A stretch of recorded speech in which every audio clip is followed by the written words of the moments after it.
I would like to know exactly what happened. Me too. The best that I've been able to put together. Tell me, looks like. Go ahead, I'm sorry.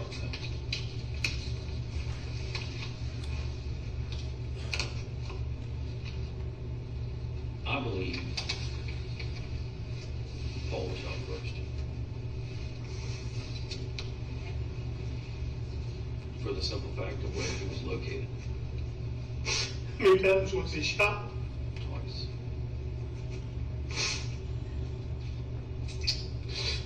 I thought he shot Maggie first because I could tell he shot her in the back of the head. What? You said he thought he shot Maggie first, or Maggie was shot first? He thought, Alex said that he thought Maggie was shot first because she had been shot in the back of the head. Go ahead.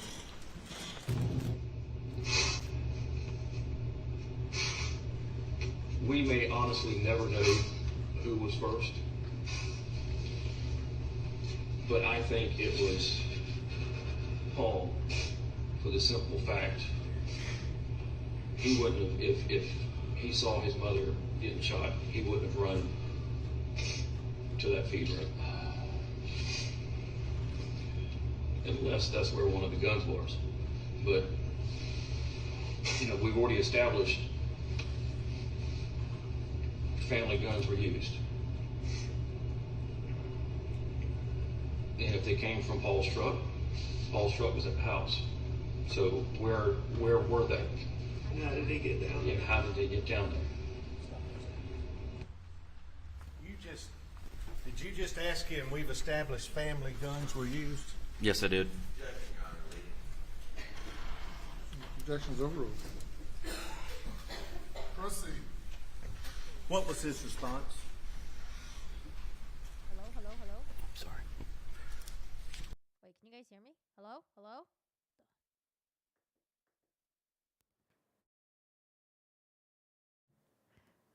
Hello? Can you hear me now? Okay, sorry. My microphone's like, it's okay. Would nothing be the answer? Correct. Go ahead. I mean, it's normal for y'all to leave your keys in the cars. However, if somebody showed up and did this, you're not going to take Paul's truck back to the house and leave the key in it. And do you,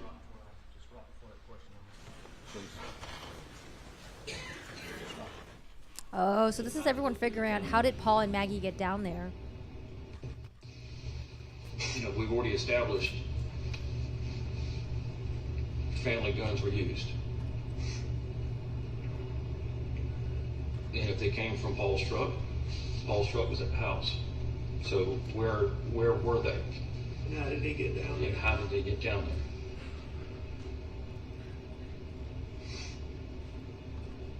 I mean, it's normal for y'all to leave your keys in the cars.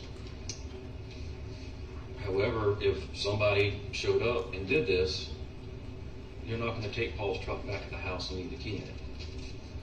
I mean, do you know that the guns were in the truck? I mean, could they have been somewhere else? They could have been somewhere else. I mean, he didn't have his normal truck.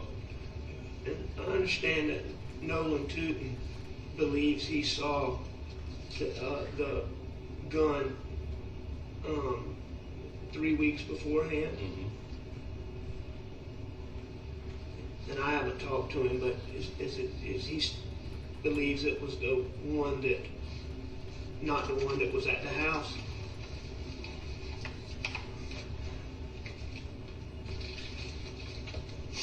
Hi, Ricta. How are you doing today? How's it going?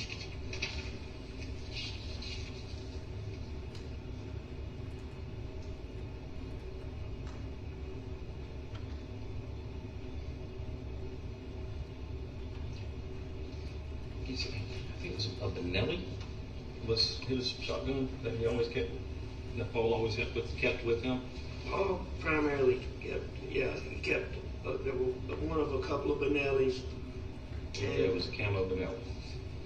Is the last one that Nolan saw. Okay. And HDD, some type of 7mm rifle. Yes, sir. Do you have that one at home? Yes, sir. That's what he saw? That's what he saw. 'Cause I was told by somebody that Nolan saw a 300. He told me he had not seen a 300 since March after turkey season. Hey, Bob. Yeah, we gotta rewatch the interrogation beginning. Oh my god, it's crazy. But those were the go-to guns, and those are the last ones that he saw. The He said he had, HVD and but now he had not seen the 300 since March during turkey season.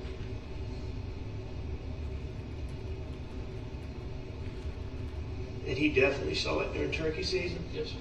Because there was some point, back when it was missing at Christmas time. The third one's missing at Christmas time? Yes, sir. So, Yeah, anyway, if he saw it in March.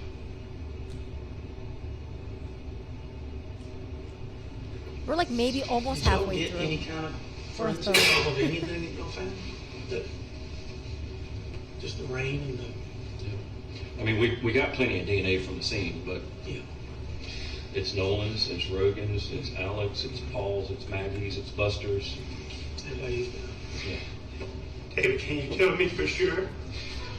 Did either one of them live after they were shot the first time? Not long. What's that mean? The shooting happened very quickly. Very quickly.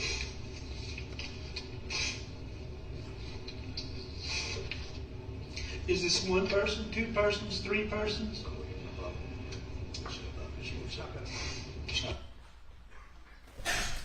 that the first time he's ever executed? Yes, sir. Ever? Then I recall, yes. In the whole investigation to this point? Yes, sir. Go ahead. I got two guns. I got two different types of ammunition. It's hard to say. It is hard to say.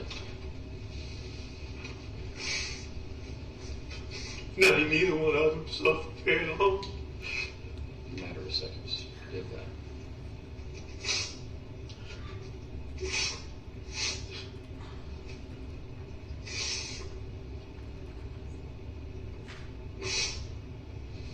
Thank you.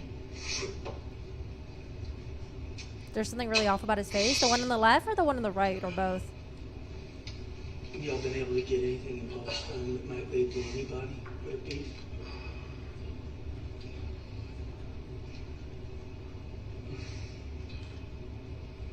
Let me ask you this question. Comes from Randy. Alec, I didn't talk to you about this, but it's okay. They got a lot of friends in the community. From the upper echelon to the lowest socioeconomic level. They think that they can ask people to keep ears out, loose lips, Who's talking right now? The lawyer? that kind of stuff, but they don't want to reach out to anybody. Not pros, unless y'all think it's okay. I'm not talking about paying people to do stuff, Yeah. investigators. Well, I've talked to Randy about this as well. He posed that question to me. Right. I'm not going to ask anybody in the law firm or anybody in the family, hey, go out and see what you can find and report back to me. Sure. Because then it can be construed as they're working as an agent of the state. Sure. And I understand Yeah. that completely. Um, You don't even have to yeah. explain that. Yeah. I understand it. so, I mean, I told Randy, I said, I certainly can't stop you from going out. But I wouldn't ask them what they know and then report back to me. Tell them to call me. Tell them Is to call Randy the tip his line. brother? Yeah, still set up. Or if you hear somebody talking about it, encourage them to call. Or give me the name and I'll go call. Baby, we don't have not anything substantive that really makes you think, hey, this is a good. So far, they only got one suspect. Like I said, the only DNA we have are family and close friends. We don't have any fingerprints. We don't have, unfortunately, we don't have any shoe wear or tire wear impressions because it rained that night.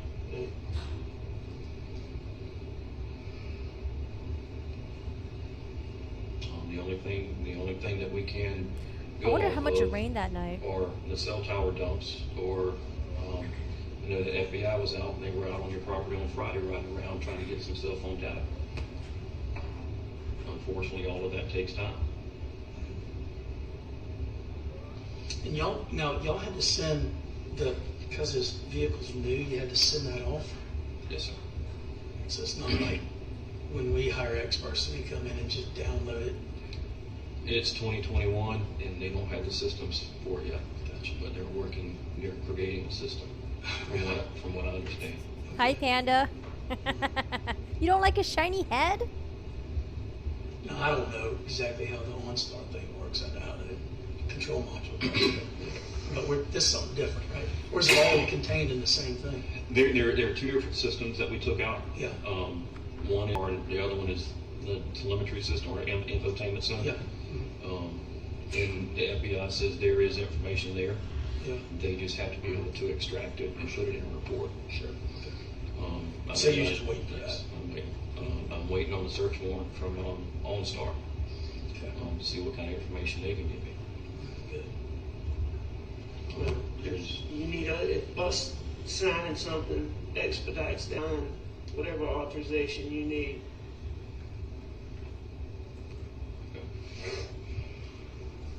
So the you lawyer had that's said sitting that- with him. or maybe Jim told me or something about y'all were able to get in Paul's phone just with a search warrant. We have a what they call a partial download. Yeah. Because we don't have the passcode.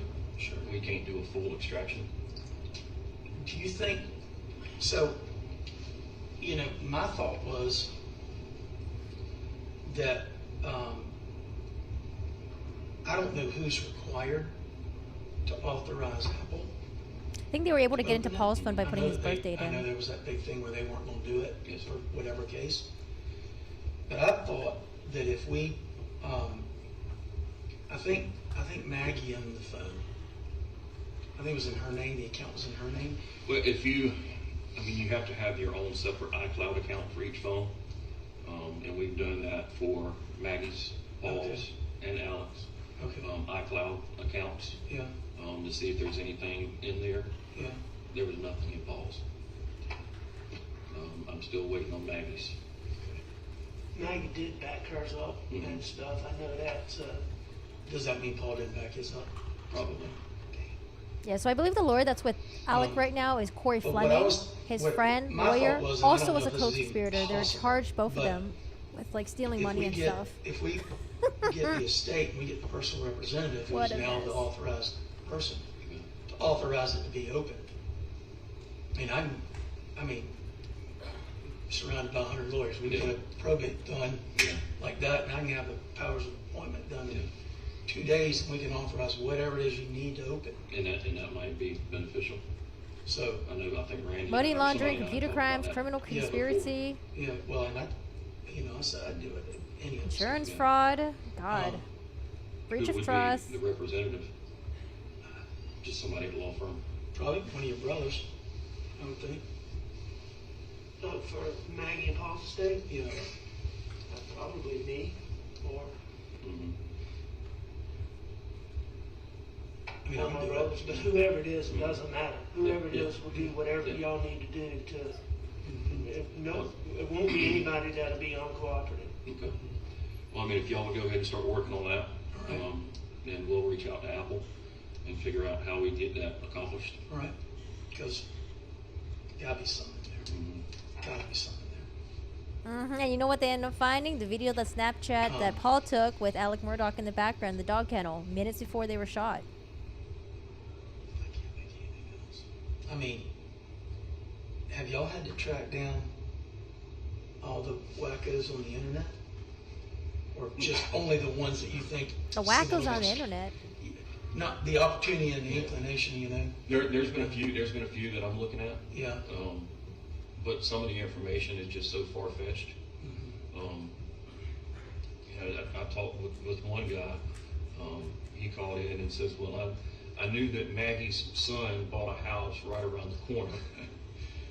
I'm like, okay, well, no, they didn't. Yeah. That Maggie had left her husband some time ago and was going to move to Florida to be closer to her father because the mother was dead. And I'm like, okay, thank you, God. So it's a lot of that stuff. Yeah, people that want to get involved. Yeah. People that think they have some information. Especially the manner of death. They're all over the place. Well, I mean, yeah, y'all been taking a licking in the press about not disclosing stuff, but Jesus Christ, man. I don't have anything to disclose. Well, and why are you going to tell the bad guy what you got? Thank you. You know? I mean, I just don't understand it. I mean, look. Nobody wants to know more than this man right here and this man right here. I know. Everybody I else. believe that. Everybody else. And the lawyer friend wants to make sure his friend don't get in trouble, because if his friend gets in trouble, then he might be caught on all the other stuff that they work with together. Either one of them know the other one was dead. Because the more they investigate into Alec Murdaugh, the more they're going to find out all the financial frauds and all this stuff, possibly. Hi, Sarah. How are you doing today? So the lawyer friend is there for his own interest, probably. But you certain Paul was shot first? I believe he was. I'm not certain. I believe he was. So they believe Paul was shot first. You don't know how soon afterwards she was shot? And it all depends on how many shooters were there. I mean, if we're looking at two shooters, it could have happened at the same time. Or one shooter, two guns. If we're looking at one shooter, it would have happened. If you got the AR strapped in your back, and then you're holding the shotgun with the other hand. And don't. I know you can't help but think about it, but don't beat yourself up over getting an answer. It's not going to do anything to you.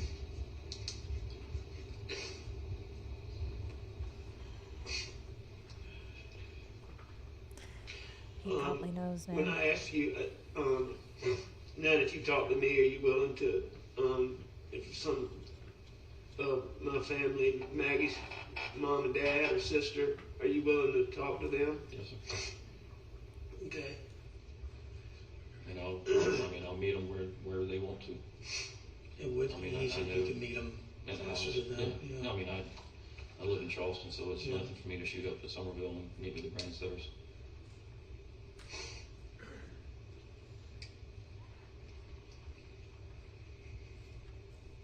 Thank you. I know y'all are doing everything you can. And I don't take any personal offense at asking me these questions. I know you gotta do what you gotta do.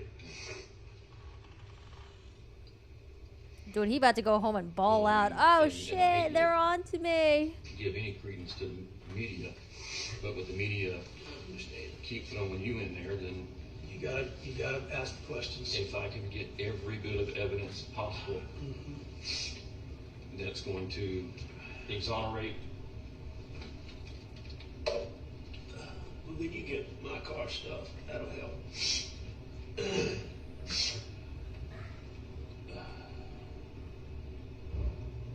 Al, you said earlier Maggie didn't like staying out there by herself. Yes, sir.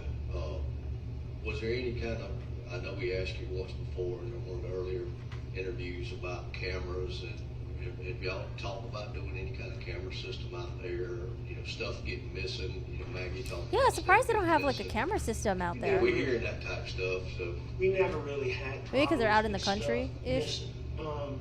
But we still talked about getting, cameras and, doing all of that. But Wait, he said he never really had stuff going missing, but earlier he mentioned that there's a couple guns that went missing. But not really any conversation about stuff up and walking away or getting missing between you and Maggie. any conversations between me and Maggie about stuff? You and Maggie, or you and Paul, either one about stuff that had been missing, or had somebody came up and taken from the bar or from the house or anything like that? Only thing that I can remember being discussed missing was some drills and some Milwaukee tools. How long ago was that? And he mentioned missing Couple guns. of-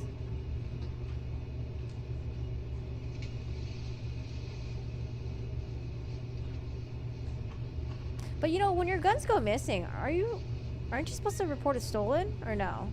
Is that not part of your responsibility It was as gun since ownership? CD got hired, I'm pretty sure, Okay. because that was one of the things Paul,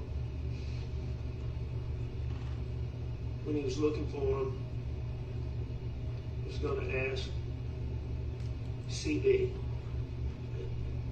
And I'd had a boy working out there. And he basically did what CB does now? No, Or something? he came in and was, just trying to, because I didn't have anybody working out there, just to kind of keep things from getting totally out of control. He came in and, he does that for another friend, works with another friend, and he's just kind of coming in to help me, probably,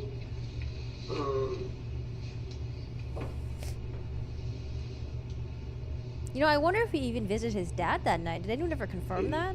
I believe he probably would have been there in the late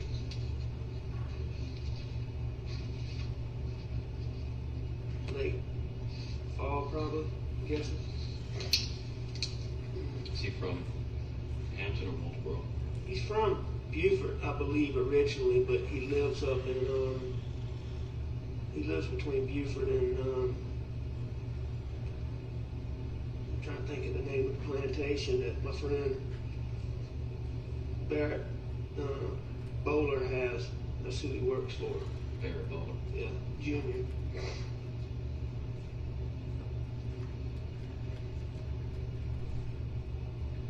Yeah, I spell It's Bowware is how it Bowware. looks. B-O-U-L-W-A-R-E.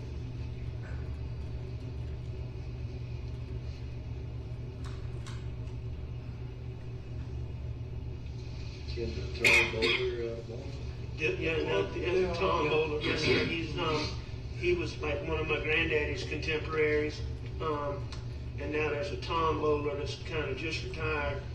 And they are, I think that's, they're kin, but not super close.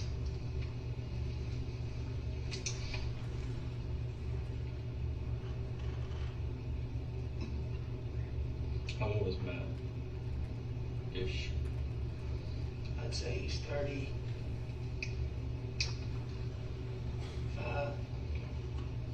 Like that. Maybe. Do you still have his number? Yeah, I'm pretty sure I have his number in my phone.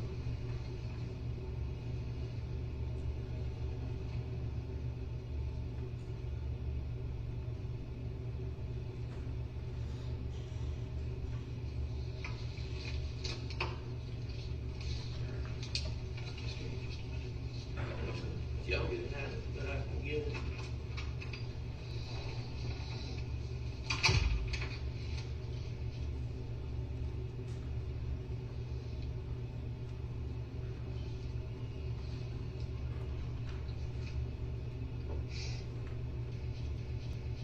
Are we caught up?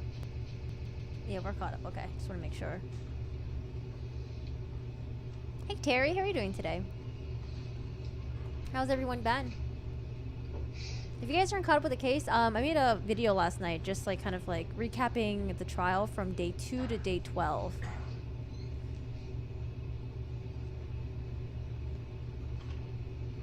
I wonder why they're not forwarding through this. You know, what I think is really interesting is that the jury can't take notes. So much information. Like for me, I got notes right here for myself.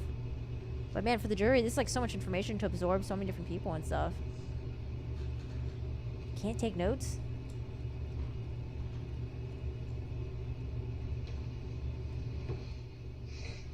I feel like they're gonna be deliberating for a very long time. Where'd you go? I had to step out and use the restroom. Okay, sorry. Go ahead. It's like, is he coming back?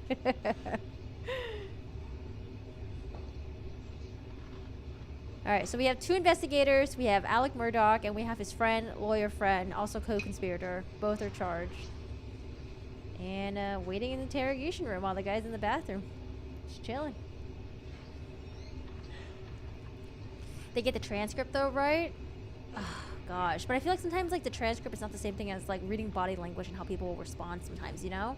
But yeah, I don't know. I don't know what they got.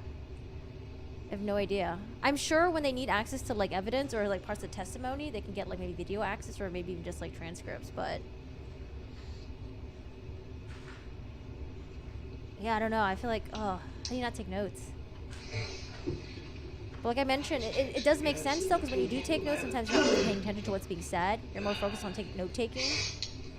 But gotta take notes.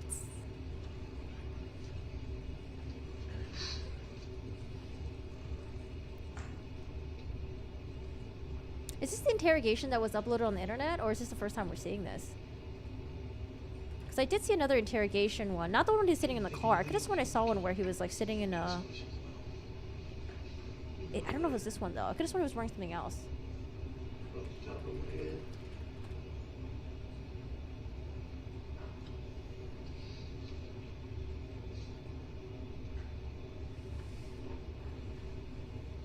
The pair of guns that you bought for the Christmas presents, they were matching set, correct, other than color.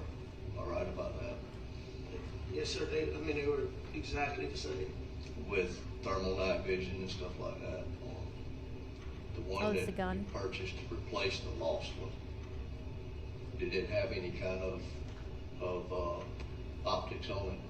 Night vision scope, anything like that? It didn't have a night vision scope. Oh, he's back from the bathroom. When you say jovial, you mean like the crowd, or you're talking amongst the lawyers and the judge? Hi, Dave. Good morning. He would move scopes around from gun to gun to gun, but I'm not. Oh.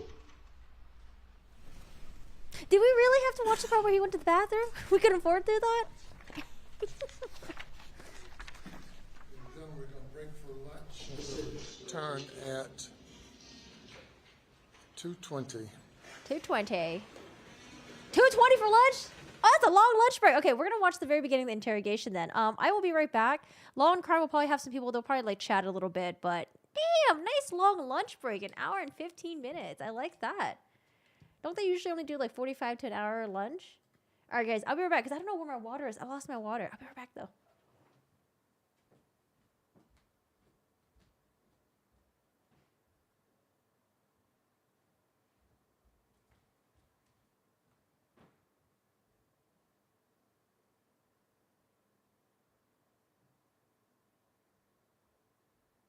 How long more is this video? All right.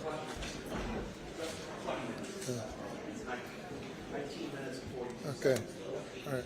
So you don't know. You don't know, right? We'll be back at 2:20.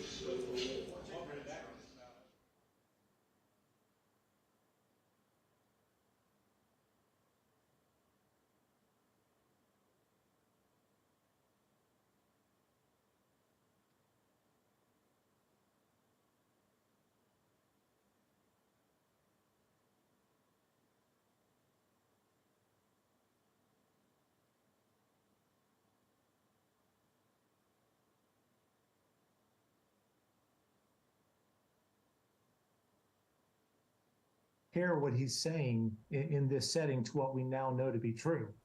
The interview starts off poorly for him. Where were you at the time? Well, I wasn't at the kennels. I had gone back to the to the house and had taken a nap.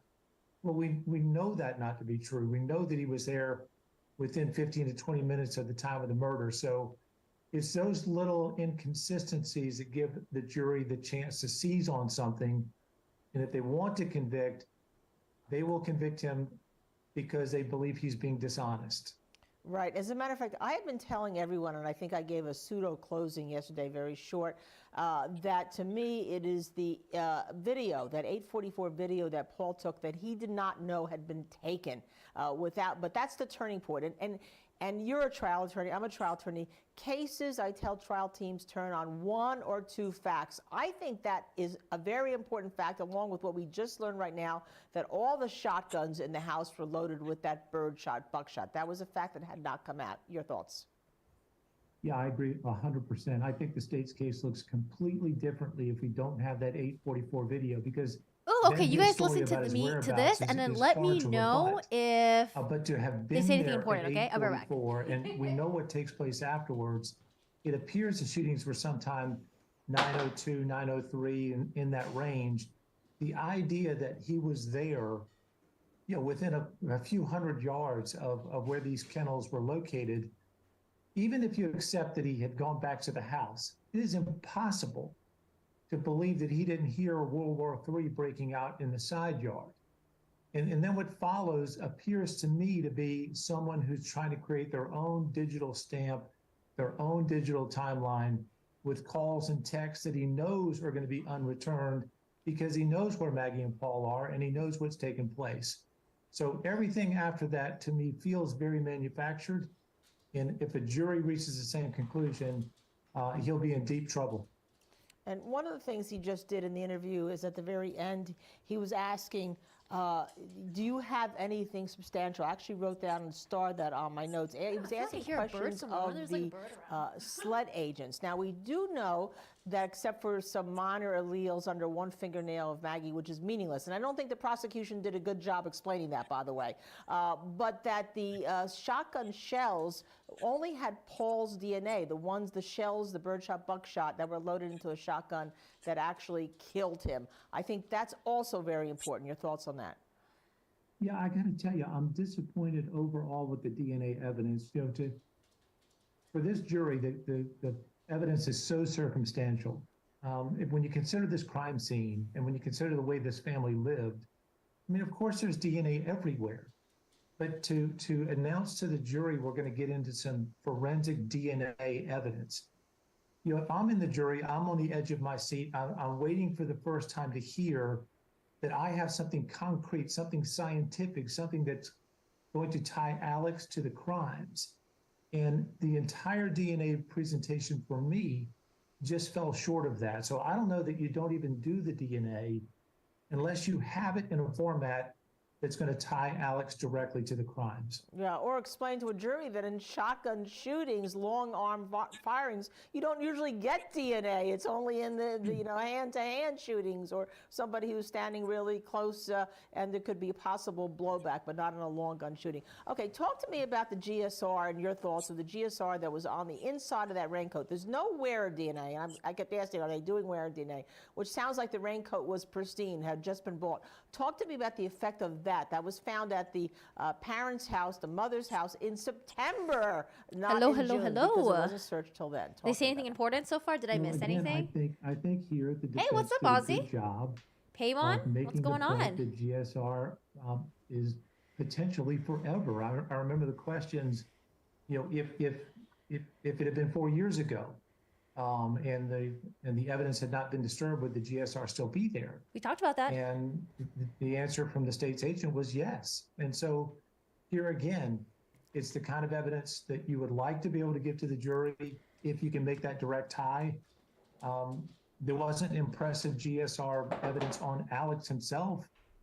Given the number of shots that were fired, one would expect that he would have GSR on his own person. So yet another piece of evidence that they Hi, Joe. How are you doing today? Okay, so we're going to rewind it back a little bit to the beginning of the interrogation. It's a pretty good interrogation. Now, it's still in the very beginning stages. I feel like at this point it was only about maybe a couple weeks after the murders had happened. Or maybe a month, actually. Yeah, I think a month since the murders had happened. So I want to go look at the interrogation video. And also, they don't have everything at this point, obviously. I think like FBI, I think like some law enforcement agents are still trying to get into the phones and all that. So they don't have like the example, like Paul's Snapchat video where it had Alec Murdaugh in the background, like his voice. They didn't have that yet. They only had the word of, his name was like Rogan, one of Paul's best friend, who said that when he called Paul around that time, he heard Alec Murdaugh in the background when they were all at the kennels with Maggie as well. I didn't miss much? Okay. All right. Sounds good. So I want to start here where we're at the interrogation. I'm going to speed up just a little bit. We're not going to do 1.5, but we'll do maybe 2.5, I think. Maybe 1.5. We'll see. But I think by the time we're done, lunchtime will be over and we will be good. This happened in June 7, 2021. So roughly about like a year and a half ago. Y'all see the body cam footage when Alex first met the police after the homicide? I've seen some here and there. But I just saw one. I just Googled really quick. I just saw another one. So I don't know if it's the same one that I've seen before. But what was up with that one? Who's down to your right? Jeff Croft. Who testified? Jeff, you still in here? Oh, so this is Jeff Croft. Oh, Jeff Croft was the one who was testifying earlier, by the way.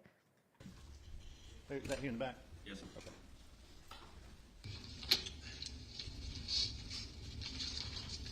What time is this? It indicates 9:50. The time was incorrect on our recording system, but my notes, my report indicates it was approximately 11:09 a.m. Thank you. I'm sorry, Judge. One of the jurors has questions, Judge.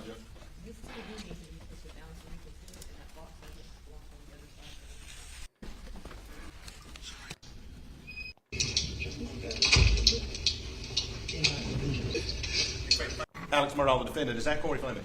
Yes, it is. Thank you. And again, Corey Fleming is Alex Murdaugh's friend and co-conspirator. They both have been charged with like fraud, insurance fraud, computer fraud, money laundering, all types of crazy shit. So in my opinion, you know, like Corey Fleming is there as a friend, but he's also there to make sure Alex Murdaugh doesn't get in too much trouble, because if they start investigating into him, well, they're probably going to find out that there's going to be a bunch of other things that they've been involved in, which is the fraud stuff. And of course, Corey Fleming is going to get screwed. It was brutal at my house last week. There was Oh, my goodness gracious. Are you spelling your name with 2 N's or 1?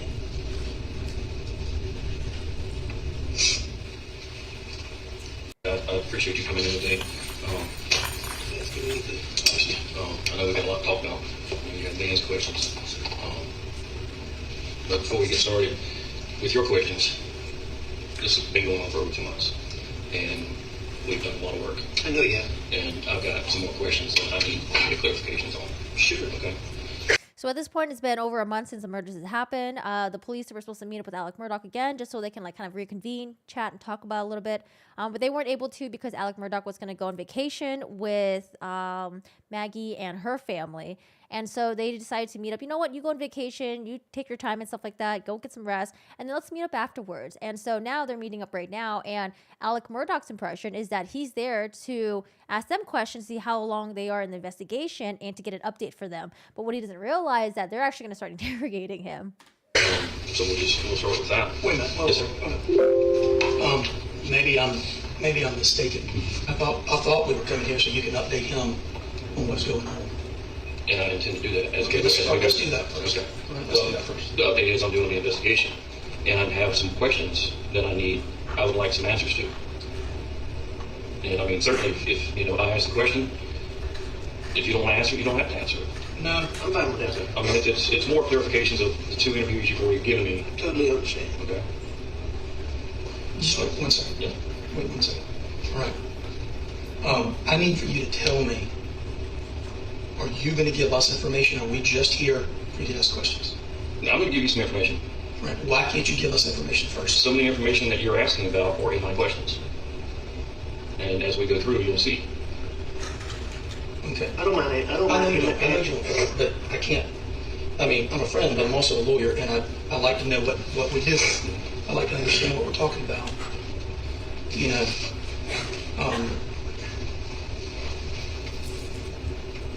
I need you to answer this question.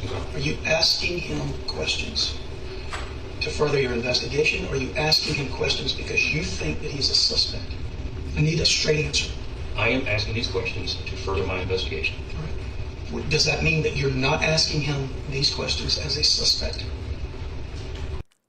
And I think the investigator does a really good job at answering his question, because the lawyer is like, I want a straight answer. Are you here to interrogate him, or are you here to update us? And if you're going to talk to him, well, are you here to do it to further your investigation, or are you here because you think he's a suspect? And I think the investigator does a really good job at responding to this, probably because he's heard these questions before.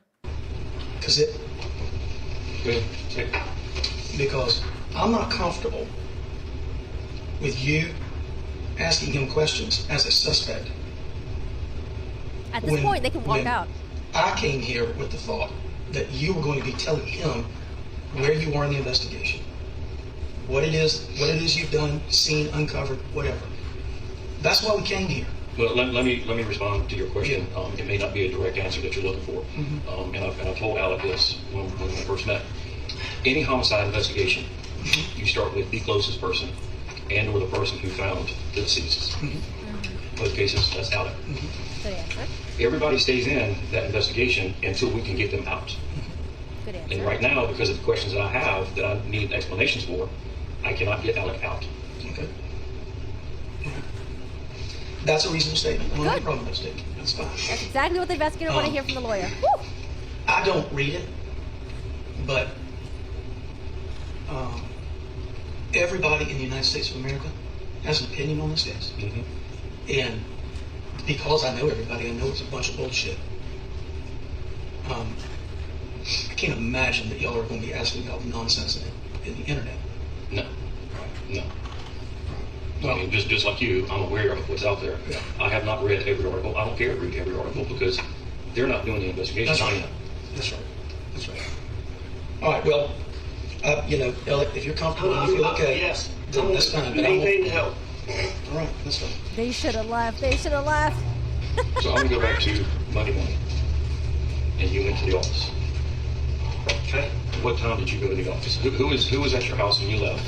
And what time did you go to the office? We had been to a ball game that weekend. I don't remember exactly what time. It would have been somewhere between 8:30 and 9:30, probably 10 o'clock maybe at the latest, something like that. And when I ask about time, I'm not saying it was 5:11 or something like that. I just Totally I understand. need ballpark. That's As close as you can get to it. And if you need to know exactly when,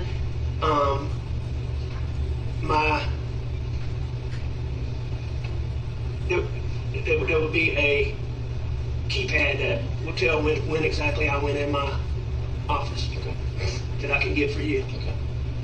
So, Good. Yeah, so you have a key fob to get in your office? a card. Card. Yes, sir. Okay. So, a little bit. It's probably So a little start bit to on the build the later timeline side of with that. the day of the murders.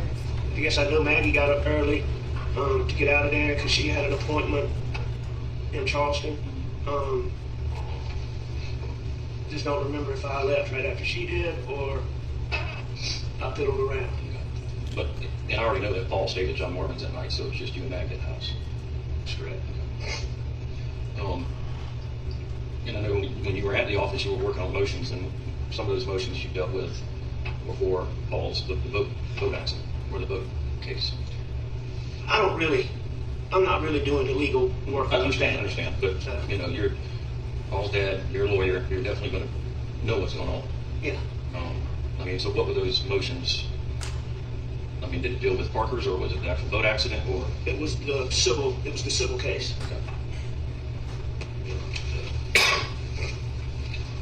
What time did you leave and get home? Earlier than normal. I'd say 5:30. You left the office? Yes, sir. Okay. What time did Paul get home that night? Me and Paul got there about the same time. Maybe he was a little bit later than me, or maybe a little bit earlier than me, but it was close to the same time. Okay. And y'all rode around the farm. I believe you said 2 different trucks, or 2 different vehicles. Sir. What were those 2 different vehicles? We rode in the white pickup truck, and we rode in the black pickup truck. Whew. And Excuse me. either one of those, did you see any long guns? And take your time. It's okay. Did you see any rifles or shotguns? I don't remember seeing any that day, no. We did have pistols. Yeah, because I know you said you went target practice. Well, not really target practice, we just shoot. Yeah. We rode around for a couple hours, just looked at everything. All the stuff Paul did on the farm, and we just spent, time to. I'm sorry. No, that's all fine. You can do this? I can do it. He should have been like, I can't do this, I gotta go. He should have left.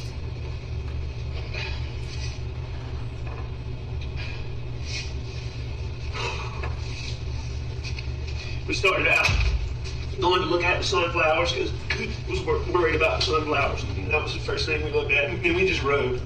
We just rode and looked at. I mean, we hadn't done it in a while. We just rode, talked, and rode, talked. What you talk about? Everything, just one of the main things he'd been having trouble, his feet had swelled up, and we were worried about blood pressure and stress on him, and I mean, he handled all this stuff so amazingly, but I mean, we were just so worried about it. But I mean, we talked about that, we talked about the farm, we just talked about everything. Had Paul been seeing a doctor for this feet? No, sir. So y'all trying to get him to go? Trying to get him to go. And he was resistant?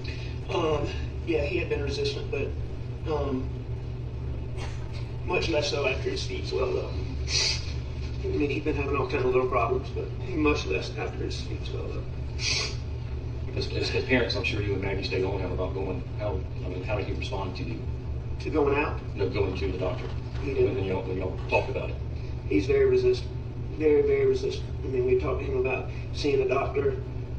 So right now they're talking about how Paul needs to go to the doctor. His feet has been swelling up. They're worried about his blood pressure. But you got to remember the investigators, when they got to the crime scene, they were like, how did Paul and Maggie end up down here? Did they walk here? But now to me, it seems like it wouldn't make sense for Paul to be walking back and forth because it's really far from where the house is and where the kennel was. I think one of the police officers said it looked like it was like 1,000 yards roughly. And so it'd be kind of weird to make Paul walk that far if his feet had been swelling up, right? You'd probably want to have someone drive both of them from the house to the kennel. So that's why I think that that's what they're going with how did Paul and Maggie get there? Well, they probably went there because you drove them down there to the kennel and y'all all went to the kennel together. About the stresses of everything with the boat wreck. He didn't think he needed to do that. I mean, we tried to watch him really closely. But he was resistant. What time did Maggie get back on that night? Later. I'd say probably, the best I can tell, a couple hours after we got there. When you and Paul returned back to the house, was Maggie there? I can't remember if Maggie came by the shed when Paul and I were up there, or if we met her at the house. But, it's not unusual for her, if we're messing around, for her to swing through up there. Mm-hmm. And Maggie was supposed to be coming home. I've since found out she was worried about me, and me worried about my dad. Mm-hmm. And so she came home. So at that point in the interview, she said, did he tell you she came home because she was worried about his dad? Yes. So I guess he never goes to see his dad at the hospital. For the objection. Leading, he's just repeating what the jury just heard on the video. Was that caption Yes, idiot sir. right there? Who said idiot? I can play it and come back and ask him to clarify that. That's all. Someone whisper idiot into the Go ahead, microphone. please. Is that you, Harpoonian? Hi, Abdul.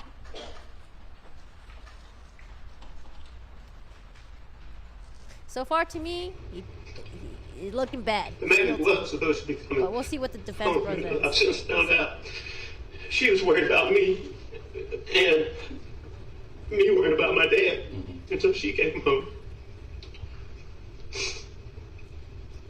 Where was she going to stay that night? At Edison.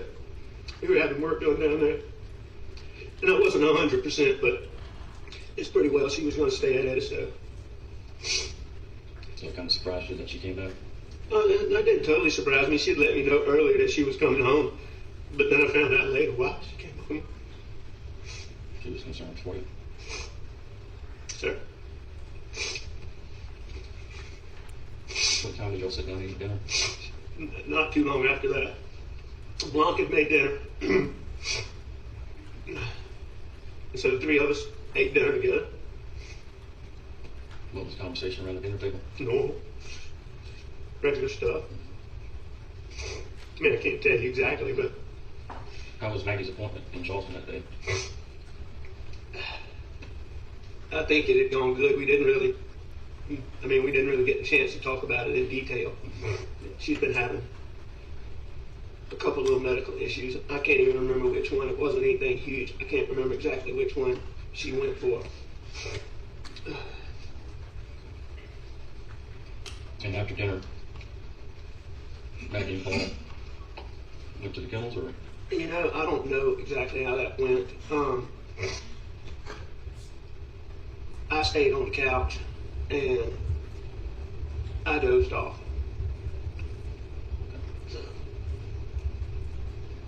And then I got up. Did you watch TV that night? And this time must be important because they're going to try to ask him, were you at the kennels after, we were at the kennels with Maggie and Paul, and were you at the kennels after dinner, after you took a nap, blah, blah, blah. I know the TV was, I believe the TV was on. But I wasn't watching it, Stop right there, please. I'm not going to repeat that, but this next question, regarding a tree video, had you confronted him with that before? No, sir, I had not. Okay, please go ahead. There is a video on Paul's phone of you and him on the farm that night, and you were in khaki pants and a dress shirt. You were playing with a tree. I don't remember playing with a tree. Yeah, I guess there was a tree sapling or something that had fallen over or bending over, and you were trying to get it to stand up. So here's the tree video that he's talking about. I just want to show you guys. Look at his. Yep, that's our new authentic stone-fired crust pizza, made with premium Italian ingredients. Okay, there you go. So just take a look at his outfit. He's wearing long khakis, button up, and these look like the Sperry boat shoes, okay, that Miss Michelle was talking about, Miss Shelley. But I mean, the question of that is, when I met you that night, you were in shorts and a t-shirt. At what point in that evening did you change clothes? Yep, because he was wearing a different outfit when the investigators got there. When did you change? Uh-oh. I'm not sure. It would have been... Before dinner or after dinner? No, it would have been... What time of day was that? I would have thought... Uh-oh. Alec Murdaugh is like, oh, shit. Did Paul take a video? Oh, man, I forgot about that. Oh, man, and I was wearing a different outfit? Oh, no, what do I tell them now? Okay, let's see the struggle. I've already changed. There's not a time. Is he asking you now what time that picture was? Yes, sir. Okay, go ahead. I was down on it because there's so many posts, but I want to say it looks to be about dusk. So that would have been 7:30, 8 o'clock. I guess I changed when I got back to the house. Thanks, Uzai. Earlier when we spoke, then you talked about waking up from your nap and then going to check on your mother. And Thank you for the $2.99. You tried to call Paul, and then you sent Maggie a text that you were going to check on your mother. You also told me that. Okay, I don't know how they. These captions are really messed up. There's a lot of cuss words in here. What's going on? Someone messing with the captions? Maggie didn't normally go with you to check on your mother, but that she might ride that night. Did you go by and check on her? So right now the investigator is talking about, okay, so after you woke up from your nap, you called Maggie a few times, she didn't pick up, you decided to leave the house and go check up on your mother. Now he's kind of like, well, why didn't you bring Maggie with you, or why didn't you check on Maggie? Like, why wouldn't you bring your entire family to go see your mom? Go by check on my mom? Maggie, before you let you go? No, I didn't. With her not responding to you and thinking that she might ride with you, why didn't you? I don't remember having plans that Maggie was going to ride with me. But maybe she had told me that she was that night. I don't recall that. I don't remember that. that specifically, but I mean, it wasn't. She didn't normally go with me. I mean, it's not like we had plans that she was going to ride with me, but she was going.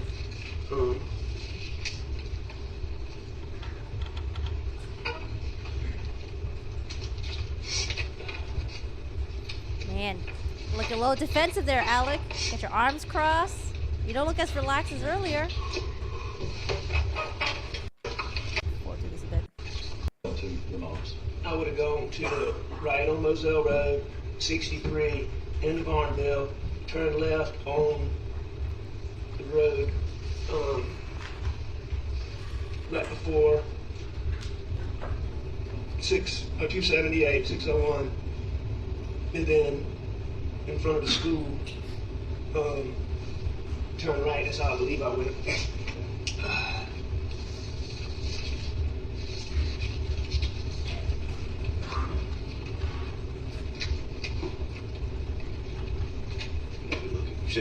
Right on Moselle to 63. Yes, sir, right on Moselle. Yeah. Normal way, right on Moselle to Dobson Road. Okay. Dobson Road to 63. 63 into Barnville. Left on. Okay, so they're trying to figure out what route did he take to go to his mom's. Street or left. Go visit your mother that night.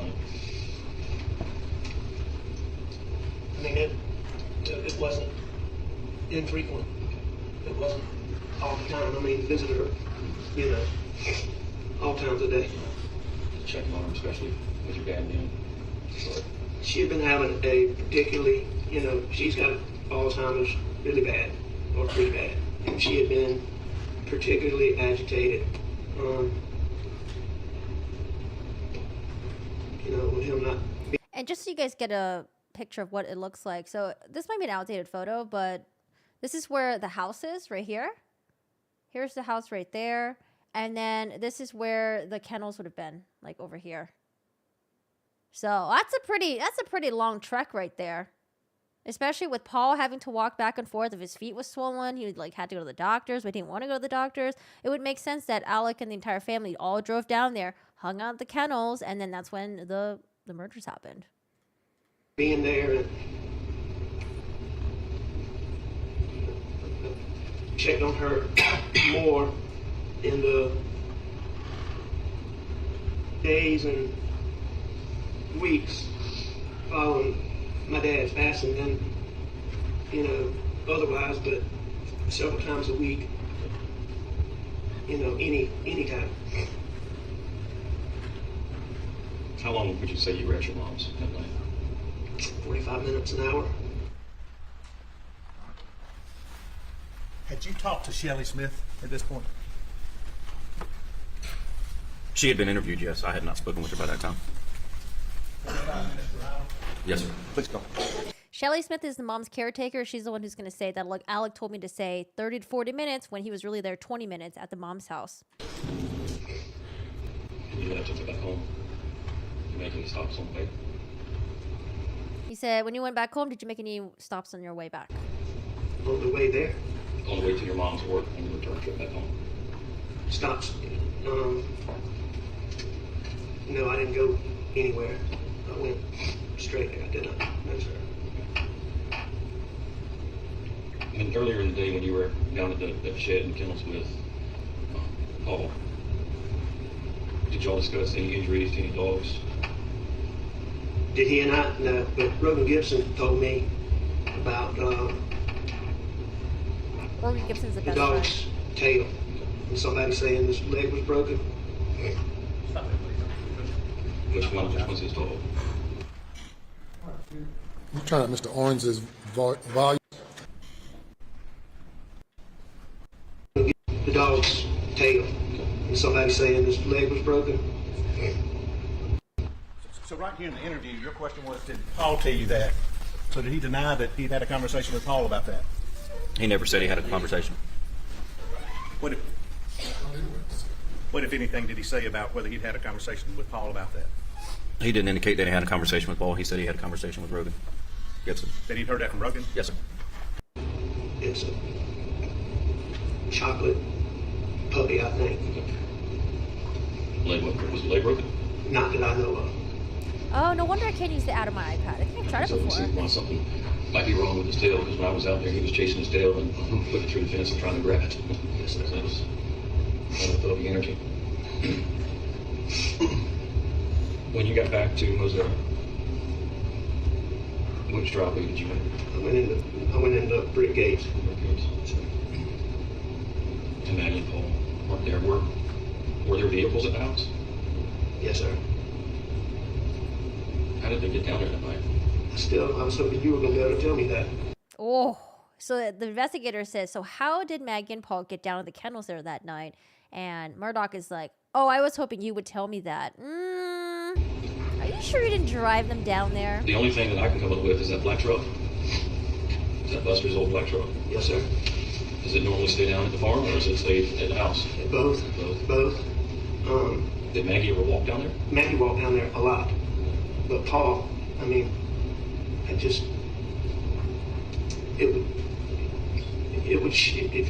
you showed me some proof that Paul walked down there that night, I would be surprised. Absolutely surprised. Well, thinking about Paul's health concerns, do you think Maggie could have gotten him to walk that night? Say, come on, let's walk with me this one time. You know, it's possible, but again, that would be highly, highly unusual. He would have talked to her in the Paul ride. walk down there. Been highly unusual for him to walk. So when you were at the kennels, you were just down there with Paul. You left. You went back to the house for dinner. You know, I mean, Paul and I were just knocking around up at the shop, the shed, the kennels, and just the whole property. And that was before dinner, yes, sir. And you didn't go back down there after dinner until you returned trip from visiting your mother. Yes, sir. Ooh, that lie is gonna be. Ooh. At this point, they don't have the Snapchat video yet. So again, there's a Snapchat video that has his voice in the background, where multiple witnesses, close family friends, were like, "That is Mr. Alex's voice in the background," and this is in the video right before, minutes before the murders happened. He said he didn't go to the kennels after dinner.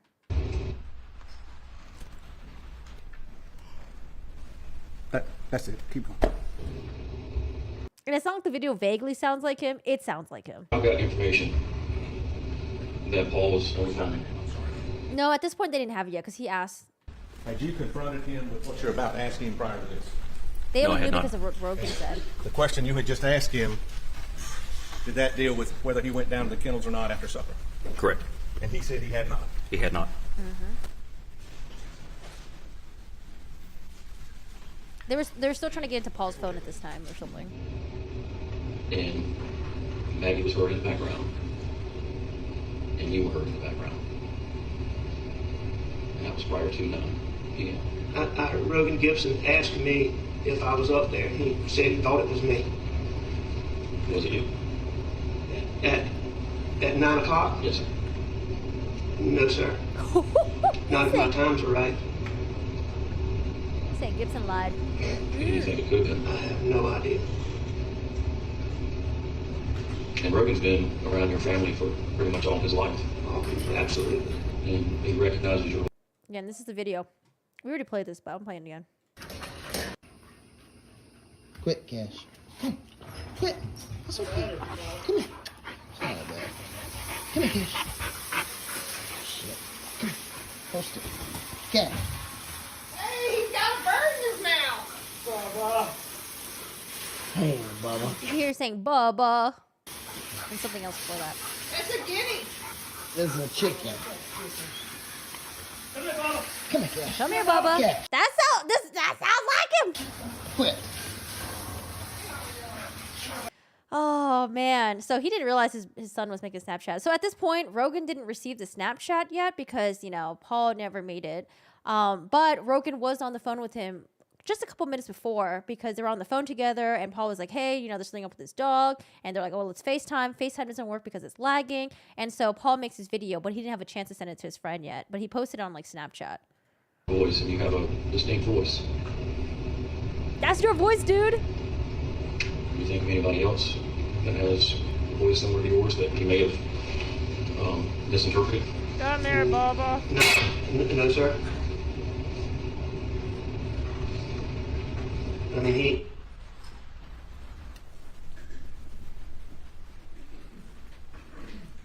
when we were talking, he had asked me that, so, I mean, he had told me that he thought I was up there.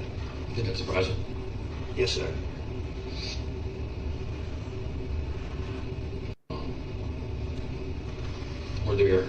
Where were the dogs?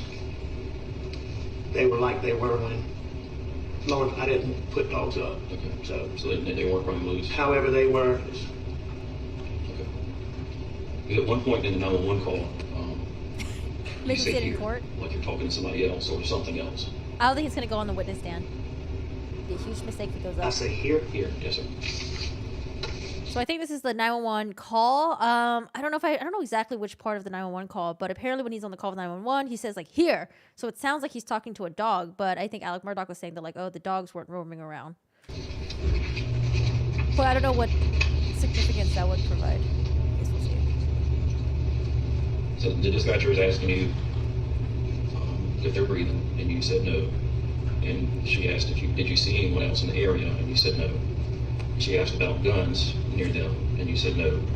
And then you kind of stutter and start moving around, and you said here. Uh-oh. Oh, it's like, who were you talking to? Who were you saying here to? Were you talking to another person that was at the crime scene? Or were you talking to the dog? Or who were you talking to? Alex is like, I don't know. I don't have any memory of saying that. I guess I'd have to listen to it, but I don't recall the dog being out. I'm certain that there was not a dog out. Arms still crossed, very guarded. With the body language. There's other things people have told me about that 911 call that I don't remember. I wouldn't be surprised if he wanted to testify. I don't know here. But probably Like I was smart calling lawyer the saying dog. him not to. I don't know. Calling a dog, talking to somebody else. I don't know. That's what I'm asking. Yes, sir. And obviously there was nobody else out there. And I'm certain that there was not a dog loose. But I don't remember saying anything about Buster would know. Something about threats. I was asked about that later. If I had information about, or if Buster had information about threats, that I had said he would know.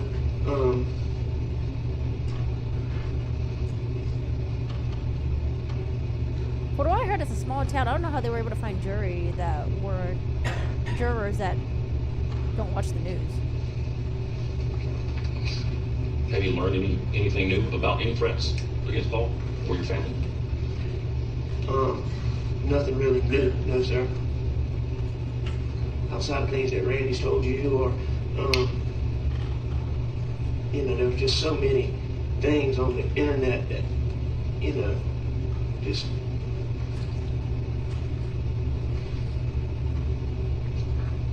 But nothing new, no, sir. Well, it's offensive there, Alex. So during the 911 call, and we also talked about that that night, you returned back to the house to get a shotgun. Yes, sir. Now, this part I thought was going to be really interesting with the bullets. Just listen to the bullets and the type of gun. Where did you enter? The best that I can remember, I went in the side door, and I went straight to the gun cabinet. Were you focused on any particular shotgun, or you just grabbed one? I just grabbed one. Just grabbed one, okay. How do you normally load your shotguns? Listen.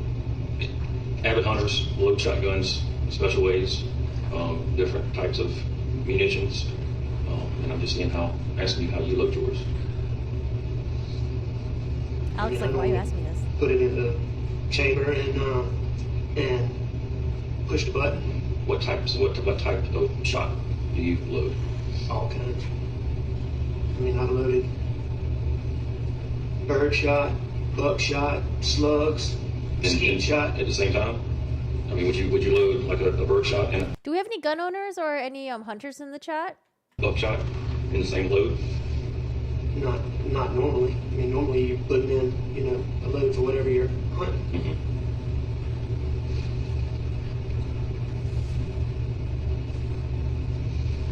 reason I'm asking about that, the shot shells that we recovered that night, one was a turkey load, one was a buckshot. I understood that. The shotgun that you had with you that night, there was a bird shot and a buckshot.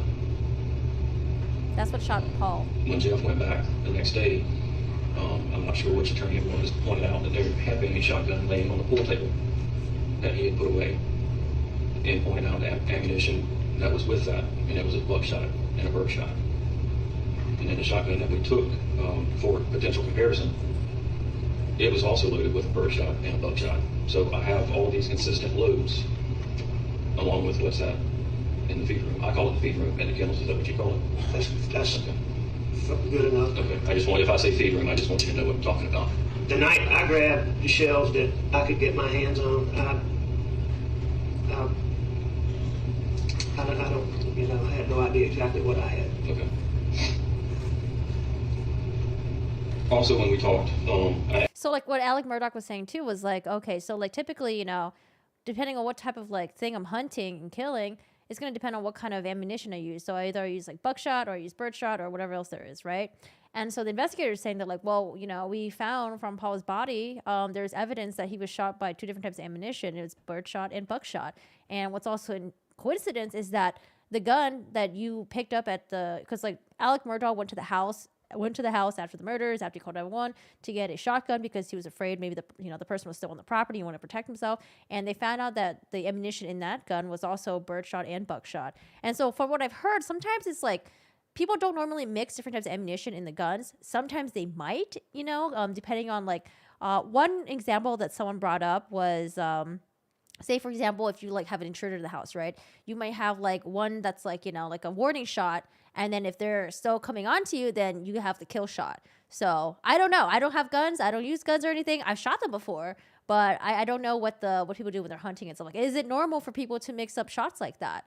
But I think they also mentioned that like the way that Alec Murdaugh had loaded the gun, the type of ammunition is like not correct for the gun, but it makes sense that Alec Murdaugh was like, oh, you know, I was panicking, I was just grabbing whatever I can. But they're just saying like, oh, it's also interesting that you had the same type of ammunition in the gun that you're holding, and also the same shotgun that, you know, killed Paul. I asked you if it was normal to keep Oh, guns. slug shot, yeah, that was the other one. Kennels. Hey, Joe. And you said you had to check. Have you been able to check to see what was missing from your collection? I have. Yes, I know what's missing from what I believe is missing from our guns. Okay, and what are those? There's Hey, Erica. there's What's up? 3 guns that I think are missing. Okay. And what kind of guns are those? It would be a Benelli shotgun. Also, when guns go missing, Browning you don't have the shotgun, duty to report it and a missing. Pump shotgun. The Benelli and the Browning, are they pump or autos? The Benelli and the Browning are automatic. And the pump shotgun, what brand is that? I believe it's a California, Remington, you have but I'm to. not What about South positive. Carolina? Are they like standard brown and black, all black or camo? Oh, South Carolina does not require firearm owners to report the loss or theft of a firearm. Why? The Says you should, but you don't have is to. black. The Browning is camo, and the pump is camo. Would you have those serial numbers recorded anywhere? I don't have them recorded, but I'm sure. I don't know where the pump That's true, Richter. shotgun exactly came from, but I should be able to have the Benelli and the Browning. Because we don't know if they're stolen or where they are. So I really can't get them entered into NCIC. But, Go ahead. but I could alert the ATF to where if that gun is run, that there would be an alert on it and it would get me at least back to the gun and the person that may have had it. Absolutely. So I do here and there, Erica. to get those as soon as possible. Absolutely. You said Benelli's black, Browning's camo, and the pump is camo? Yes, sir. Okay. The Browning is a brown camo, and the pump is a green camo. And about the different types of guns You that know, are I missing. understand also that Guns we a have. 300 was used that night, and I know there's been some. I understand John Bedingfield said he only had 2 of those, one of which was lost a long time ago. But I'm telling you, now I am certain that we replaced that gun.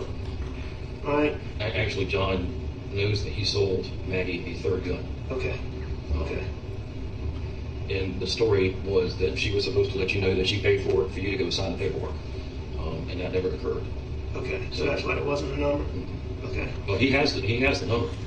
He just doesn't have a final sale on the ATF paperwork.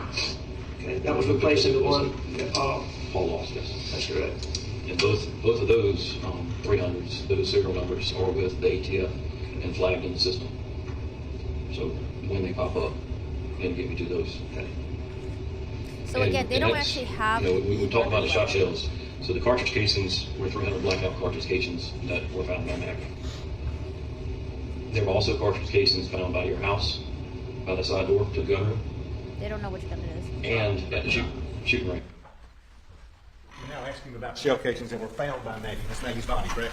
The cartridge casings found by Maggie, yes. Had he ever been confronted with this information prior to right now that you know of? Not that I'm aware of. Okay. I believe he was, but not by me, I don't think. Found by your house, by the side door to the gun room, and at the shooting range. Okay. And the ones by the house, and some of the ones found at the shooting range, are confirmed matches to the ones found by Maggie. Okay. So, which is another concern. I've got the same load as the shot shells in multiple guns, and 300. I wonder what his lawyer friend that's sitting next to him, what is he thinking right now? Do you think he knew that his friend was guilty, or he actually really thought his friend wasn't guilty, but as he's sitting through this interrogation, he's like, oh shit, I think he is guilty. Blackout that matched ones found on your property. So you now believe that those guns, that Paul's guns were used? Yes. Okay. I'm sweating right now. And missing. And I understand somebody had seen that gun recently, but, you know, and I asked Buster about it. I believe that gun has been gone since back before Christmas. Nolan recalls Paul's first 300 going missing around Halloween at a party at Hampton. Halloween of 2020? When did y'all? I know, they should have left. They shouldn't have gone through this interrogation. But, you know, at this time, it's possible that the friend didn't think that he was guilty. And Alec should have, like, broke down and be like, you know, I can't do this right now. This is too much for me, guys. I have to postpone and just never fucking come back. We do have a Discord. We have a Discord if you want to join. There's a little section that's like true crime, trials, and stuff like that. So anything related, you're welcome to put it in there as well. But what trial you're talking about? Maybe I don't know it. No. It was whatever Christmas you got it. So 17, Christmas of 17.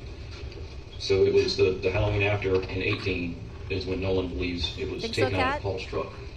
There's it would take me a while to find these notes, but Mark Williams or Matt Williams is a family friend. And I may have the name wrong, but there was hundreds of people at this Halloween party. Nolan says adults were there, kids were there. And Nolan knows that the gun was in Paul's truck when they got to the party, and when they went to leave the party, it was gone. So they got their kids' guns for like a Christmas present or something. Okay. I mean, I knew it had been a while. And then I think in April of 19 is when, April of 18. And Paul had his gun in the car. It was stolen at the Halloween party. Christmas of 16, January 17 is when they did the work. Gotcha.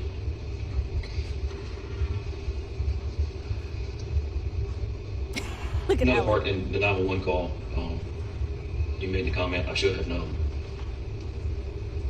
And the questioning that surrounded, dispatcher's asking, is anybody else supposed to be at the house? And you said, no ma'am, please hurry. And she says, we're getting somebody out there to you. And your next comment was, I should have known. What are you referencing in that statement? I don't remember saying that, but I guess, all the threats and, I had been convinced it just was something to do with the boat wreck and, all of that.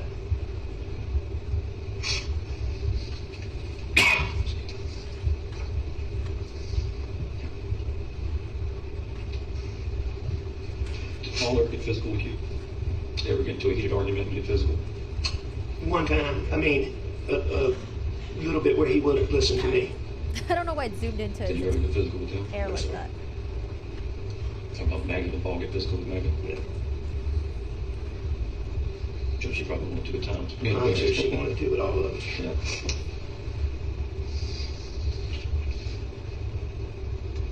And the one time Paul did that, he had had too much to drink. And it was a very isolated incident. Where was that? Was that at Moselle or Pesto? That was at In Moselle. Michigan. I probably don't know about it No, then. it's pretty I don't recent. think so. No, sir. It had been a while.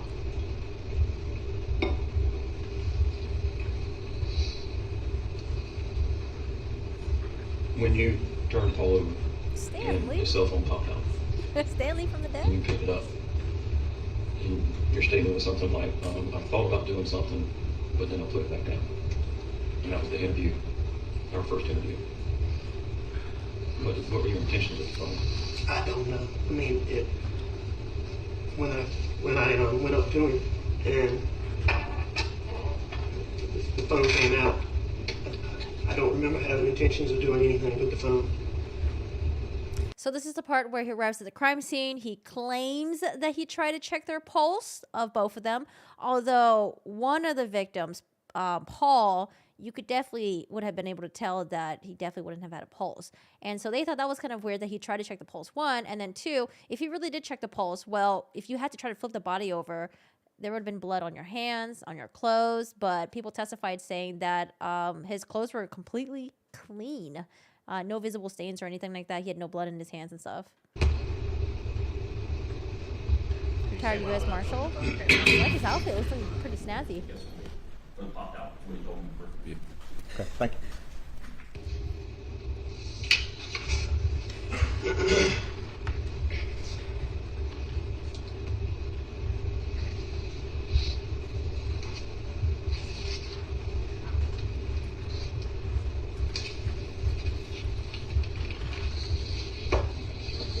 You got anything real quick? Going back when you Well, it says the first school shooting was in April 9, 1891. I don't know. I Googled it.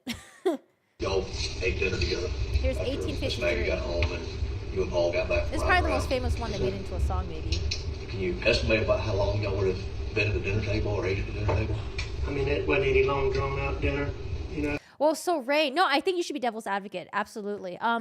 So there was someone that testified. It was one of the police officers, and he said that the way that Paul's body was positioned, it would have been really hard to try to check the pulse of the neck, because like the way that he was shot, like the back of his like skull area was completely like shattered. And so the way he was like positioned, it would have been really hard to check the neck pulse. You would have to try to like move him around a little bit and navigate.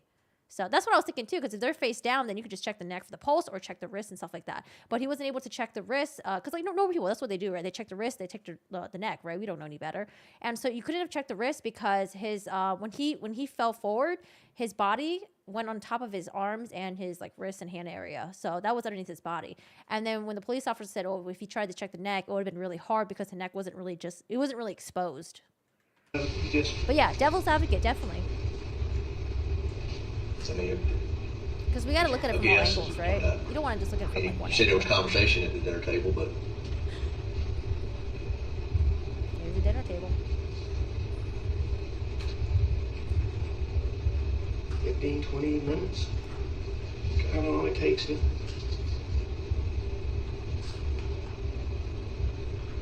Best guess. Okay.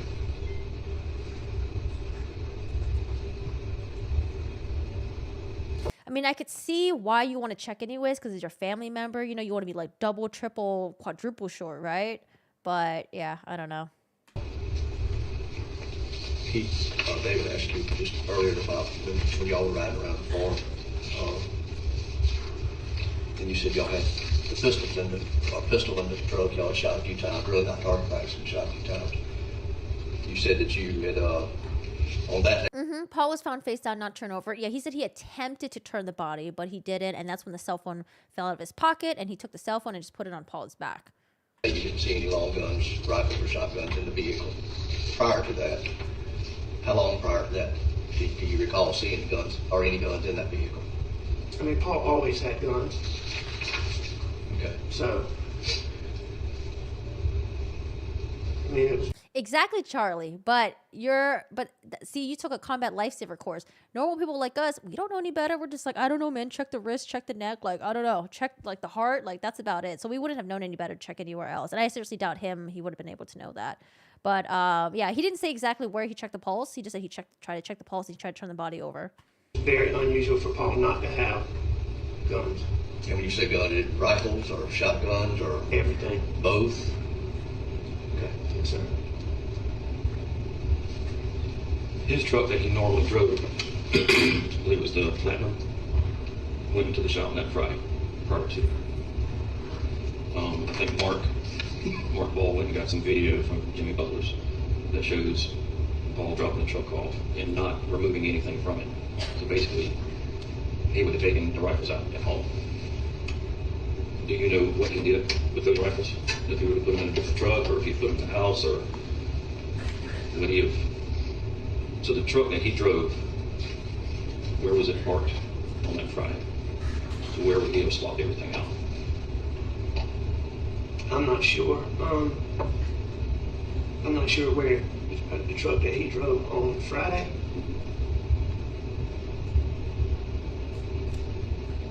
What truck did he swap out from?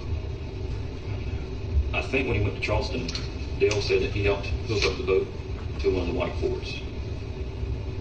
And I know one's a gas and one's a diesel. It wouldn't have been, so it wouldn't have been the gas truck going to Charleston.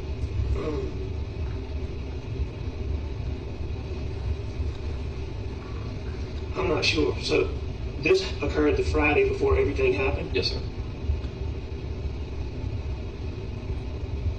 And this happened on I'm not Monday. sure. On Friday, I had gone to stay in the hospital with my dad. I don't believe that I saw Paul on Friday. When did y'all go up to Columbia? On Saturday. Why didn't Paul go with y'all? You know, I mean, Paul, he didn't, he liked to go to sports when there was a crowd, but that wasn't his thing to go. Is that always how it's always been, or because of the boats? No, I mean, he wasn't into ball as much.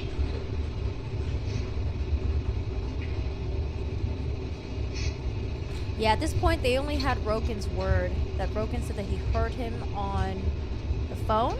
One thing that I'm trying to understand is They haven't actually Your got timeline. access to Paul's phone yet.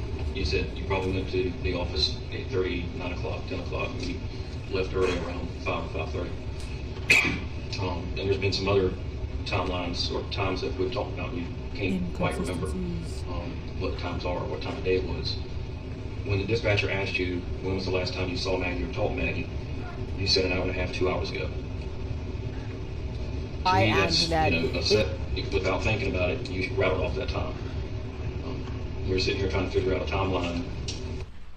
The question was, you told the dispatcher hour, 2 hours ago?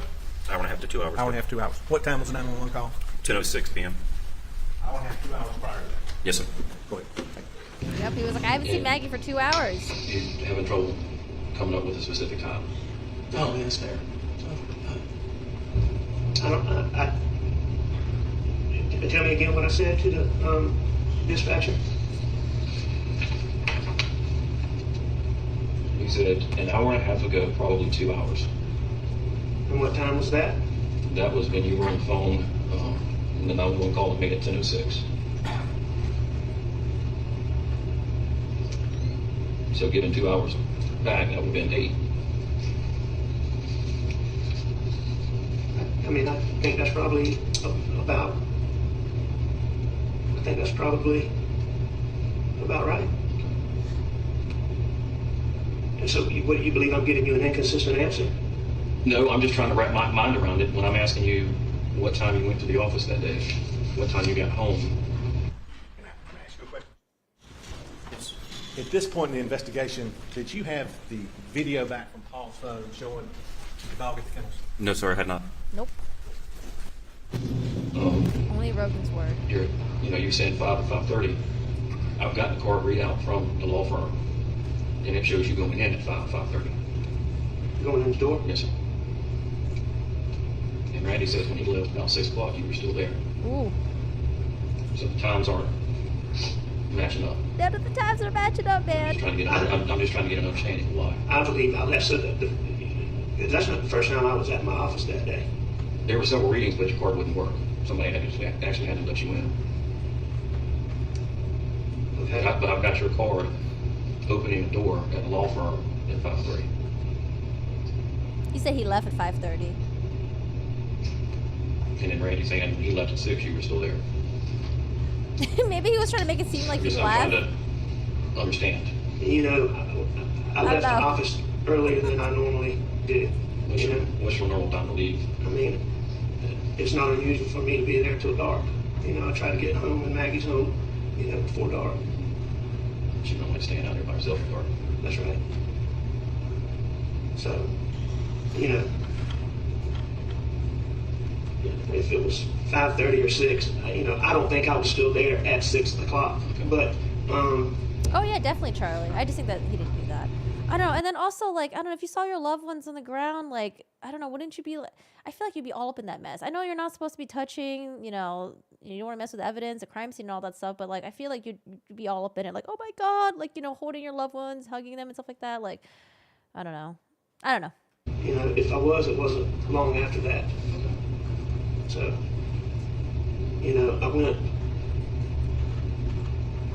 I believe that I went straight home. So it's just weird that there's just no blood on it. Y'all been able to get Chevrolet to download my? We're still working on that. Okay. It's a long process. Maybe he watches true crime and he knows not to mess with the bodies, I got home early enough for Paul and I to ride the property for a substantial length of time. More than an hour. I thought probably a couple of hours that we were together, but somewhere. Took it down the river. We rode down all the roads. I believe that we. I can imagine him wiping it off. We rode all over. You touch the body, you wipe it off your shirt, you get a towel, you wipe it off or something like that, right?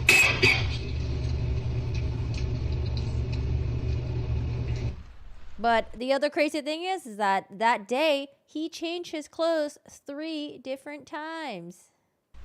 Or possibly 2 times. We don't know if, like, he changed into a fresh clothes or if he did the laundry or something. I think he changed to another fresh clothes, but...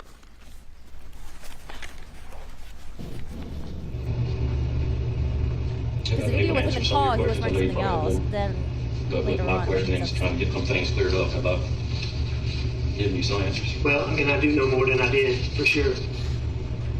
So, yes, some of those questions have certainly, yes, sir. What other questions do you have then?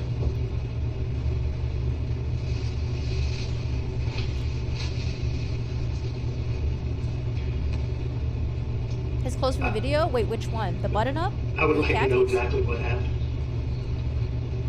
Me too.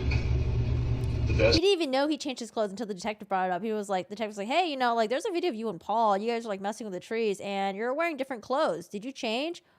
Oh, I don't think I did. I guess if I did, what time was that video again? Oh yeah, maybe I changed like around that time and a little bit after. That I've been able to put together. Looks like. Go ahead, I'm sorry. Here's the thing. It's hard to remember things that you've done, right? But the fact that he's getting all the timelines messed up, like, it's very sus. For the simple fact of where he was located. How many times was he shot? Twice. And he had different shoes on. I thought he shot Maggie first because they could tell he shot her in the back of the head. What? He said he thought he shot Maggie first, or Maggie was shot first? Alex said that he thought Maggie was shot first because she had been shot in the back of the head. Go ahead.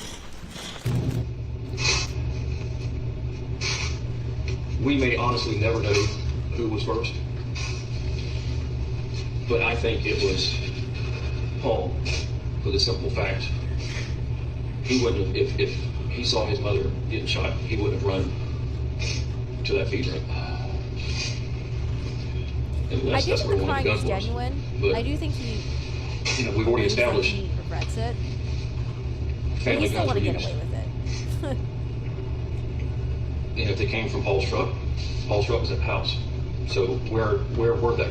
And how did he get down there? And how did they get down there? Yeah, how did he get down there? Did you just ask him, we've established family guns were used? Yes, I did. Objection's overruled. Proceed. What was his response? It wasn't his paralegal. That was actually his CFO, With COO. nothing did he answer? You're talking about, she was a very spicy lady. I liked her. Go ahead. Seconder, right? Miss Seconder? I mean, it's normal for y'all to leave your keys in the cars. However, if somebody showed up and did this, you're not going to take Paul's truck back to the house and leave the key in it. Mm-hmm. Doesn't make sense. And how did they get down there? Remember, Paul has swollen feet. Why would he We've walk already that established far? family guns were used. And if they came from He's like, yeah, I know. Paul's truck was at the house. So where were they? And how did he get down there? And how did they get down there? I mean, I do want to remind you guys that this is at 1.25 speed. The answers are a little more drawn out and a little bit more he kind of there's a little bit more pauses and stuff like that. it's normal for So it y'all looks to like leave he's your speaking normally, keys but in he's the just a cars. lot more slowly. However, if somebody showed up and did this, you're not going to take Paul's truck back to the house and leave the key in it. Yeah, it doesn't make sense. I mean, do you know that the guns were in the truck? I mean, could they have been somewhere else? They could have been somewhere else. I mean, he didn't have his normal truck. And I understand that Nolan Tootin believes he saw the gun 3 weeks beforehand. Mm-hmm. Yeah, she was And the I haven't CFO, talked to him, but COO. is he believes it was the one that, not the one that was at the house? She said he used the art of bullshit, right, that lady?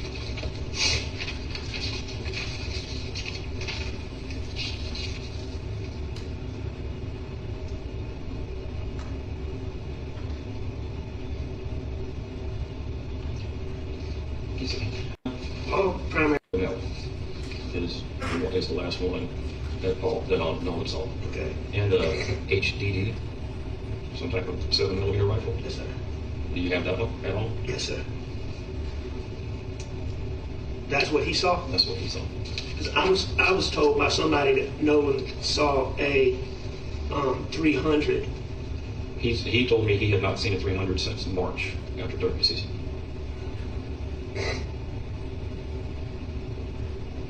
Okay, well, then somebody. Well, those were the go-to guns, and those are the last ones that he saw. The He said he had- HDD and the. Man, that's tough for people who turn he had red not like seen that. the 300 It's hard since for them to March bluff and during stuff. turkey season. And he definitely saw it during turkey season? Yes. Because there was some point, back when it was missing at Christmas time. You should have wear some foundation. The third one's missing at Christmas time? Yes, sir. That way they won't be able to tell that he's getting nervous or anything like that, Anyway, I don't think he he'll saw get it in this. March. Hell no. I want him to.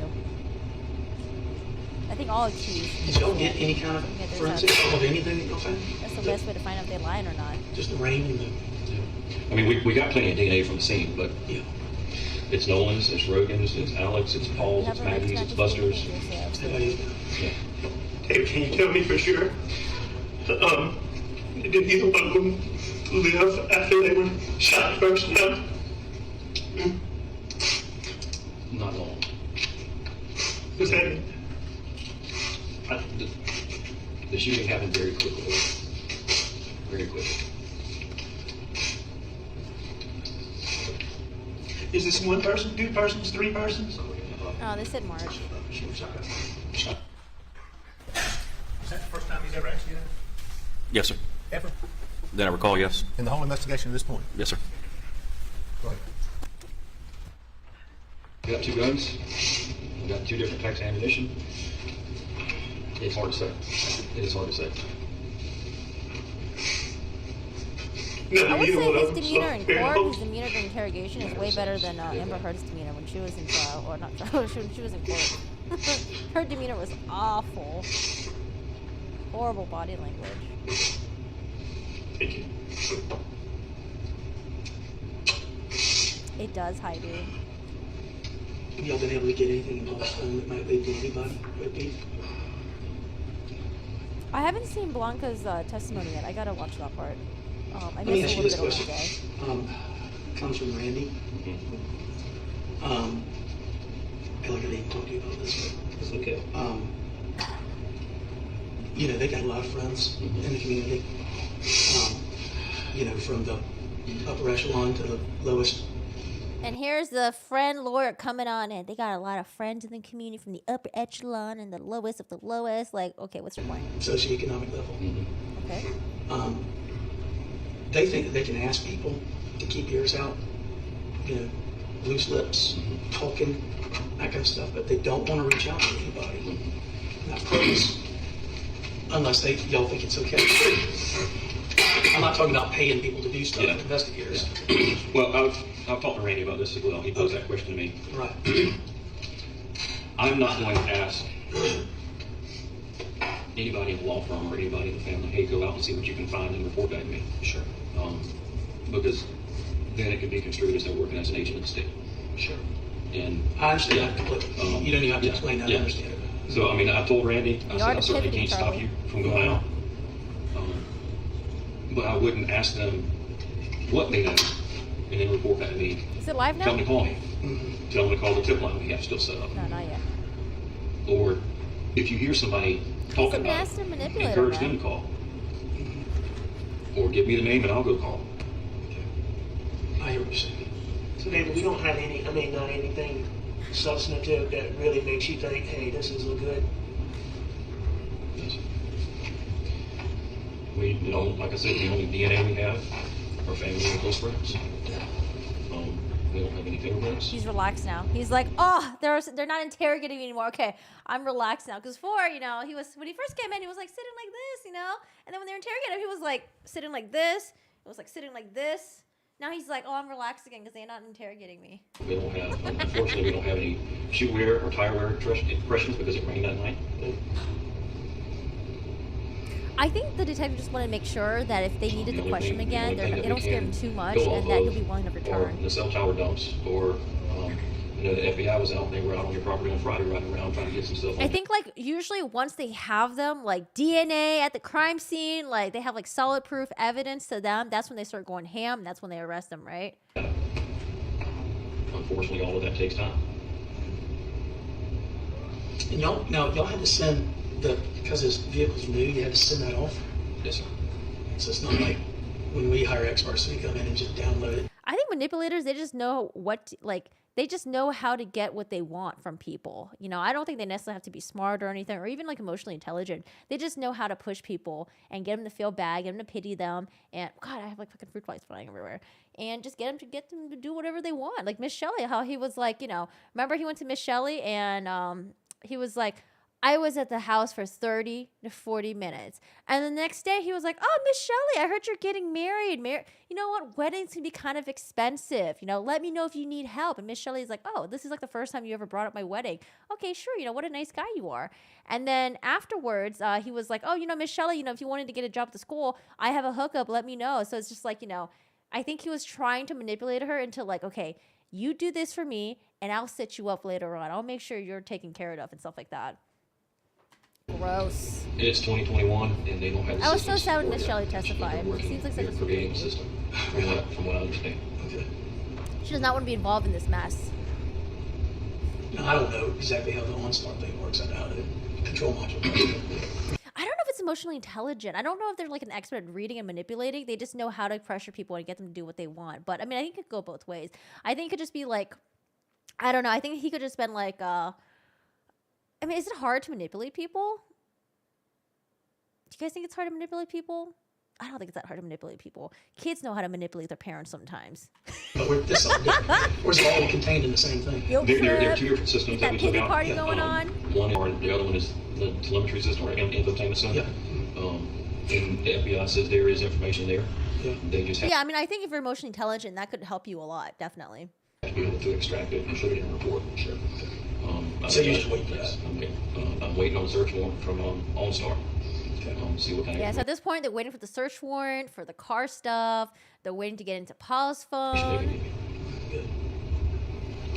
What I want to know is, why did Alec Murdaugh, why did he FaceTime his wife twice that day? Why did he delete it? Why? I don't understand why you would delete the FaceTimes to your own wife. If us signing something expedites that. Why do you guys think he did it? I don't own the car, but whoever we need to will sign whatever authorization you need. So you had said that, or maybe Jim told me or something about y'all were able to get in Paul's phone just with a search warrant. We have a what they call a partial download. Yeah. Because we don't have the passcode. Sure. We can't do a full extraction. Do you think so? You know, my thought was that I don't know who's required to authorize Apple to open it. I know there was that big thing where they weren't going to do it for whatever case. Honestly, the motive is the most cloudy part of this case. I just thought it was really interesting that the day that he gets confronted by the CFO about the $792,000 of missing funds, the murders happen. Later on, 2 months later to be exact, when he's confronted by his best friend about the missing Ferris fees and like, hey, like, you know, are you gonna pay me back the $192,000? Shortly afterwards, what happened? He stages a fake assassination attempt where he was trying to have someone kill him and basically have the insurance money go to his older son, Buster. So it's like, that's kind of a pattern to me, but anyway, wild. But I thought that if we, I think Maggie owned the phone. He was trying to manipulate the system to get money from the insurance company. Well, you have to have your own separate iCloud account for each phone. Because what did he do to the housekeeper, right? The housekeeper has like a trip and fall. She dies. He's like, oh, I'm going to take responsibility. Like he tells her family, like, oh, you know, I'm going to take responsibility. I'm going to sue myself, sue my insurance company, and I'll give you the money to you guys. And what does he do? He ends up pocketing the money. He doesn't even give it to them. So this is the guy that was just trying to, I don't know. Usually people, when they do this insurance fraud thing, they tend to have a pattern, right? Like I always hear stories. Maybe I'm just going by my own like anecdotes, I guess, but like I always hear stories about like people who like engage in insurance frauds where it's like you hear about a wife that like murdered her husband, had her husband murdered or whatever so she can collect insurance money, but then lo and behold they find out that like, oh, she had like husband number 1, husband number 2, husband number 3, and they all mysteriously died or disappeared somehow. So I don't know, you always hear about these greedy mother effers. And we've done that for Maggie's, Paul's, and Alex. iCloud accounts. Yeah. To see if there's anything in there. Yeah. There was nothing in Paul's. I'm still waiting on Maggie's.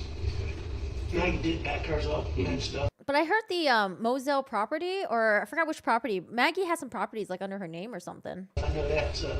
Does that mean Paul did back his up? Probably. But what my thought was, and I don't know if this is even possible, but if we get the estate and we get the personal representative who is now the authorized person to authorize it to be opened. I mean. Do the did they ever do the prosecutors ever mention that range? You know. Surrounded by 100 lawyers, we did a probate done like that. And then the other thing I was thinking too was like, well, maybe he was just trying to do like a murder or suicide type of thing. Like, you know what? I'm gonna kill myself. Let me just take my family with me. I don't know. That to me seems a little bit.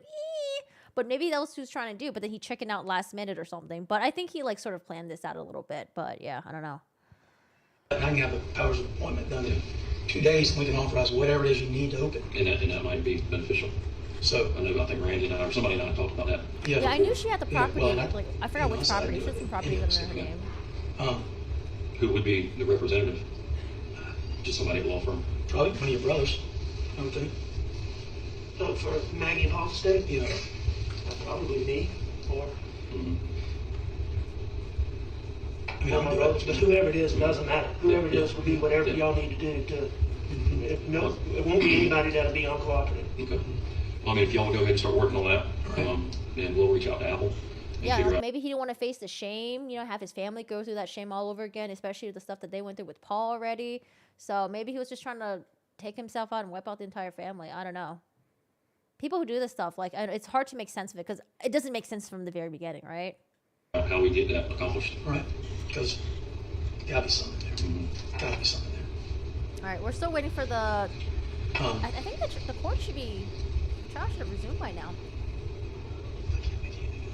I mean, Let me use the bathroom real quick. have y'all had to track down all the wackos on the internet? Or just only the ones that you think seem a little more, not the opportunity and the inclination, you know? There's been a few that I'm looking at. Yeah. But some of the information is just so far-fetched. I talked with one guy. He called in and says, well, I knew that Maggie's son bought a house right around the corner. I'm like, okay, well, no, he didn't. That Maggie had left her husband some time ago and was going to move to Florida to be closer to her father because the mother was dead. And I'm like, okay, thank you, God. So it's a lot of that stuff. Yeah, people that want to get involved. Yeah. People that think they have some information. Especially the matter of death. They're all over the place.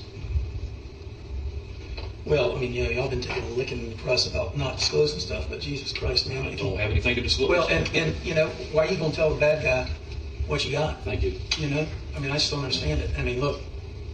Nobody wants to know more than this man right here and this man right here. I know. Everybody I else, believe that. Everybody else. David, how far apart in time were the shots? One of them know the other one was dead or been shot. I think it's impossible to answer that question. I think it is impossible. But you're certain Paul was shot first? I believe he was. I'm not certain. I believe he was. Maggie would have known that then, wouldn't she? You don't know how soon afterwards she was shot? And it all depends on how many shooters are there. I mean, if we're looking at two shooters, it could happen at the same time. Charles back.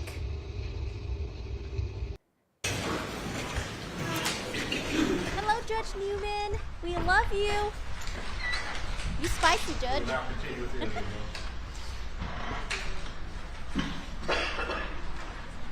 Specific scope on it. I don't know if you had, or we asked, when was the last time that gun had been seen? Do you know of? I know that we looked for it around the Christmas holidays. Or we went to get it around the Christmas holidays. I asked about it around the Christmas holidays. Of 20? This past Christmas holidays? Okay. And that was the replacement, what I guess we call it. That's correct. Okay.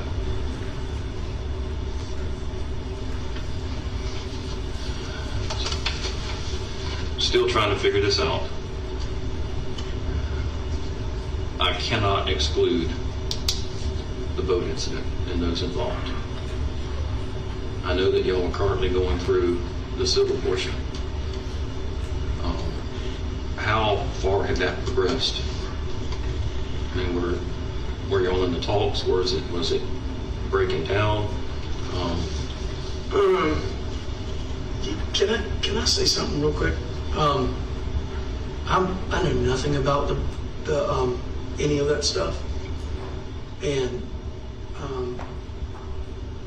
he's represented by lawyers in that case. I don't think I personally believe he shouldn't be talking about that unless the lawyers he's represented by participate. I don't think it's. I mean, I'm sure that they're happy to do that. He should have brought this up earlier. I don't think that the person should be talking about a pending action like that without their lawyers knowing about it. And what, because I know nothing about it. I'm completely separated from it. I don't mind. I have insurance companies hired lawyers, and then some of my partners are helping with that also. But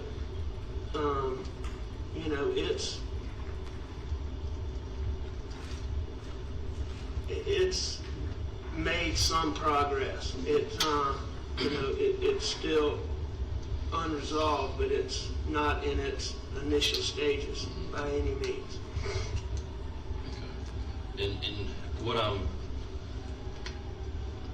getting at with this, it's in progress. I just want to make sure that it's not make sure. Bad word there. Did one party say this and y'all countered or something like that where the other people are pissed off, and now we have somebody out there with more motive because now they're thinking, Paul's going to get away with this. And I mean, I'm not aware of any of those discussions. The only thing that I am aware of is that I've learned that one of the daddies of one of the kids in the boat wreck went to lengths to, or maybe it was his son, I don't know, but I was told that there are people out there that were being told you can't be friends with Paul and the Murdaughs and with us. You got to choose. And that was a dad going out telling. I don't know. Or I don't. It was that dad or that kid going out saying this stuff. I don't know that. I was told by a person who had been told that. It's Nate Tootin is the boy's name. So is that? You can find out from him. Any kin to Nolan? It's Nolan's younger brother. Okay. It's Nolan's younger brother. So.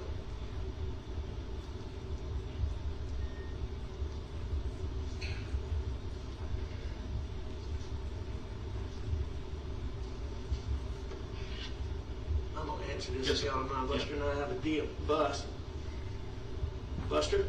You probably don't get much service in here. Buster. I do wonder though if Buster's going to testify or not. If you go outside, hit that green button on the right.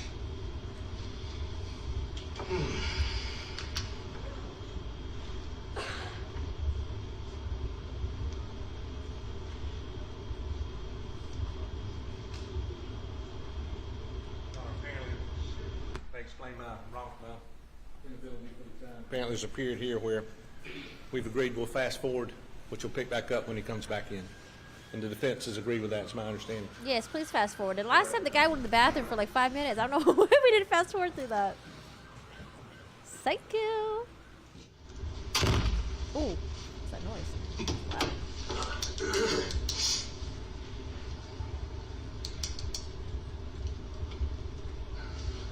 I don't see anything about whether or not they had life insurance policies, Maggie and Paul.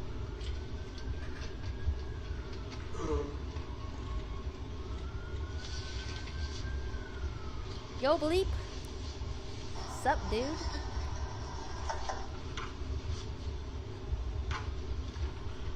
This is the Snapchat video that I'm talking about from Paul's phone.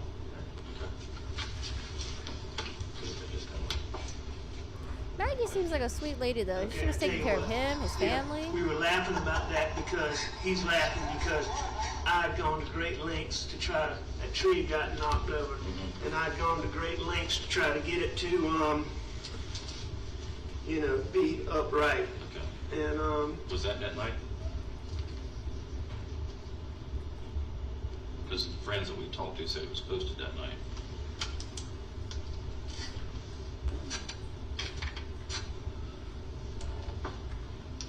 I'm not sure.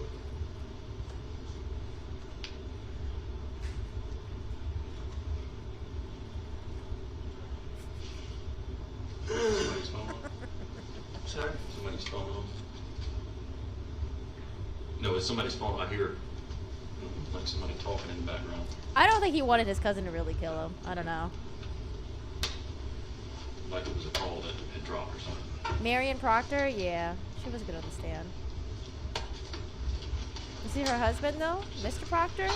He was like, yep, that's Alex's voice. 100% confident.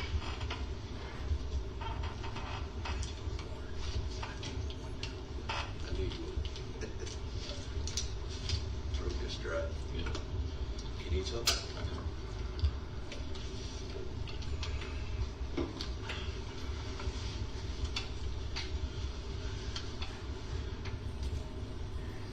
Anybody from the boat or their family That's what I'm thinking, Joe. I think he just that wanted sympathy. you've heard or know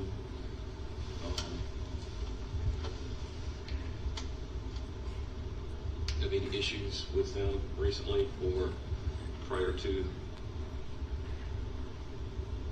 this incident? Like any confrontations? Or them saying anything in the community about the lawsuit or the pending charges, anything that would kind of lead me? I mean, David, I told you about the,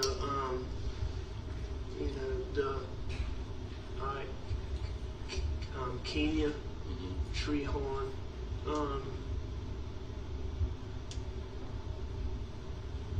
month or so, maybe 6 weeks before this happened, called me, just all out of sorts, and told me, I told you about Yes, this, sir. right? We've interviewed her, yes, sir. So, I mean, she said she'd heard it from 2 different places that family from the boat wreck was, it was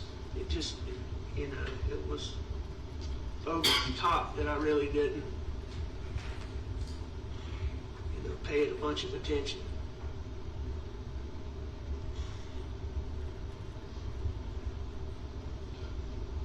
And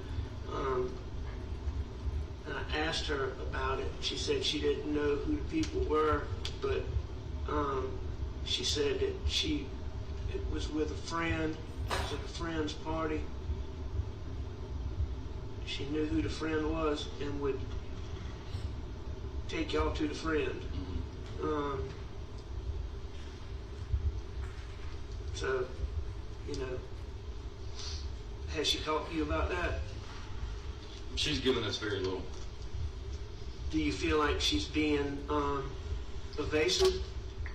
Because let me tell you what I've tried not to do. I know y'all have to look at me. I've tried to have as little discussions with the people that y'all are interviewing, with all this talk about how I fixed this and fixed that with the boat wreck, which is totally untrue. I've tried to not have a lot of conversation with people that, I know y'all need to talk to.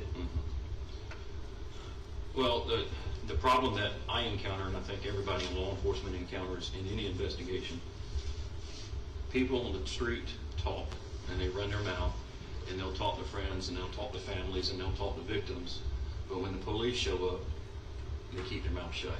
So she's not talking to you? She has given us some information. Okay. Some information. So is there a problem with me going to her and, I'm not going to answer that. So you're not telling me not to do it? I'm not going to answer that. Okay. Either way. I'll get somebody to talk to her. All right? To try to get her to cooperate with you. Darn, allergies. Yeah, I feel like, I don't know if they brought this, in the opening statements, I don't think the prosecutor brought it up, right? All right, do you have any more questions? Do they have any that I might witnesses be to able back this up and answer? And if you can't think of any now, Because that would contribute to reach motive. out, call me. Oh, well, no. I mean, you've answered a lot of things I had questions about, and I appreciate it. And I'll call the Branstetters and see if they want to meet. Maybe get Marion up there at the same time so I can just meet with them all together. Does Marion, I know they live on the Wall a lot, does Marion work? No, she doesn't work. And they're kind of between Wadmalaw and, they're residents of the state of Florida, but they're... Do you guys think that he had an opioid addiction too? Or do you think he was also saying that to get more sympathy? Like, oh, guys, the reason why my life is in ruins and I'm making bad decisions because I'm just addicted to opioids. Because even his friend was like, I didn't know you were addicted to opioids. I've been friends for like 37 years. And you said you've been addicted for like 20 years? But yeah, I don't know. But I think they did mention, the only thing that backs that up is, I think, the sister story. Sister said that, like, Maggie would have Paul be like the detective or something to make sure the dad wasn't like taking like, the pills or something. But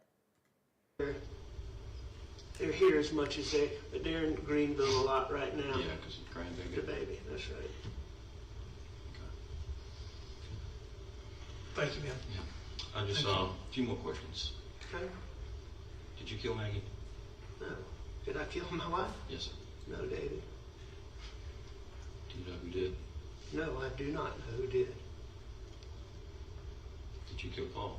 No, I did not kill Paul. Do you know who did? No, sir, I do not know who did.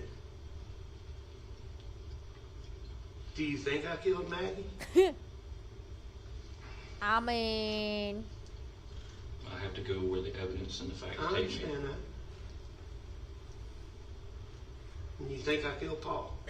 I have to go where the evidence and the facts take me, and I don't have anything that points to anybody else at this time. and why did he show up with this lawyer? So does that mean that I am a suspect? You were still in, like I told Corey earlier, you were still in this. Haven't cleared you yet. With everything that we've talked about, with the family guns, the ammunition, nobody else's DNA.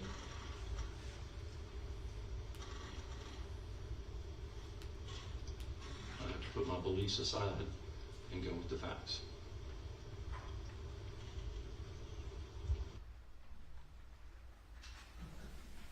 Talking with Mr. Griffin, there's one sentence after that before we redacted. We both agreed that I could lead and ask you after that last question. Do you say, well, I understand, I mean, and Yes. shaking his head? Yes.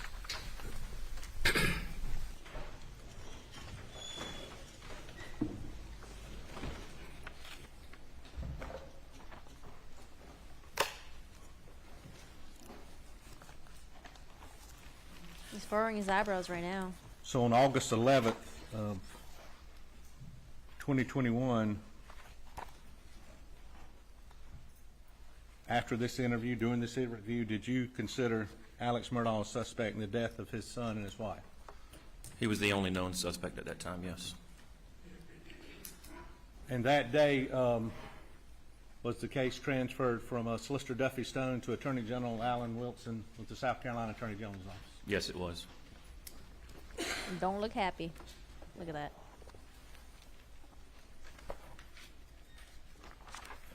Can you push his I glass just up want a to go little back right before we ended, and I'm not trying to get you to repeat this, but do you remember when you asked, or do you remember when he told you, I know y'all got to look at me, and I've tried to have as little discussions with people that y'all are interviewing, you know, with all this talk about that. You remember that? Yes, I do.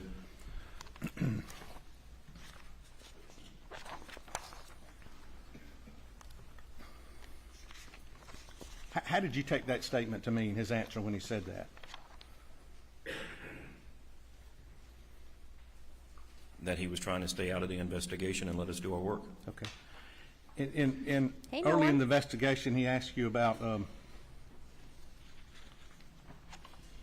well, that tree going back and forth, and was he clear on when that video was taken of him in that clothes on the tree? Was he clear? He didn't recall. At this point, had you already talked to Blanca Simpson? Or had she been talked to, reference? She had been interviewed, yes. Okay. And at some point after August 11, did Blanca System also provide some information in investigations about a conversation she had with the defendant, Alex Murdaugh? Yes. Blanca's a housekeeper. And was that concerning a shirt? Yes, several months later, she provided information that she and Alec had had a conversation Go ahead. about what he had been wearing that day when he left to go to work. And just briefly going through the interview, you asked him about when Maggie was coming to Moselle and why. Did you have in this course of the investigation, did you have the emails from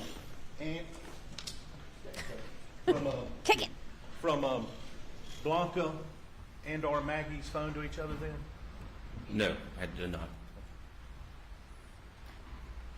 So Blanca was the one that made the dinner that they ate later that night. She prepared it.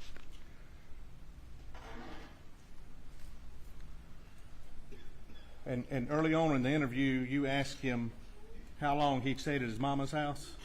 Yes, and he stated approximately 45 minutes. Is it 45 to 60? 45 minutes, an hour? Yes, sir. 45 minutes to an hour, yes. Only And 20 at that minutes. point in the investigation, had you talked to Michelle Shelley Smith about a conversation she had with Alex Murdaugh and the amount of time that he said he was there?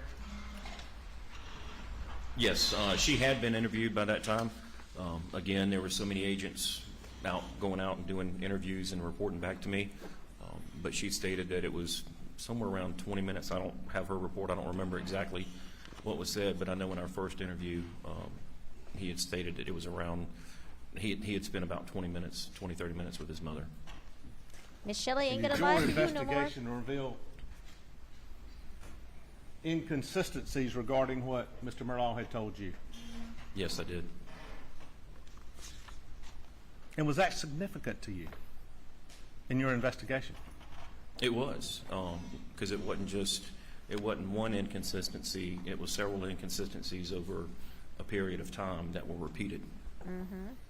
Now, you asked him about a list of guns several times in these interviews. Did you ever get a list of guns from Alex Murdaugh? I have not. Between June 7th, 2021 and August 11th, 2021, this interview, how many times did he call you asking about the investigation? We spoke approximately 5 or 6 times. Also, if someone murdered your wife and son and you thought the cops weren't doing shit and they were pointing fingers at you, wouldn't you hire a private investigator to find out? Did he hire a private investigator? I feel like at this point you'd be trying to take things into your own hands. Solve your own damn murder. Or solve the own murder. What were the inconsistencies that you stood out in your mind? Solve the murder on your own. The times, for one, from the first interview with where he went to his mother's, refer back to my notes.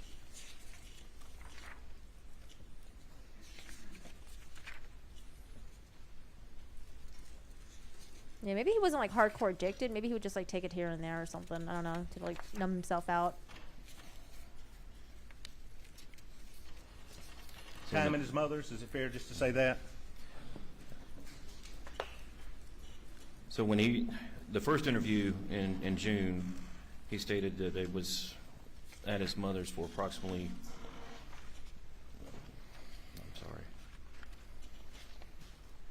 first off, he stated for a little while.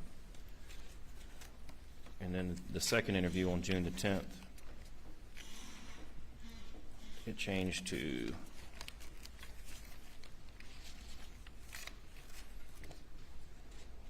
sorry, give me just a second.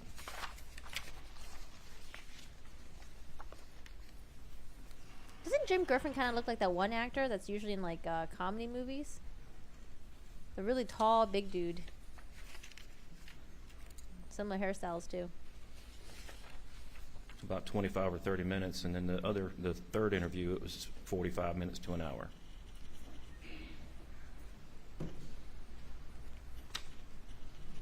And then some other inconsistencies is how much time he spent with Paul riding around. The first time it was 45 minutes to an hour. The next time he talked about riding on the farm anywhere from an hour and a half to 2 hours. And then the inconsistencies, I had the information from Rogan Gibson that he believed he heard Alec in the background. And on the 3 interviews, Alec had never indicated that he was at the kennels, that he was at the house either taking a nap, playing on his phone, or watching TV, and this was after dinner. Bless you. Bless you. Was he ever inconsistent about whether or not he went down to the kennel after supper that night? Yes. Did he ever say he did go down there after dinner? He never told me he went down there after dinner. Never told you that? He told me he took a nap and then he was at the house after dinner. He knew Maggie went to the kennels. At first he wasn't sure where Paul went, but then he realized that Paul must have gone to the kennels because that's where he found him. But then he stayed at the house, took a nap.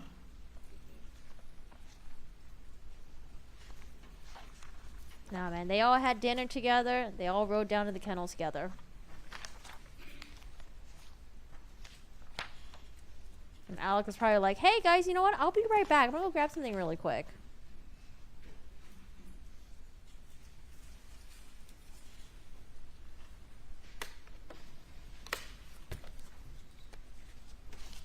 You're trying to say he's broke? He said he was trying Now, to say he was broke when they were coming There's after been him some for settlement discussion, money and from I Mallory think your Beach. testimony was he brought it up on the 911 case victims. about the boat case. Yes, sir. And that happened in what year? February of 2019. 2019. So 2 years before And the was murders. that case null prosequi, dismissed by the Attorney General's office in the after the Peter dead man? No, sir, you cannot. And it's my understanding that the Attorney General's office null pros Paul's case in August of 2021. So that case, criminally, like we're in a criminal courtroom, was over. Yes, sir. I know, right? Right, Joe? You call, she doesn't pick up, go pick her up. Like, hey, we're about to go. Let's go see Grandma. And remember, Miss Shelley was like, it's At some very point unusual in for him to come that late. 2021 She's in like, the she fall, really did sees a him. financial investigation begin involving Alex Murdaugh? Yes, sir. Would it be fair to say that overlapped with this investigation? It did. Would it be fair to say those investigations fed off each other? They did. From the information that I was learning from that investigation into the finances, it gave me additional people to consider, to look at, and consider even to look at Mr. Murdaugh as, you know, a reason why or why not. Were there individuals in the financial investigation that you also interviewed in reference to this investigation? I did. Did some of that information you learned from interviews or grand jury testimony? Yes, I did. Did you then follow up on some of that information? Yes, I did.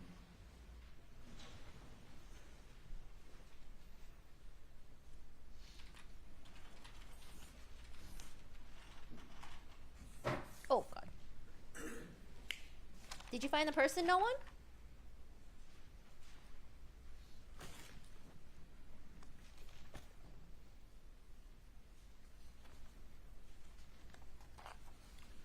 And from August, September of 21 to the summer of 22, were you, as a member of the South Carolina Law Enforcement Division, working exclusively or primarily on this case?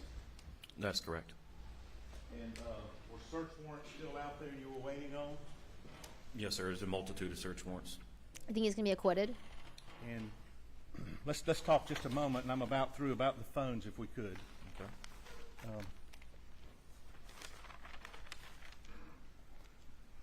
I don't know. It says you retracted your message. I thought you law deleted it. enforcement got Maggie Murdaugh's phone when? I mean, when did you actually take physical custody of it? Maggie Murdaugh's phone was recovered on June 8th, 2021 on the side of Moselle Road. Yeah, why would Maggie's phone be there? Why take Maggie's phone? Were you able to do you law enforcement, you know what I'm talking about, able to get how much information did you get from Maggie's phone in this investigation? The family gave us, I believe it actually came from Alec or either Buster, but we got access to her phone via her password. So we were able to do a full extraction from her phone. Full extraction? Yes, sir. And some of that is included in the timeline that's already been entered. It's going to be entered by Mr. Waters in a little bit, right? Yes, sir. Full extraction? Full extraction. I don't think so. I can see your message, Lake How Stone. about Alex's phone? It says you retracted your own Was it message. initially taken on June 7th? Usually, if like it gets deleted, it'll It say was not deleted taken message. on June 7th or June By 8th. the mods or We something. got an extraction on I June can see you. 10th when we met for You our good? second interview. But that, again, that was just a Refresh, maybe? logical extraction, not a full extraction. Which was, I don't know. I'm confused too. I don't really I think understand, you're but fine. that's the surface, right? You That's just basically the get surface. Off the top. All right.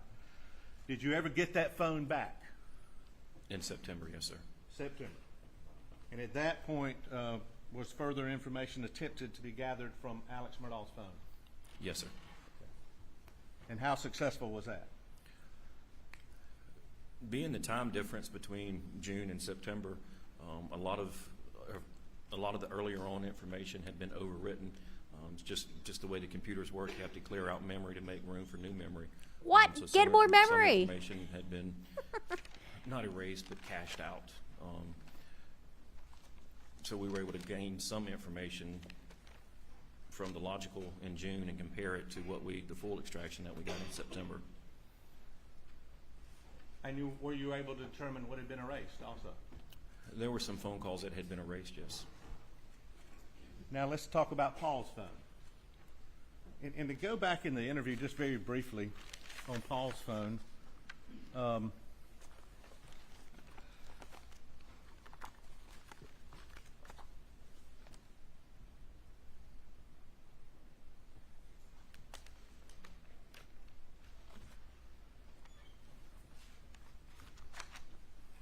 Sorry, Judge, 1 second, I apologize.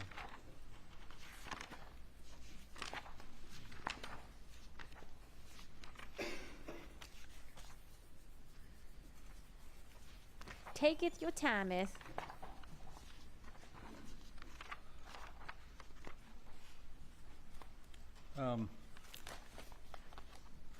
You would ask him when he turned Paul over and his cell phone popped out. Do you remember that? Yes, I do. And what's his answer just a little while ago? I don't know.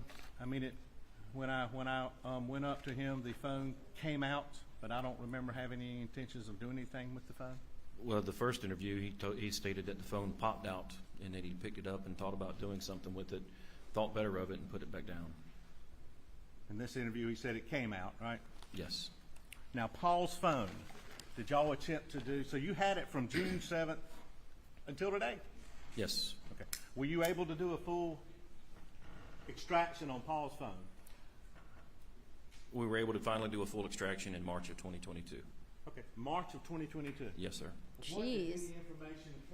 Yeah, they had to get like FBI involved or something, right? The kennel video.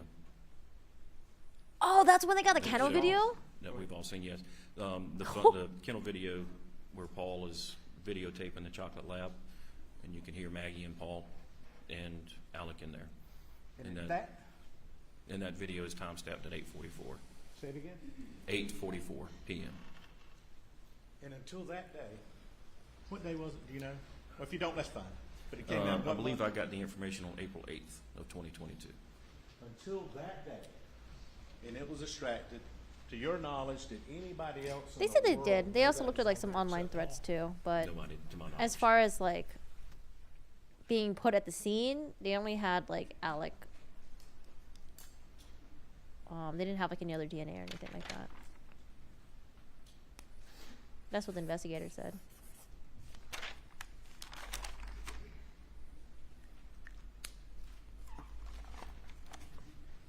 And up until this past, well, was information in this investigation gathered up through last weekend? Yes, it is. And what was that? The General Motors information from Alex's 2021 Suburban. Why did General Motors take so long? So SLED from June 7th in combinations with the locals, the feds. They want to be involved have with been the case? investigating this case nonstop. That is correct.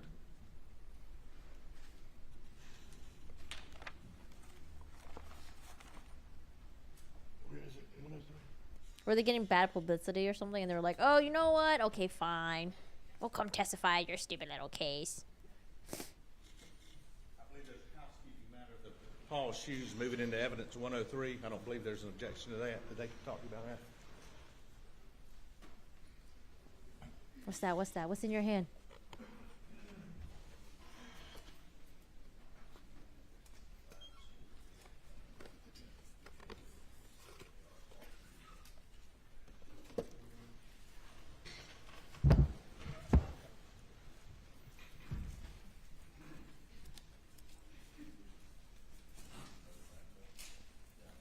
What is that? They got something in the box there.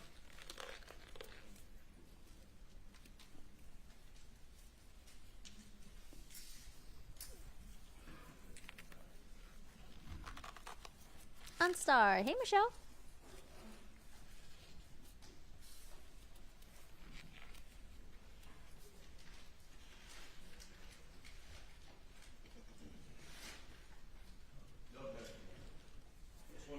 Objection. Thank you, gentlemen. Was it a GPS or something? 36 without objection. You guys ever seen Seven? You don't want to know what's in the box.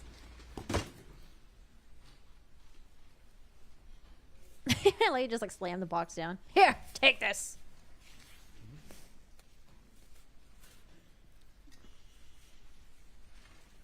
Any further questions? Yes, sir. I don't believe I asked you this, but for the a couple of questions. Okay. Were there any other credible leads that you've investigated that led you to anybody else beside Alex Murdaugh? Alex Murdaugh, that's a new one. Not credible, no, sir. Did you follow up with every lead that came in on this case, social media or otherwise? Yes, we did. All the SLED did? Yes, sir. In Locals? Collin County as well, yes. Law enforcement really worked together on this case, didn't it? Yes, we did. And is the individual that you took this statement from on August 11th of 2021 in the courtroom? Yes, he is. Sitting between Mr. Harpootlian and Mr. Griffin? Yes, sir, in a blue blazer and a white shirt. We'd ask the record so reflect. That's all we have this time. Thank you. Cross-examination. Let's go. Oh, Griffin's coming in. Griffin, don't mess this up, okay? Yesterday, it was a little bit of a mess. Look at Harpootlian. Harpootlian's like, you got this, Griffin. Got this.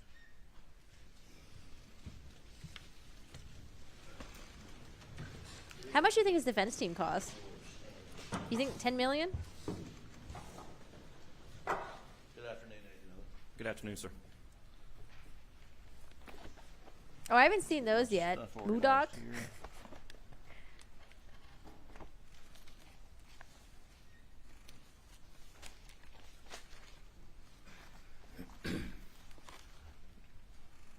We've heard you explain, and I think Agent Croft explain about sort of the investigative circle. Yes, sir. And I think you talked to Alec about that on the video, that he is in the circle. Yes, sir. Pull the mic to your face. He was in the circle from the moment he called 911, correct? I would say yes. And no one had to give you any lead to put him in the circle, right? No, sir. He called 911. He's the one who discovered him. He's closest in relation to him. So when you're asked about, were you given any other credible leads except the one that led to Alec Murdaugh? I mean, he was there from the moment he called 911. Yes, sir. And what has happened over the last year and a half, 2 years, is, as you explained, you've been unable to get him out of the circle. Isn't that right? That is correct. So if someone's in the circle and can't get themselves out, they end up sitting over there where he is today. That's what happens. Isn't that right? As long as there's credible evidence to keep them in that circle, yes. We're going to get to that.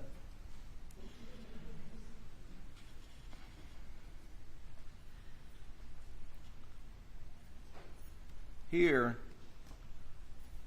SLED failed to take immediate steps. I mean, maybe it's not all SLED, but SLED and the Collin County Sheriff's Department failed to take immediate steps to preserve evidence that could possibly exclude Alec Murdaugh from that circle. Would you agree with that? I don't think it was a failure, no, sir. Well, let's get this right.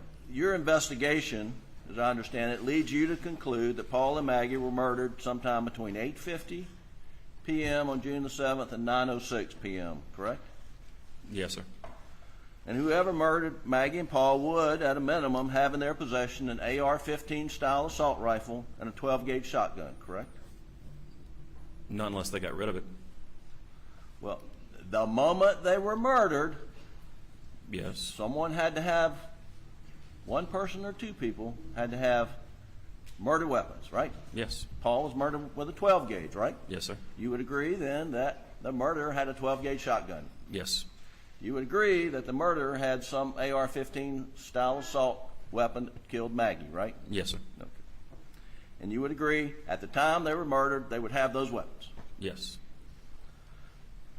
And would you agree that whoever murdered Maggie and Paul would likely have blood and biological material on them following the shotgun blast that essentially blew Paul's brains out of his head? They would have some, yes. And on the night of June the 7th, maybe you washed off with the hose. After midnight, so it would go early morning hours, but 1 a.m. on June the 8th, you interviewed Alec, and he told you that he had left Moselle sometime between 9 and 9:10 to check on his mother. Is that right? That is correct. So if Alex was the perpetrator, as alleged, he would have had to brutally murder his wife and son sometime after 8:50 p.m. and 9:06, dispose of the murder weapons either somewhere on the Moselle property, within the Moselle residence, along the drive to Alameda, or had or at his mother's residence or property at Alameda. Is that correct? Yes. I think he put it somewhere and then dealt with it later on. Now, immediately when law enforcement arrived, they secured the immediate murder scene. That is my understanding, yes. Down at the kennels. I think they checked with the database, Rain, and they weren't able to find anyone that matched. They eventually thoroughly searched the Moselle residence. There was a search of the Moselle residence the next day, correct? That is correct. You know what time that was? Early afternoon, late morning? That's approximate time, yes. He didn't store them at the property. And somewhere else. no murder weapons were found in the residence, is that correct? We don't know where. That is correct. Maybe he chucked them out the window in no the woods murder and then weapons went were back there and found got it on the later. property I don't at know. Moselle, is that correct? That is correct. And was a search of the route between Moselle and Alameda ever done? It wasn't walked from Moselle to Alameda, but it was driven several times. Is that a no? Is that a no? Please don't say And no. didn't find any weapons there, correct? No, sir. And was a search of the waterways along the route done between Moselle and Alameda? That's a no face. Most waterways, yes. Most waterways. Most waterways, I don't know if every single one was searched, but there were several waterways searched.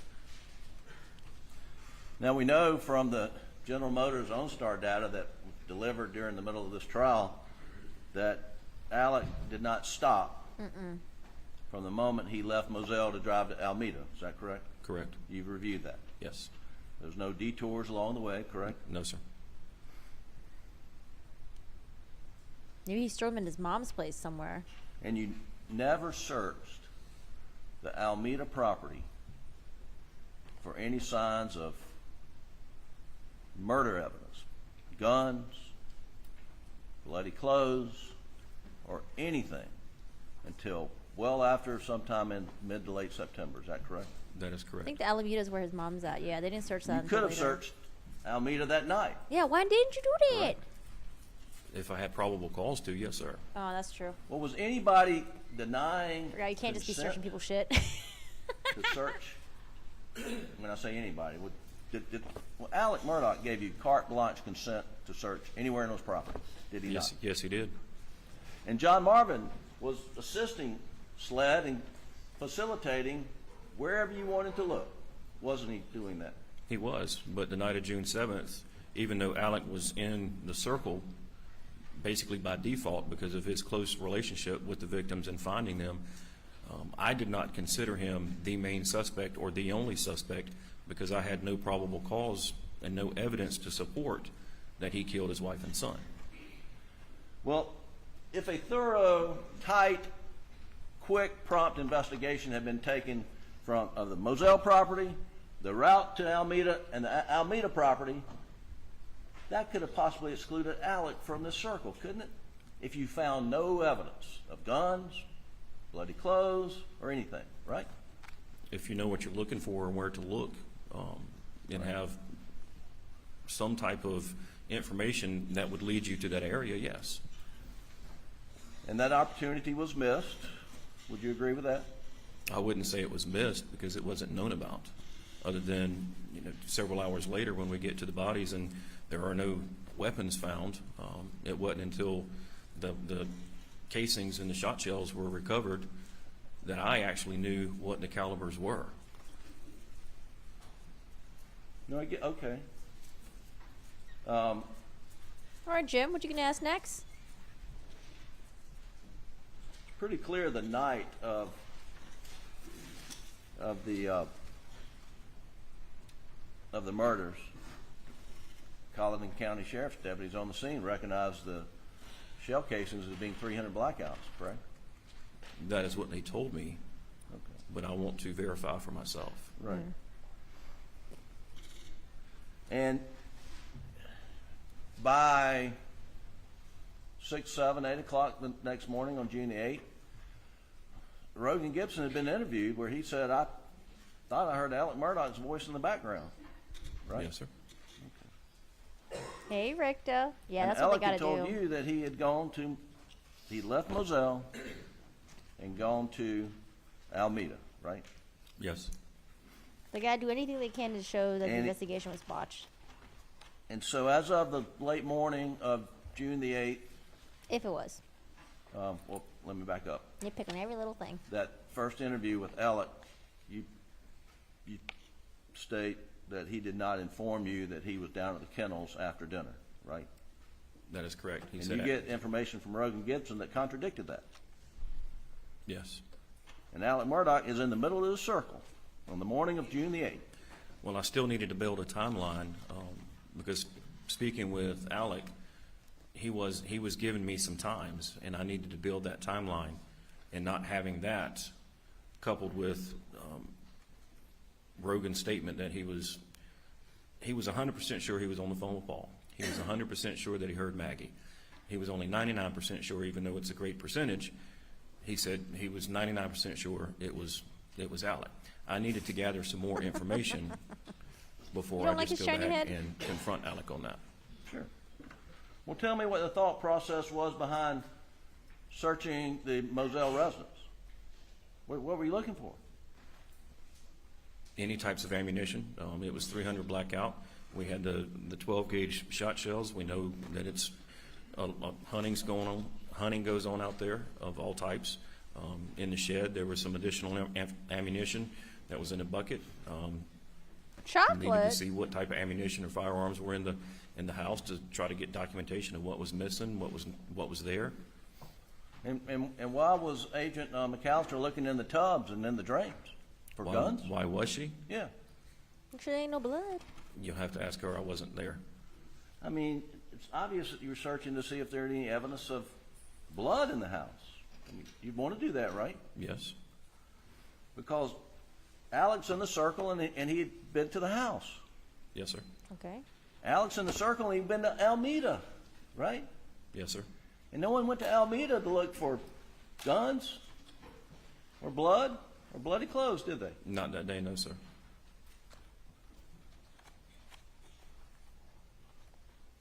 Would you agree that was an opportunity missed? For Almeida, yes. Mm-hmm. But I mean, Now- I guess it's all in hindsight, right? I don't know, man. Why did you guys go to Alameda? We talked about the murder weapons. You Said it would was there. expect that the murder weapons would also have on them, at least the shotgun, the 12 gauge that killed Paul, would have some biological material, blood on the shotgun. Fair enough? Fair enough. And the assault weapon and the shotgun would have GSR on it, would it not? Yes. And if someone was transporting shotgun with blood on it and a rifle with GSR on it, and you got their vehicle, you would look for signs of that in their vehicle, would you not? Yes. And that was done here, was it not? It was done on the Suburban and the Mercedes, yes. Excuse me? It was done on the Suburban and the Mercedes, yes. Yeah, and so there's nothing in the Suburban, there's no blood in the back where people would possibly carry guns. And when I say the back, I'm talking the back. Cargo area, yes. Yeah. There's no evidence of blood back there, right? No, sir. No evidence of GSR back there, was there? No, sir. There's no evidence of blood or GSR in the second or third seats, correct? No, sir. And the only GSR found in the Suburban was one speck on a One particle. a seatbelt buckle, right? That is correct. One particle. And there was one drip of blood confirmed on the steering wheel that comes back Whose to blood? Maggie's DNA. Is that right? Yes. And we know from the General Motors stuff we just got during the trial that Suburban never went down to the kennels until after Alec came back from Alameda. Is that right? Yes, sir. So can we rule out that Alec put any guns from the murder in the back of the Suburban? No. Unless it was wrapped in something. Yeah. And have you found anything it was wrapped in? We have a blue raincoat that has numerous particles of GSR in it. Let's talk about that blue raincoat. But I don't know if they ever linked that he wore that blue raincoat that night, though. You developed information about a blue tarp from interviewing, or SLED agents interviewing Shelley Smith. Is that correct? Yes, sir. And when you're doing a search sometime in September at Alameda for this blue tarp, you find a blue rain jacket rolled up in a closet, right? I believe it was balled up, yes, sir. You say balled up. And you were there during the search, right? Yes, sir. And you also found a tarp somewhere else on the property, right? Excuse me, in the attic or somewhere. Yes, sir. It was on the second floor, folded up in a tote in a closet with other things on top of the tote. And so this blue rain jacket, you showed it to Shelley Smith, didn't you? Say, is this what you were talking about? I showed her a picture. You showed a picture to Shelley Smith? I showed a picture to Shelley Smith to ask her if it was the similar color. And when did you show Shelley Smith that picture? I believe it was last month. Oh, recently. Last month. So was it during trial? No, sir. Is it preparing for trial? I believe so, yes. Okay. But you had not shown her that before Alec Murdaugh had been in. I forget, did they test the tarp? I know they tested the raincoat, his clothes, But you had his shown shoes. that blue rain jacket to Well, it's hot. a number of people to see if they recognized it. I showed it to family members to see if they recognized it as being Alec, Maggie, Paul's, Buster's, or anybody else in the family. And not a single family member recognized that blue rain jacket. No, they did not. Mm-mm. And Shelley Smith described the tarp as she saw it laying out on Ms. Libby's Rocking chair. retirement rocking chair, and it was a tarp, right? She told me that it was a blue vinyl type looking tarp type material, and that Alec came in and it was folded up or balled up in his arms, and then after he left, she noticed it laying on the chair. And so you showed her a picture of this balled up rain jacket and said, "Is it this color?" Is that what you did? I asked her, I knew she wasn't going to be able to identify the raincoat because the picture I showed was it from our lab where it's opened up and spread out. And she's telling me that it was balled up. So I know she's not going to be able to identify the raincoat, but she can at least identify or attempt to identify the color. I mean, you read reports of her interview and probably saw her entire interview by video, did you not? Yes. And you understand that she said she saw that thing 2 times, right? I don't recall that. So. You don't recall her? Well, the 2 times with Alec coming in with it and then seeing it on the chair. Next day, yeah. Yeah. And it wasn't balled up when she saw it on the chair. That's not the report you received, right? No, but it also wasn't spread out, opened up like it was in the picture that I showed her. She didn't tell you it was spread out, opened up on the retirement chair? She told me it was laid across the chair, is the information that I received. Wasn't balled up, though, right? No, sir. Yeah, you didn't show her a picture of the rain jacket, right? I did show her a picture of the rain jacket. No, she said it was a tarp. No, sir. She didn't recognize the silver lines on the raincoat. She was like, it was blue vinyl material, it's a tarp, it's a blue tarp, and they showed it all wrapped up. I know I showed her the picture of it opened up to see if she recognized the color. But I don't think she said it was like the raincoat, because the raincoat had like silver little stripes on it, remember? Little reflectors. Sustained. And you know that rain jacket did not have any blood. I mean, it tested for blood. There's no blood on it, right? I'm aware of that, yes, sir. Okay. And if someone had wrapped up shotgun killing Paul in that rain jacket, you expect to find blood, would you not? At least DNA, yes. Well, there's no DNA either, right? Yes. So there's no DNA and no blood in that rain jacket, right? There's no DNA, and yes. And you know it was tested with LCV, and there was no. Maybe he was trying to throw them off the tracks. Blood there, right? Got rid of the real rain jacket. Got a dupe. So you willing to agree that showed up with the tarp? Like that rain jacket was used. Laid it out so Miss Shelley would remember it. I don't know. On the night of June the 7th. They had weapons in them. I would believe that they had weapons in them at some time because there was GSR in them. Yeah. And we don't know if that was 5 years ago, 3 years ago, 1 year ago, do we? Correct. We do know from folks working on the investigation that you're leading is there's no blood or no DNA in that rain jacket. Correct. Just gunshot residue and a fuck And you ton. know from your experience that there would be blood on the shotgun, and if you're wrapping it up in that jacket, you're going to have blood on the jacket. We don't know if Right. he wrapped it up. Well, you would believe that there would be blood or DNA on the barrel of the shotgun, but until you actually have it to test it, I can't sit here and say, yes, it would be there. Okay. And we know it wasn't cleaned off because if it had been washed off, the GSR would have been washed off, correct? If they wipe the exterior of the barrel for blood or DNA, but it still doesn't wipe off the particles that are in the barrel that could fall down and out. So wiping down the gun. That's why no blood transferred. And let's talk about washdown. Did you notice any wet spots in the back of the Suburban? No, sir.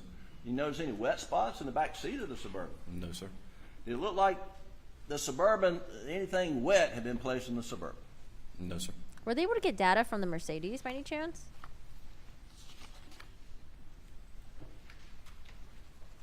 Or did Mercedes did not want to comply?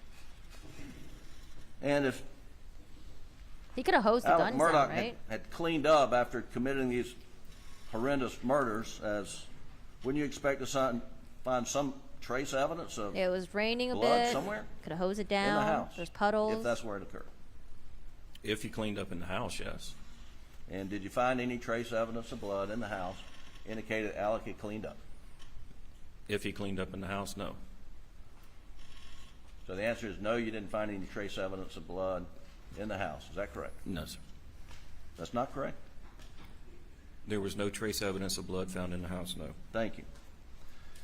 Did you find any blood on the carpet, floors, or anywhere throughout the house? No, sir.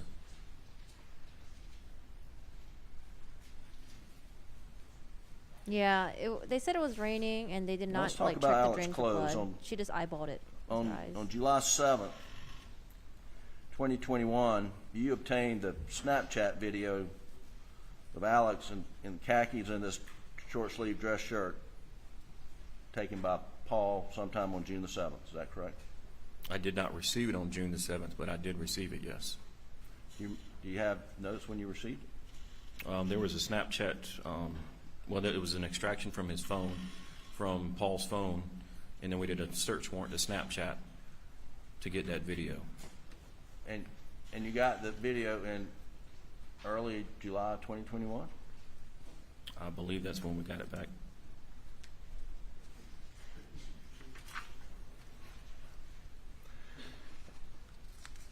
I hear people say Alec, Murdaugh. Even his own lawyers will say Murdaugh. I don't know. Maybe two pronunciations acceptable.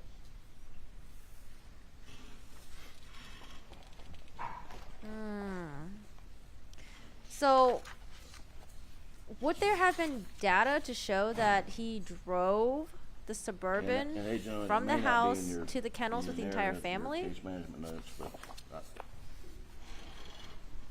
I don't see it indicated in my notes, but I That's know what I I'm did not wondering. get that Snapchat video the night of June the 7th or the early morning hours of June the 8th. no, I said July. I'm sorry. Okay. The dogs were in the kennel, and there's like a We got it little a roofing couple weeks above after, them. yes. Yeah, so by early July, you had the Snapchat video. Yes. And it's in the evidence as Exhibit 306. Will you please just pull it up? And then Doug, also, and if he let's- was taking a nap, how do you not hear the let's freeze it. gunshots? Stop it right there. Now, is this the same video that you showed Alec during the August 11th, 2021 interview that the jury and all of us just watched? It And look appears at to be those the same one, shoes. yes. I mean, and you're pointing out to Alec in that interview, you know, here's a picture of you in these clothes, and when did you change? That was your question, right? Yes, sir. And his answer was, I don't really remember when I changed. He Is didn't that know right? that he changed. He was like, wait, oh shit, you're right. And, Forgot about this. And it looks like he's wearing khaki pants, right? Yes. And it looks like a dress shirt. I think that's what you called it in the interview. Is that right? Yes. And Sperry boat Do you agree it shoes. looks like a blue dress shirt? It's a light blue, yes. Okay. And you agree that on August the 11th, at the conclusion of the interview, you essentially confronted him. Did you kill Maggie? Did you kill Paul? And he asked, am I a suspect? That happened on August 11th. Is that right? Oh, Yes, it did. sniffer dogs. And you said, I got to go where the evidence leads me. Is Yes. that right? And you testified here today that on that date, Alec Murdaugh was the one and only suspect. He was the only known suspect at that time, yes. And I think you testified that that you had interviewed Blanca, or you got some information from Blanca, but where Blanca had talked about a conversation she had with Alec after this interview on August 11th. It was sometime later, yes. And Alec was asking during this conversation with Blanca, what do you remember I'm wearing? Nature of the objection. State the sweet self-serving hearsay it calls for. He's asking him what the defendant said. Objection sustained.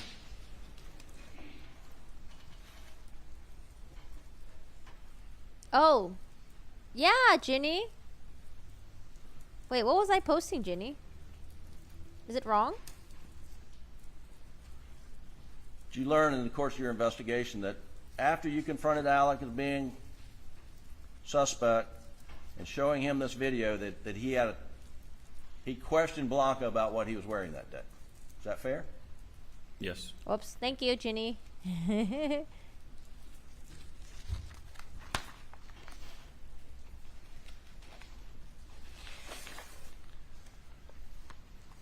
Up until August 11th, Alec had given you carte blanche to search anywhere, anytime on any property he had. Is that right? That is correct. And on August 11th, he was encouraging you Thank to you. try to get information from General Motors, and he would do whatever he could to facilitate that exchange, right? Yes. Yeah, I want And to up know until like what he August did. 11th, I mean, you'd reached out to Alec, Did he drive me, there? John Go watch Marvin, the kennels? whenever you need to go on property to do anything, and you always got consent, correct? That is correct. And anything you asked, for the most part, it was provided. Yes. At no time prior to August the 11th, 2021, did you ask Alec Murdaugh, where's that blue shirt? Where are those khaki pants? Where are those shoes? Did you? No, sir, I did not. He's trying to wake the jury You up. never asked him for that blue shirt, those tan shoes, and those khaki pants, have you? No, sir. And the reason you didn't, He because let you them weren't search the next concerned day. about those clothes. At his main property. Your investigation had been focused since But I early think he June had his on stuff the stashed at his t-shirt he mom's was house, wearing, that's why. shorts he was wearing, and the shoes he was wearing. No fear. At the time he called 911, right? Yes. Is that correct? Yes. And you were actively investigating whether or not the T-shirt had evidence of high-velocity blood spatter, which you would expect to find on someone who was shooting Paul. Back spatter, yes. Back spatter. And your agency, in fact, engaged an expert out of state to give his assessment on whether there was high-velocity back spatter on the T-shirt, shorts, or any part of the clothing, right? Yes, we asked an individual to examine it to look for back spatter. And that was after it had been sprayed with, the shirt had been sprayed with LCV to see if there was any indication of blood on the shirt. Yes. Okay. And I noticed that you opened up in these exhibit boxes. I mean, you opened up, pulled out Alec's shoes. You pulled out Alec's shorts. Mr. Meadows paraded shorts around the courtroom. But you didn't pull out the shirt, is that correct? No, sir. The shirt got The shirt destroyed. has turned purple completely, has it not? Yes, Okay, and that was from treating it with this LCV. that is correct. Okay. That is my understanding. Right. It turned purple. It got like shredded. It got destroyed.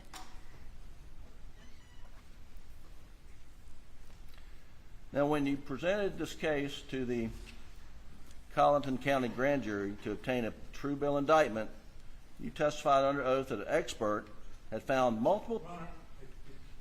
Is he talking about grand jury presentation? Carlton County, that's, you can't, there's not a record of a county grand jury. Move your shiny head, Griffin. Try to see the judge.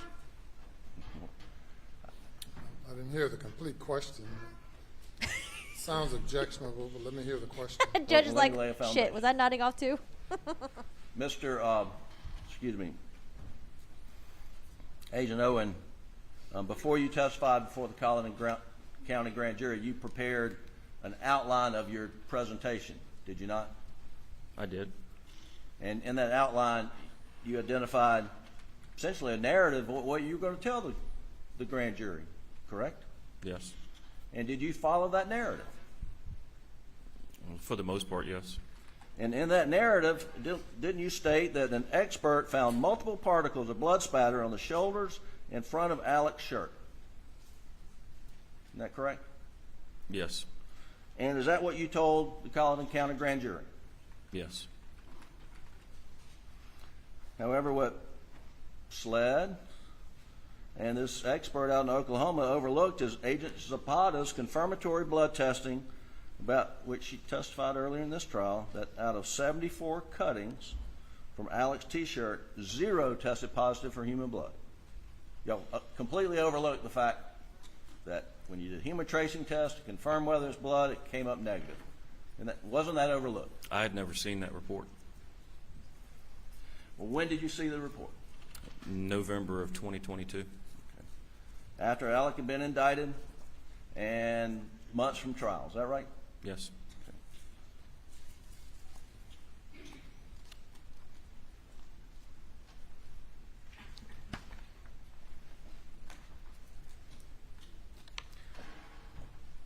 Now, a couple of things. You talked about on the tape that we just saw when you interviewed Alec. You told him. Actually, from this angle, that Jim Griffin looks like Hank from Breaking Bad. There's no unknown DNA taken from the crime scene. Do you remember that on the tape? At that time, yes. Making that representation? Yes. That was August the 11th? Yes, sir. 2021. On August 11th, 2021, did you know that there was unknown DNA of a male obtained from Maggie's fingernail clipping? I believe what it was explained to me is there was one allele under the fingernail, which is not enough for confirmatory test on the DNA. Okay. Did she get her nails done that day? I know she got like a pedicure. I don't know if she got her nails done too, though. Or I don't know. Or did you hear in Alice court said she got a that pedicure. 3 alleles? Or maybe she got a manicure too. From this angle, he looks like Hank, but when I you heard zoom that it in, was he one. looks like the other dude from usually in comedy movies. And another thing, what was tested for DNA? Do you remember? I do not have that report in front of me, so I'm not going to attempt to speak on that right now. Yes, sir. Well, There was a multitude of items, I know that. well, let's start with Alec's shirt was tested for DNA, was it not? Yes. Maggie's clothes were not tested for DNA, were they? No, they were not. Paul's clothes were not tested for DNA, were they? No, they were not. Now, in your communication with Mr. Bevel out in Oklahoma, at one point in time, he asked you to look into whether there was a blood mark in Paul's pocket and whether there was a matching blood mark on the outside of Paul's pocket. Do you remember that? Yes, sir. Was any DNA testing done of that area? No, sir. But Alec's shirt was DNA tested front and back, right? Correct. But Alec wasn't the victim of any crime on the night of June the 7th, was he? Not to my knowledge, no. So why are you testing Murdaugh's clothes for DNA? What are you expecting to find? Blood, other DNA. Evidence to include or exclude him.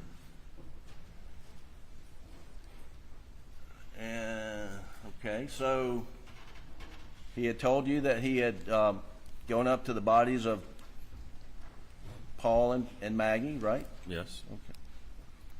Okay. And what DNA result would have excluded him? Well, sorry, the lack of any other DNA would have excluded him. But it didn't. All right.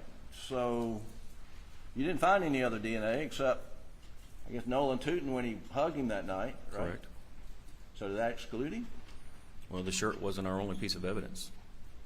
Well, the shorts. Did you find any? The shorts weren't our only piece of evidence. I'm trying to focus on DNA. Okay. I mean, so the DNA didn't really add much whatsoever. Is that correct? Correct. In fact, it certainly support conclusion that he could not have been wearing those clothes at the time Paul was murdered, right? That's a distinct possibility, yes. Well, I mean, we already talked about, and the jury's already seen. And then dealt with how the guns afterwards, gruesome and that's where the Paul's gunshot injuries residue were. was, right? They've seen the blood in the feed room. Wipe They've down the seen guns, hose it down, whatever. everything that is unimaginable. That's why There was only no gunshot residue, no blood, DNA possibly. found on Alec's shirt from Paul, was there? Except for the little piece down there the was hem. some DNA of Paul on that shirt, yes. There was just a little piece at the hem, is that right? I believe there was one other spot, but yes.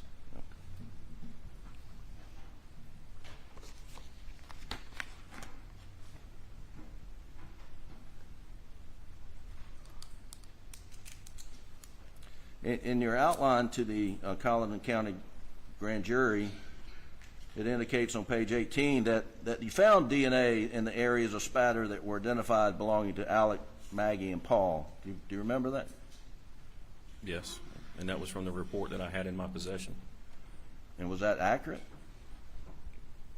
Now that I have that hemotrace report, the hemotrace indicates the parts that she tested, no human blood was found. So you didn't know at the time, but you know now that what you told the Colleton County Grand Jury was not correct. Maybe he was Is just that trying to fair? obfuscate, In reference you to know? the shirt, correct. Confused, throw them off the tracks a little bit or something.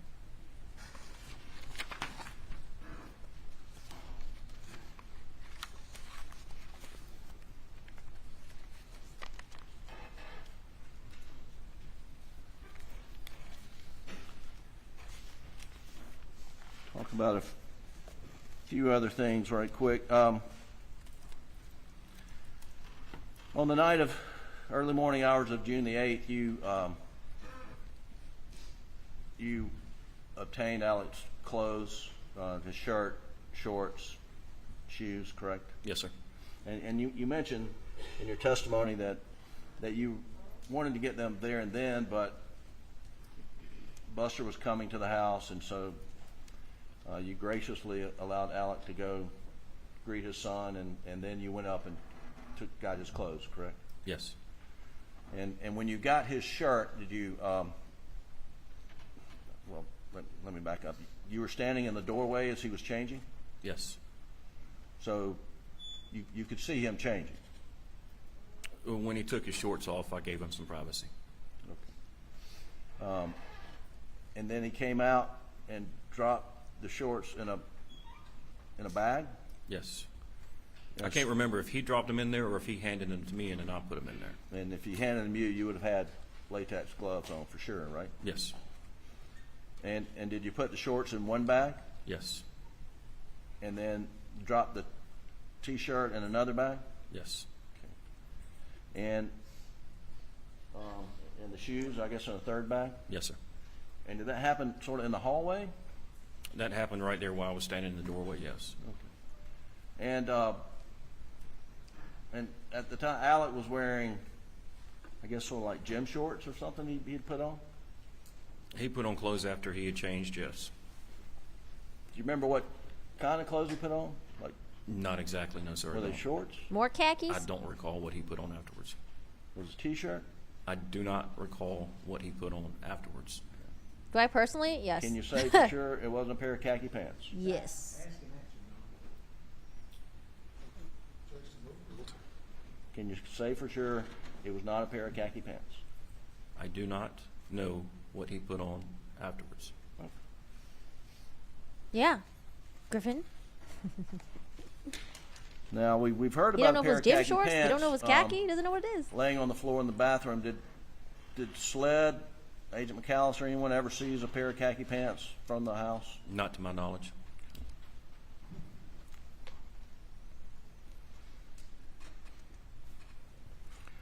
One of the things that you testified to, and I just want to see if we can clear it up. I don't. You stated in your testimony that Alec indicated he attempted to contact Nolan Tootin that night. Are you sure it was Nolan and it wasn't Rogan? He contacted Nolan Tootin that night and attempted to contact Rogan Gibson that night. Okay. I wonder if he was trying to get everyone you to gather also mentioned so that he can as show you're his driving from innocence. Charleston, it's And show how intermittently devastated he raining, was. sometimes So they hard, wouldn't think he was sometimes not so guilty. hard. Yes, sir. And then when you got to Moselle, it looked like it had been raining. Sometimes it rained hard, sometimes not so hard. Yes, sir. Yeah, did it Wasn't rain hard true that night? That rain was dripping off the rooftop of the kennels and above the feed room onto Paul's body. That's a fair assessment. And on his body, and then it was washing down the concrete pad. I mean, that's a fair assessment also, isn't it? Yes, sir. And if the jury has seen in this trial photos of puddles of water that may look like blood, it's very easily explainable that it came from the rain dropping on Paul's body, right? Yes. Can they test that out?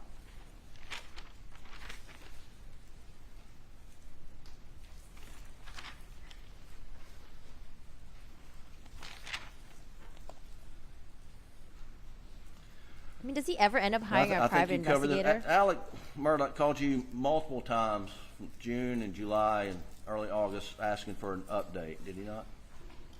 We communicated. Sometimes it was via text and sometimes it was via phone call. You're right. And not only did he want an update for himself, but he also kept wanting you to update Maggie's parents as well. And I met with Maggie's parents, yes. Sure. But Alec was requesting that of you, was he not? Well, he was requesting that of me, yes, but I also intended to meet with Maggie's parents regardless if he requested it or not. Okay. And you're also aware that Alec and Buster and his family put up a reward for tips. So that don't mean anything. I knew a reward was offered. It was under my impression that it came from the law firm, but I know that a reward was offered of $100,000 with an expiration date.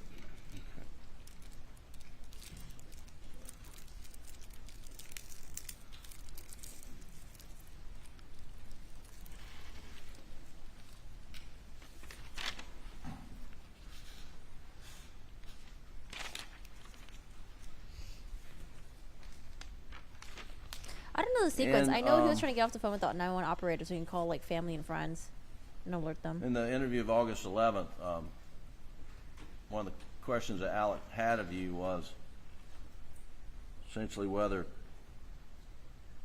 Maggie and or Paul suffered. Mm-hmm. Do you remember that? Yes, sir. And I think you told them that if they did, it wasn't for very long, a matter of seconds. Is that right? Yes, sir. But what about the inconsistencies with his own stories, though, and him pressuring people to change timelines for him? Like, I don't know. There's a lot of things that he did himself that just looks really bad.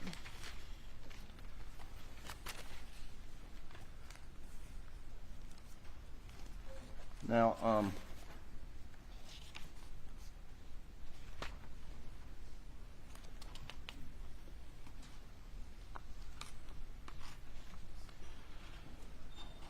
talk about the shot shells. The shot shells that were found in the feed room where Paul was murdered, there was a buckshot and I think it was Winchester dry lock waterfowl. Brain. Yes, sir. That's not turkey load, right? I was told it was turkey load at first. I'm not a hunter. I'm not 100% sure. I know it was small pellets and big pellets. Right. I know the difference between small pellets and buckshot. And that after, okay. So you were operating lead investigator under the impression that it was buckshot and turkey load, right? Yes. Someone told me that night that it was turkey load. And turns out it wasn't turkey load. You agree with that? I agree. Okay. And I think Agent Croft got involved because of his knowledge of firearms and shot shells and the works, correct? Correct. Okay. And you mentioned that in the interview, you told Alec that there were multiple guns found on the property that were loaded with buckshot and turkey load. Do you remember that? I believe I used buckshot, birdshot. Okay. Well, I mean, Agent Croft had testified, but can you identify any weapons that were loaded with buckshot and birdshot that were found in the house? Repeat the question. Can you identify any weapons found in the house at Moselle that was loaded with buckshot and birdshot? No, sir. Just the gun that Alec had from that night, right? Now, when you told Alec that there were multiple weapons loaded with that same load, buckshot and birdshot, I mean, was that an investigative tool, or were you just under the misimpression that that was the case? Investigative tool. So you lied to him? I'm allowed to use trickery to elicit a response. I understand. And so you're trying to trick him. Agreed? I'm allowed to use trickery to elicit a response. Yes. Okay. And you're allowed to do it, and you did it. Yes. But I thought they did say that the shotgun that he did have was like loaded incorrectly or something. Or You with the also wrong ammunition. testified under oath in front of the state grand jury. You said basically the same thing, that there were 4 shotguns on the Moselle property, and they were loaded with buckshot and turkey load. Oh. Yes. Now, were you mistaken then, or were you trying to trick the state grand jury? No. I was not trying to trick the state grand jury. You were mistaken. No. Then what? The shotguns that we recovered from the house had 2 different loads in them. They weren't Winchester or Federal. They had different loads in them. So when I tell the state grand jury that there's different loads in the shotguns, there were different loads in the shotgun. Well, you're saying you weren't telling them that it was buckshot and turkey load, but you were telling them it was just different brand names of something. I may have used buckshot and turkey load or birdshot, but they were 2 different loads. Well, I think we established that you SLED did not find any weapons at the house At the time. with buckshot and turkey load loaded in, right? That is correct.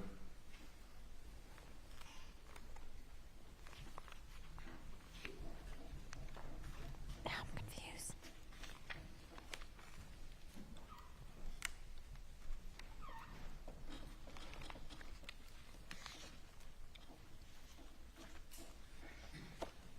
Because he told the grand jury that it was 2 different types of brands, but then he might have said buckshot and birdshot. So was it or was it not? I'm so confused.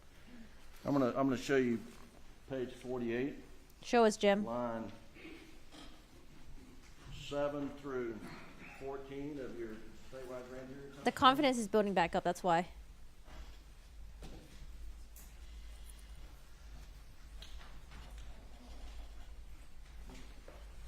So Paul was shot with a birdshot and a buckshot.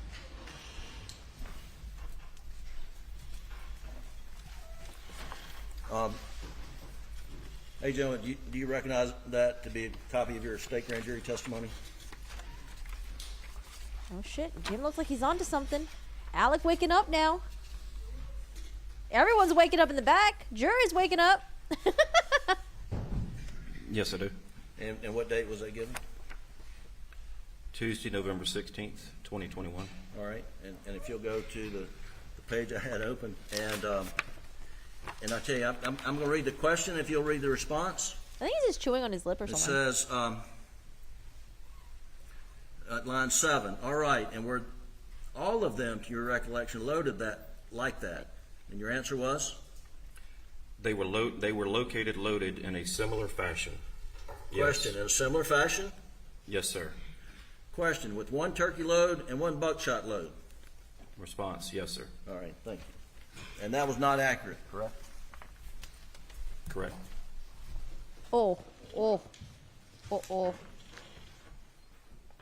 Then why you say yes? Agent Owen, were you mistaken? Were you confused? What happened? I mean, people do make mistakes, do they not? Yes, they do make mistakes. Okay, Jim, And humanize people him. make mistakes about time frequently. Uh-oh. Is that right? I would believe that would be the most mistake made is time. Okay. And here, you were asked to identify inconsistencies With Murdaugh's times. with Alex's statements to you, and the one that you pointed out was times. You I don't know, recall that? man. I think Miss Shelley's testimony like kills him. Well, the inconsistencies is they kept changing. Well, that's right. I mean, you said that he said on June 8th he was at his mother's for, quote, a little while. And then you said he changed it on June 10th to 25 to 30 minutes. Mm-hmm. Do you remember testifying to that? I do. And then you said on August the 11th, he said he was there 45 minutes to an hour. Why would he out of nowhere tell Miss And you Shelley, found that those I were was inconsistent. here 30 Well, to there was a 40 difference minutes. between 20 to 30 minutes and 45 minutes That's to an so hour. menacing. Well, let's work on that. He left the, well, let me tell you, he told you that he left the Moselle property between 9 and 9:10, did he I not? thought direct was good. I thought Cross was a little bit snoozy up until He this showed point. me his text messages, and it was narrowed down to 9:06, yes. All right, so he clearly told you. 9:04, 9:06. So on the night of June 7th, early morning hours of June 8th, Can we take a you, break? he told you, looking at I'm the starting to text get hungry message, again. I left Or here actually, I have my at protein shake 9:06. Is that right? Correct. And he got back, well, he called 911 about 10:06, right? Correct. And so he was gone to his mother's almost an hour, was he not? He was away from Moselle for an hour, but my question to him was, how long were you at your mother, or how long were you at Amita? And in your investigation, as we established in my cross-examination of you moments ago, I don't know how long I've been standing here, a few minutes ago, it's your investigative belief that Maggie and Paul were murdered sometime between 8:50 and 9:06, correct? Yes. So, for your investigative purposes, does it make any difference if he's at his mother's house 25 minutes, 35 minutes? New poll. Obviously, he couldn't be there an hour and make it back and call 911, but, I mean, isn't that really not material? How long he was at his mom's? If I'm trying to build a timeline, yes, it is. Well, your timeline is, Why is it not material? you're focused on is 8:50 to 9:06, right? Well, my timeline and what we're talking about is how long he was away from the house when he says he went to Alameda. So he leaves Moselle at approximately 9:06 is when Right. he sends the text Also, to the Maggie. GM shows that he was only And there the for 20 911 minutes. call comes in at 10:06. So I know he's away from Moselle for an hour. And he says he goes to Alameda. How long did you spend at Alameda? 20 minutes. He tells me 20 to 30 minutes.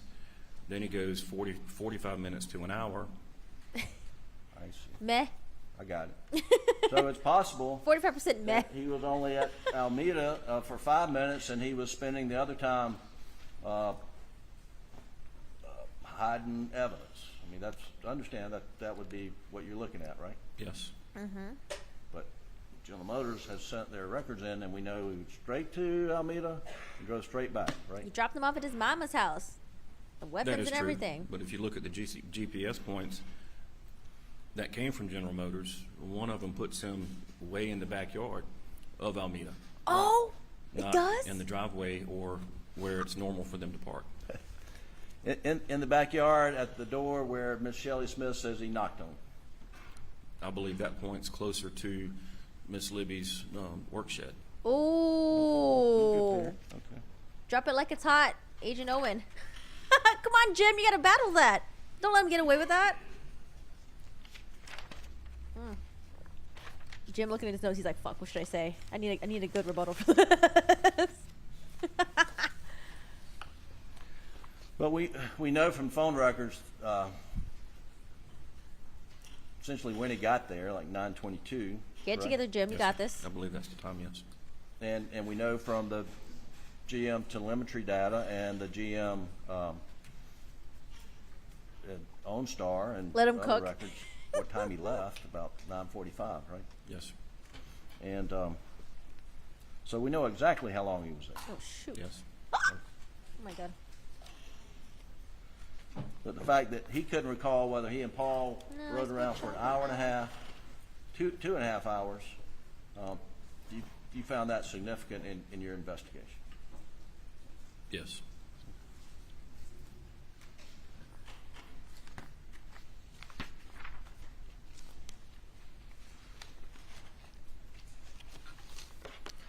Now, you also testified that Because I think when he appeared at his mom's house, I think he probably put his tools, his whatever guns, whatever the heck that he had, maybe in the shed, right? And then he called Miss Shelley, and then he was like, "Okay, I'm outside." Or I think like she like got the door like 5 minutes later or something, because he was like on the way. But I think maybe he was already there. I don't know. That's a possibility.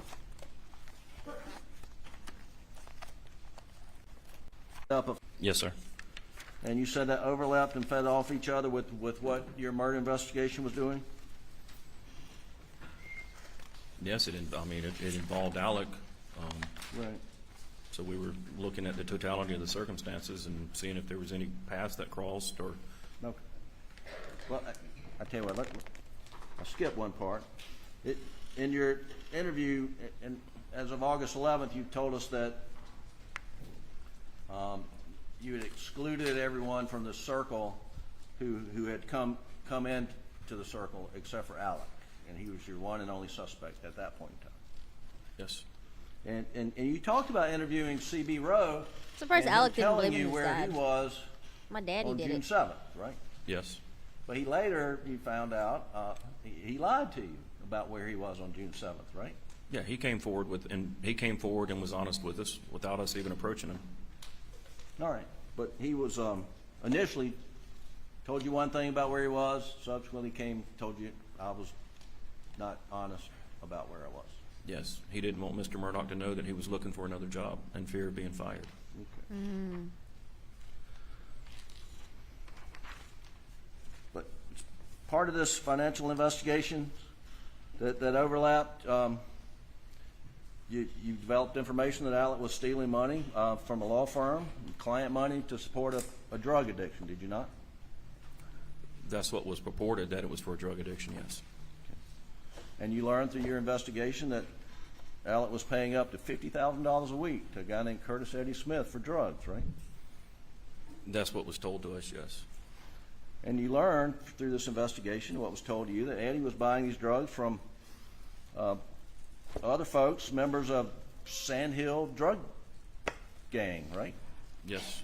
And the Sandhill Drug Gang was a precursor to the Cowboys drug ring, right? I'm not familiar with the Cowboys, but that's what I've been told, yes. And you learned that Eddie owed these drug gang members a lot of money for drugs that were sold to Alec, didn't you? I believe the information came into that they weren't worried about what was owed because they knew they were going to get paid. That came to you after the Maggie and Paul were murdered, right? That came to us after September-ish incident as well. And did you ever conduct a cell phone analysis of these drug gang members to see where they were on the night of June the 7th? I didn't have their phone numbers. In my experience, that they don't keep the same phone numbers. They use what's called burner phones. But we also did an analysis around Moselle, trying to encompass anybody else coming in, and that information did not pan out. There was only 2 people identified, and they were emergency first responders. And you're talking about the geofencing stuff? Yes, sir. Well, did you ever obtain any DNA samples from these drug gang members to see if they matched Maggie's fingernail? No, sir. And you really never put them in the circle, did you? The investigation into that, in my understanding, I'm not investigating the drug aspect. That investigation is still ongoing from my understanding. I heard about the Cowboys drug ring or something. I forgot where I read about it. Or maybe they brought it up somewhere. 1 second, you know. But is this the first time the jury's hearing about this? Oh, Harpoodilian? What's Harpoody saying? Pooty? What you saying over there? You ready to fuck up or something? Can't see Pooty.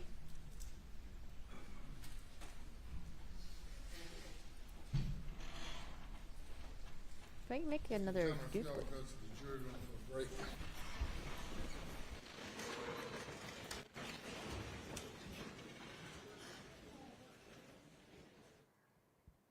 What do you think Pooty was saying?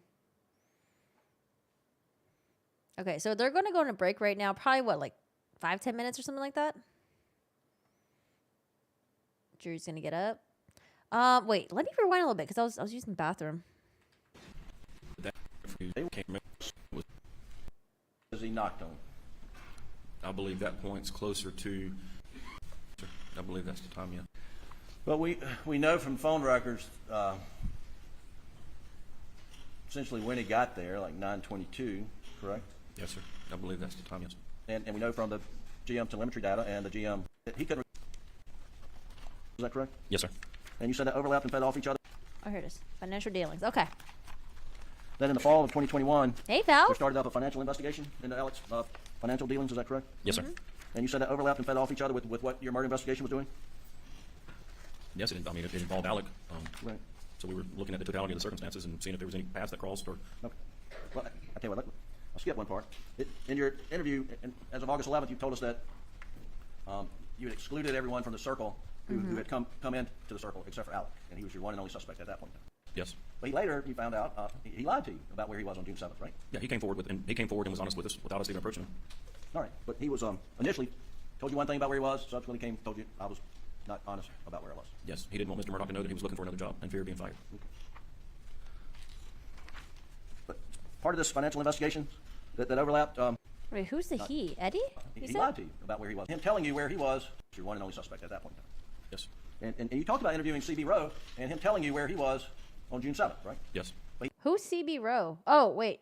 Later, you found out he lied to you about where he was on June 7th, right? Yeah, he came forward and was honest with us without us even approaching him.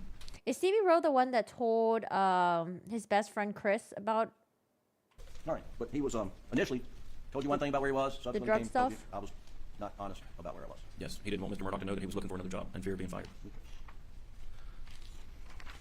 But part of this financial investigation that overlapped, you developed information that Alec was stealing money from a law firm, client money to support a drug addiction, did you not?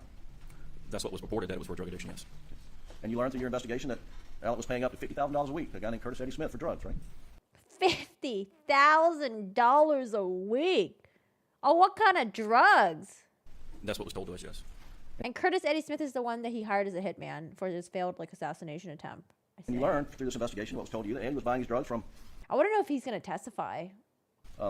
other folks, members of Sandhill drug gang, right? Yes. And the Sandhill drug gang was a precursor to the Cowboys drug ring, right? I'm not familiar with the Cowboys, but that's what I've been told, yes. And you learned that Eddie owed these drug gang members a lot of money for drugs that were sold to Alec, didn't you? I believe the information came into that they weren't worried about what was owed because they knew they were going to get paid. That came to you after the Was he dispersing these drugs to his friends or something like that? Like $50K a month? Maggie and Paul were murdered, right? That came to us after September incident as well. And did you ever conduct a cell phone analysis of these drug gang members to see where they were on the night of June 7th? I didn't have their phone numbers. In my experience, that they don't keep the same phone numbers. They use what's called burner phones. Burner We also did an phones. analysis around Moselle, trying to encompass anybody else coming in, and that information did not pan out. There was only 2 people identified, and they were emergency first responders. And you're talking about the geofencing stuff? Yes, sir. Well, did you ever obtain any DNA samples from these drug gang members to see if they matched Maggie's fingernail? No, sir. He said You there really wasn't never put enough. them in the It was circle. just an allele. The investigation into that, in my understanding, I'm not investigating the drug aspect. That investigation is still ongoing, from my understanding.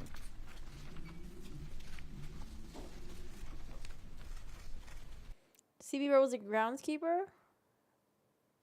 The one that testified or someone else? There's a guy that worked at the kennels, but that was something else. That was someone else, right? Okay, back to live. Entire scope of this trial, I just can't see him, folding his arms and saying, "I don't care what you're talking about. I'm taking a stand here." He is still a lawyer.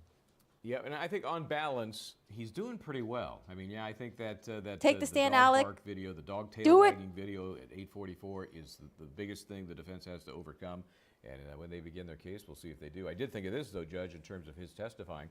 Let's face it, if he gets acquitted in this case, he's still going to be behind bars the rest of his life, in all likelihood, because of the. I know. So what's the point? Just confess to it. Give some, like, I don't know, closure for the families. You know, not your family, but like, Maggie's family, maybe Buster. Give them closure. Financial crimes. You're looking at like 900 potential years.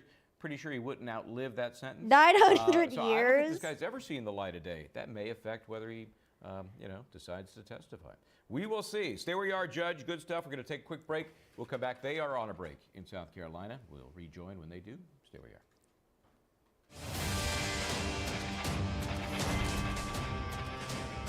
are. CB Rowe was hired by Alec Murdaugh to help maintain the grounds of the 1,700-acre hunting property. You think CB Rowe could have been someone to help Alec clean up or something?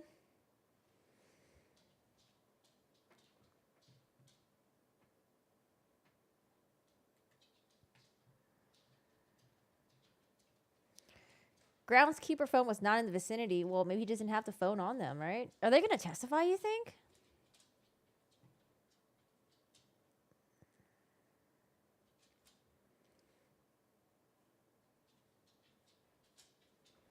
Let's see. Oh, here it is.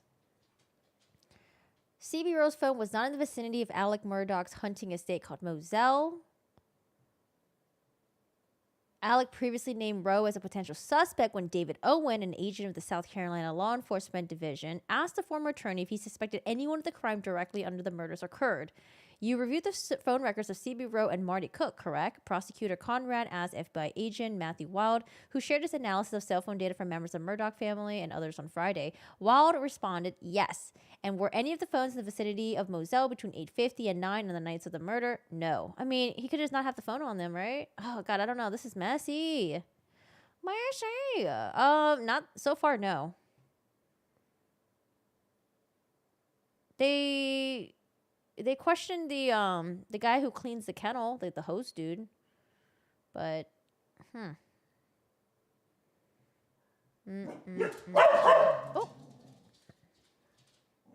I don't know. I googled CB Rowe Murdaugh. I feel like I'm not really getting too much information. I'm trying to see if there's like a bunch of news outlets that are reported on it.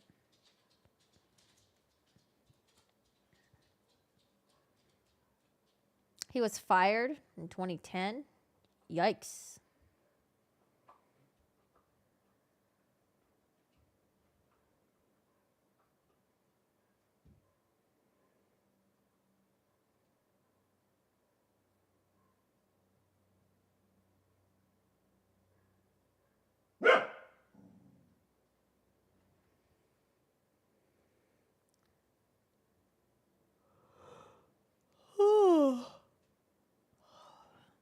A few of your teachers got fired for that. I heard there were some, I don't know, I think there was like one security guard.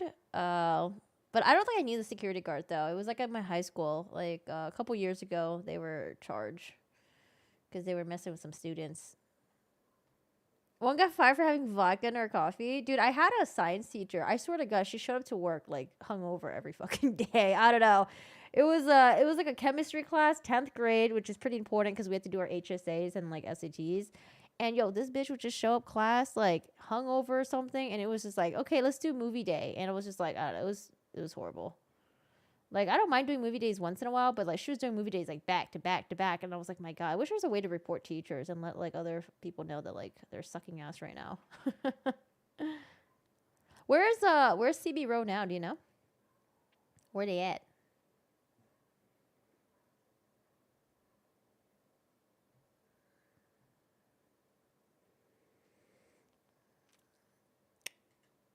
Does that her room smell like alcohol?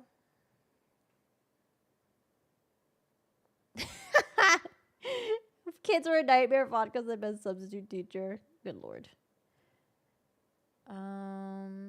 Oh, this is the testimony I need to watch. I need to watch Blanca's testimony.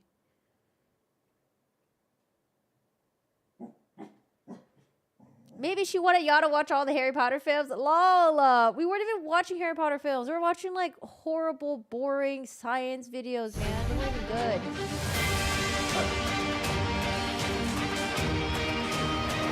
What's a movie that they made you watch in high school like over and over and over again? Oh God, we had this one movie that like all the teachers would show, and I would just be sick of it. I forgot which one it was. What's a classic one that like teachers would just always put on? Crime. Week 4 of the case against Alec Murdaugh, and it is coming to a head there. You know, this is kind of the prosecution's cross-exam. It was like a tennis match. The heads were going back and forth between the two. And look, I think that the video that the state showed earlier was strong for them. This cross-exam, though, I mean, it poked holes in a lot of things that wasn't done in this investigation, and even offered up an alternate theory. Could this have been a drug hit for money owed or something like that? It was quiet in there. I don't think I've heard the courtroom this quiet the entire trial. That's amazing. And you know, a lot of this, Gigi, you've covered all these cases, you know, it's perception as much as reality. You know, so you start picking away at these little threads, and the jury may focus on one or two of them, even though maybe substantively, not really all that important. Was there anything in particular, because he was hitting so many points about inconsistencies and what they did and didn't look for in the investigation, anything that really stands out to you that really seemed to get to this jury? The jury woke up about the and I'll tell you what that was. When he pulled out that grand jury transcript and had the lead agent admit that he made a mistake on the stand, and he said, well, you know, you can be mistaken about time as well. Yeah. You saw 2 or 3 jurors nod their head, because it made sense. You know, maybe you don't remember this, you don't remember exactly what minute you left your house. Lord of the Flies. To me, yeah, I that is think one. That was the biggest reaction from this jury, was when he had the agent admit that and then say, yeah, we could do that about time as well. That was a big moment for a few of those jurors, for sure. Oh, was it boarding school in India? How was it? A good cross-exam, it just happens, you know, it seems like just, you know, just so easy, because it is surgically designed to hit and move, stick and move, and hit the points you need. And pretty soon you get that rhythm going where the witness may not even realize that they're kind of helping the defense. And I got that feel from this back and forth that, you know, you're asking yes and no questions, as you should, and most of them are coming up the way the defense wanted. So let me ask you this. Are we still pretty sure prosecution is going to wrap tomorrow? And if so, what do you expect to be the crescendo, if not this guy? I don't know. I mean, I don't think they're calling Eddie Smith at this point, and I don't think they're going to call the blood spatter expert at this point. So maybe this guy's it. But one thing I want to note, too, is as this cross-exam progressed, notice how much softer the lead agent's voice got as these questions were rolling. It almost was to where we couldn't hear him. But as far as I know, those 2 other witnesses are out, so maybe this... Yes, sir.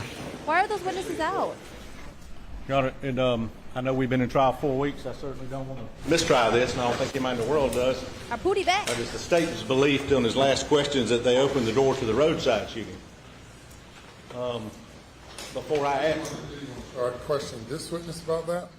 To follow up when Eddie Smith came into the, how he came in the investigation. He's in the middle of cross-examination at this moment. Okay, can I ask him when Eddie Smith came into the investigation? You want to ask him questions? Well, I didn't want to do anything to mistrial, and I was surprised that came up. Oh, I thought Harpootty was talking. And I agree with you. Prosecution talking. But now is not the time for you to, in the middle of his cross-examination, to bring the jury. in the hell is going on here?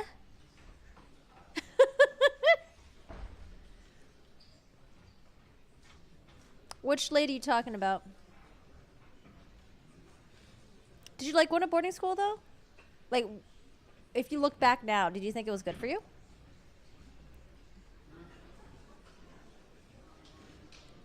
Wait, what was the prosecutor trying to do? Griffin and Arpudi are laughing right now. Yo, can I ask a guy a question real quick? They're in the middle of cross-examination. Yeah, but I just want to ask him a question real quick. He brought up the roadside thing. But they're in the middle of cross-examination. I don't know. I don't really get it. Maybe there's something different in South Carolina or something. You shall not pass. Oh, man. Y'all talking about Lord of the Rings? Love it. Oh, the lady that was talking on court TV. Oh, I wasn't really paying attention that much. I don't even know what she was even saying. She was talking about the people that were testifying, right? She doesn't think they're going to testify anymore?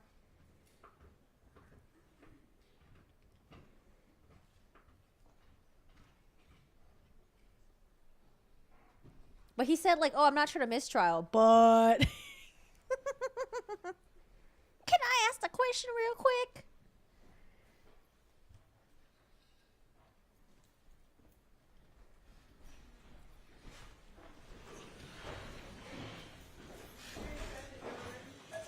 You may continue. All right, so the audio is like all over the place. I have to keep adjusting.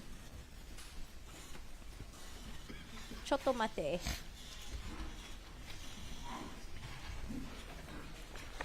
Just a few loose ends, Agent Owen. In your investigation, you did not identify any life insurance on the lives of Maggie and Paul. Is that correct? No, I did not.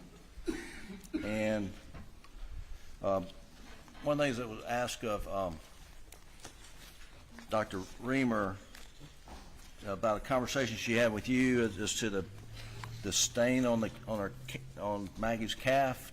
Do you remember whether Dr. Reamer told you that there's a bruise there as well?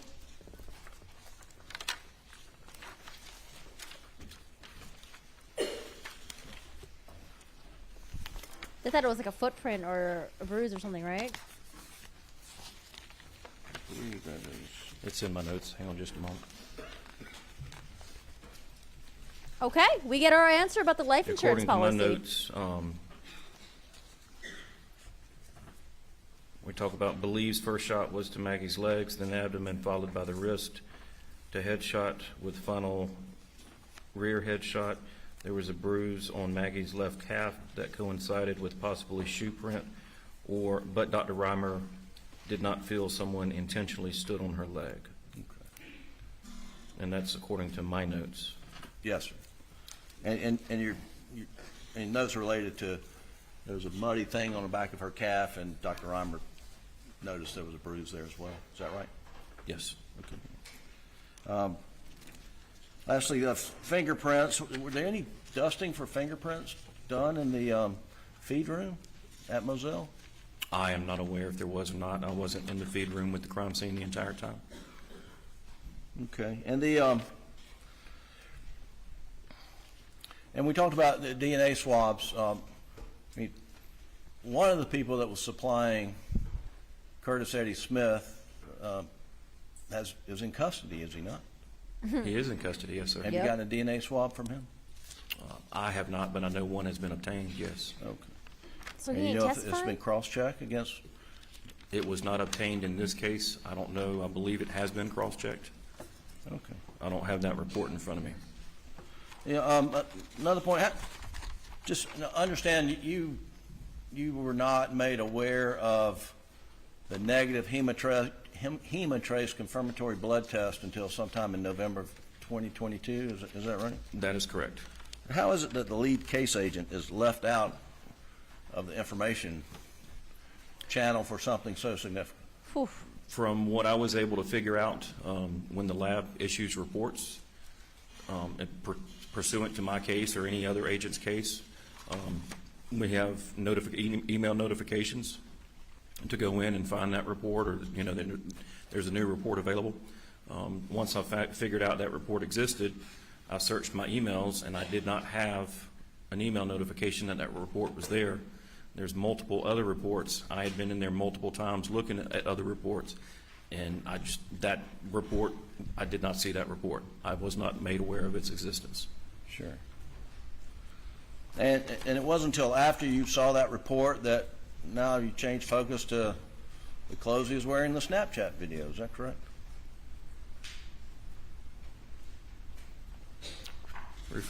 Restate that question. But, it wasn't until after you became aware that there's no blood, hemotrace confirmatory test of blood on Alec's shirt, that you start, asking questions of folks about the clothing that Alec was wearing in the Snapchat video.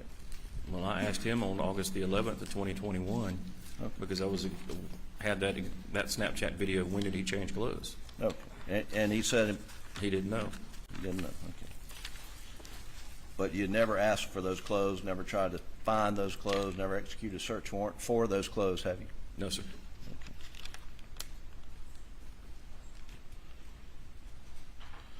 Did you develop any information that Eddie Smith was skimming money, that Alec was paying him for the drugs, that he wasn't paying the Sandhills gang everything they were doing? I am not aware of that information. Okay. And the last thing, you had mentioned that part of your, and on the tape interview with Alec, you had mentioned that the blackout cartridges that were found near Maggie's body matched, or they were ejected, extracted from the same firearm as used to eject, extract cartridges at the house in the shooting range. Remember telling Alec that? Yes. And, but you were informed, though, that forensically at the lab they could not say with 100% confirmation that they did actually match until the missing firearm is recovered. That was my understanding, yes. And that's what Agent Greer or others that he worked for and told you as lead case agent. That's what Mr. Greer told me, yes. That he couldn't say with 100% certainty. Is that right? Of which he couldn't say 100% certainty which firearm that came out of until he had a firearm to compare it to. Thank you. I think it's possible that the jury can think that he was definitely involved, he was near the crime scene, but didn't actually pull the trigger. Oh, God, no! From Maggie's body, the side of the house, and the shooting range were all cylinder that came from, had been in the same gun at one time. Yes. And when you asked the defendant on that in the third interview, they said this was told him, Jackson, what I told you. So it was a family-owned gun, right? Yes. And then he kind of responded, how did they get it? He was almost going with you. How did they get it, right? Yes, sir.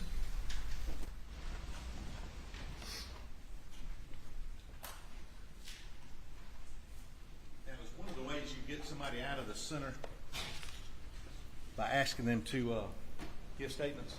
Yes, sir. Tell me what happened. Yes, sir. And on June 7th, did you say, tell me what happened? Yes, sir. Hey, And Crystal. on June 10th, did you say, tell me what happened? Yes, sir. And on June 10th, I wanted more detail. I'm sorry. I wanted more detail on June 10th. To me, does Alec look way more relaxed now? And did you get more detail? Oh, no, not his I head. got more detail on June 10th, yes. And on August 11th, did you give some information and then try to gain some information? That is correct. Oh, my Lord, they're changing all the layouts. Mr. Griffin asked you about that shirt and all. Did he say, Bo, hold on, let me go get that thing and bring it back to you right now? The shirt? No, sir. He didn't say, hold on, I'll go and get that shirt right now. Talking about the white T-shirt? No, sir, the I'm blue talking shirt? about on August 11th. Oh, no, sir. He was talking. No, sir.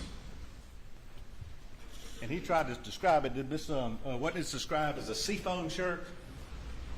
Were you familiar with that? Leading and misleading. How would that shirt be described? Do you know in your investigation by the witness who saw it?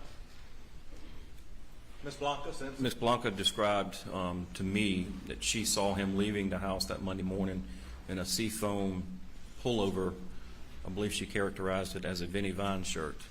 Vinnie Vaughn you was said a different. public shirt leaving that morning. Yes. On this video he showed you with the tree, It's how a- would she describe that shirt and the tree? A blue button-up she described as a Columbia-style shirt. Columbia. Yeah, Seafoam. change his outfit like 3 or 4 times a Seafoam day. color. Don't lead the witness. Did she tell you what color she thought it was? The one leaving that morning. No, sir. No, The one on the tree. blue.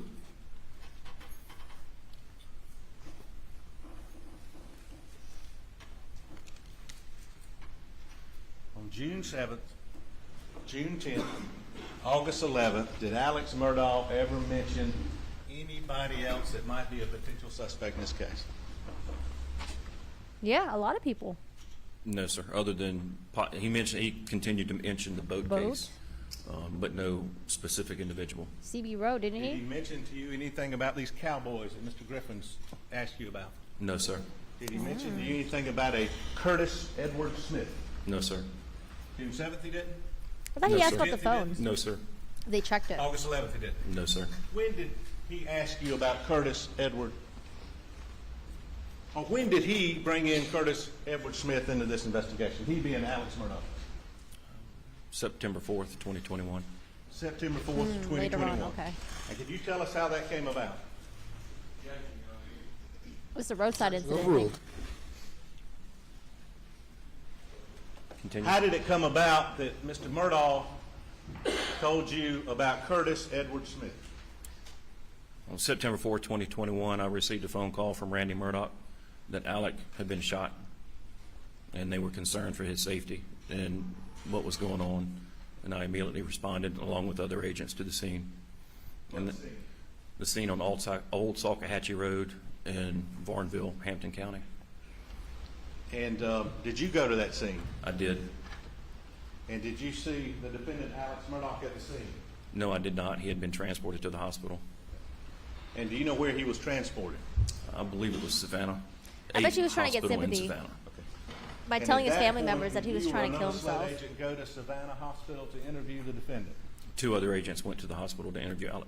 And was one of those agents Neil? No, Agent Kelly. Agent Kelly? You in the courtroom? Yes. Will you please stand? Where you at, Agent Kelly? Is that him? Yes, sir. Okay. Thank you. And in the hospital, and what day was this? September 4th, 2021. September 4th, 2021. And at that point, did the defendant, or did you learn through an investigation, did he say somebody shot him on the side of the road? Yes, through the investigation, that's what's told to us. Well, did he identify anybody on September 4th who shot him? Not by name, he gave a description. He gave a description. What was the description? Did he attempt to pick somebody out of a book? No, sir. There was, I believe, a SLED forensic composite artist went down and did a composite drawing with him. So he helped get a sketch of the person who shot him? Yes, sir. Describe the person? Yes, sir. Did they actually do a sketch? Yes, sir, they did. What a waste of time. And at that point, had he mentioned anybody's name else in the investigation that you ought to go back and look at about Paul and Maggie's murder? No, sir. Pootie was doing this. What do you think this means? It wasn't like air quotes, it was like 3 air quotes. Did the defendant tell you or your law enforcement friends he was lying about the roadside incident? Objection. Oh, To the extent it's hearsay. jury about to find If you didn't tell out. this agent, then it's not the appropriate witness. Yes, sir. Did the defendant give another statement about the roadside? Yes, he did.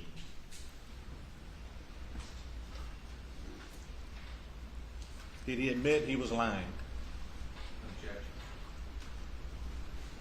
Who objected? Statement to you or to someone else?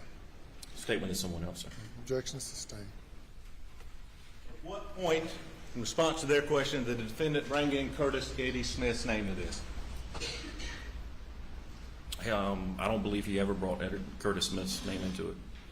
It was through investigation that we developed him as a suspect or a subject in involved in the shooting. And did the defendant give an interview with Mr. Harpootlian and Mr. Griffin via audio phone call where they mentioned Curtis Edward Smith? Objection's overruled.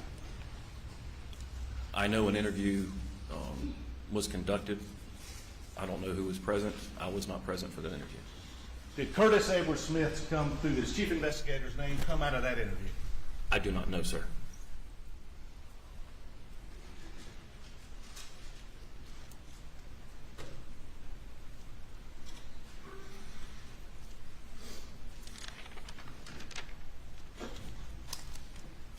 But prior to that day, It looks like they're on the edge of Alex their seat. Murdaugh ever mentioned to you Curtis Edward Smith or anybody else that might have been involved in his sons or mother's, his sons or his wife's murder? No, sir.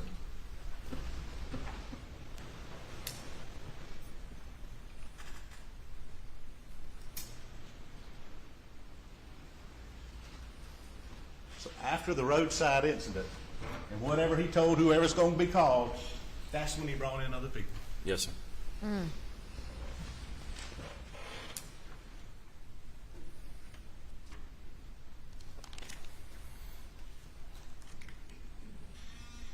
Now, Mr. Griffin's asked a lot of questions about the search. The crime scene where the two bodies were, was that secure? Yes, it was. Was evidence gathered? Yes, it was. Were swabs taken? Yes, they were. And I think he asked you about the Suburban, his Suburban, and whether or not there was anything wet in the back of his car. Are you familiar with what's known as a cooler? Yes. A good old cooler? Yes, sir. Could you put wet garments in a cooler? You can, yes. You can? Yes. Okay.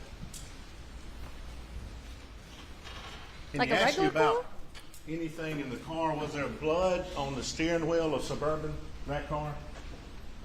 There was blood found on that steering wheel, yes. And that DNA from that blood came back to whom? Maggie Murdaugh. Wait, that was on the Maggie Murdaugh. Mercedes. Yes, sir. And he asked you about some guns. Did is this the Suburban? defendant hand you a gun? He handed first responders the gun, yes, sir. What type of gun was that? It was a 12-gauge shotgun. When I say you sometime, I mean law enforcement. I Understand. apologize. And as a result of swabs, was blood identified on that gun? Yes, sir. And whose blood, whose Maggie. DNA was that? Maggie Murdaugh. Maggie Murdaugh. Yes, sir. And was that 12-gauge shotgun consistent or inconsistent with the weapon that killed Paul Murdaugh? It was the same gauge, being a 12-gauge, and firearms examiner was not able to exclude the gun. I think it's good. It wakes up the jury. Which means you could include it but not exclude it. It's good to change the cadence of your voice. If you talk monotone like this, people are going to be bored and not listen. But if you talk like this and you're all animated. And Mr. Griffin asked you about getting out of the circle. But when you talk to somebody, are you looking for consistent statements, inconsistent? When you're examining or talking to somebody who might be involved, why are you asking them questions? To learn more, to see if they tell the same story.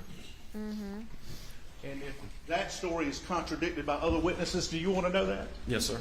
And were you going out to check his story with other witnesses? Yes. What he told you versus what other witnesses told you? Correct.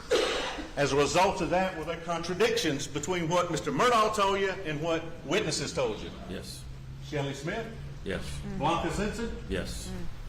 And he asked you, it's been a long time about this time frame. Why does it matter when he got out to Alameda? Oh, this was maybe this is the last witness.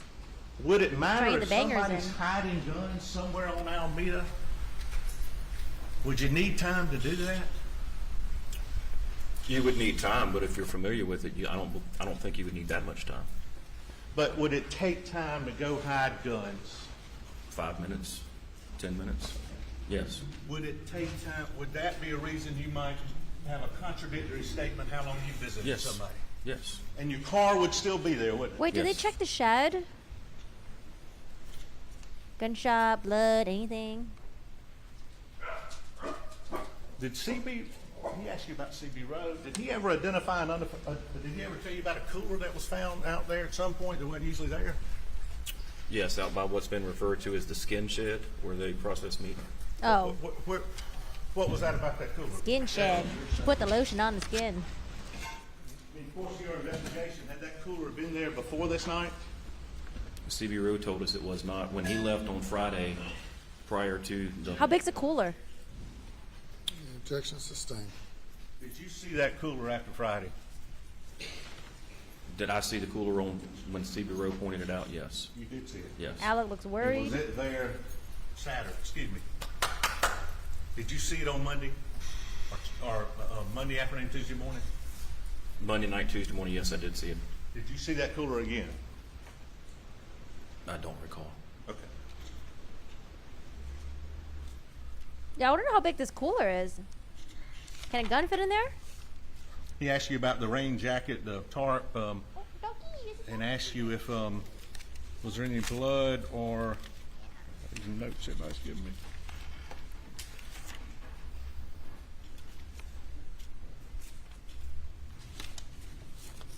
Did they ever find the cloth berries? Test it? Is that coat, does that repel water? That jacket, the rain jacket? Yes, I would think so. Being a rain jacket. Does it repel blood?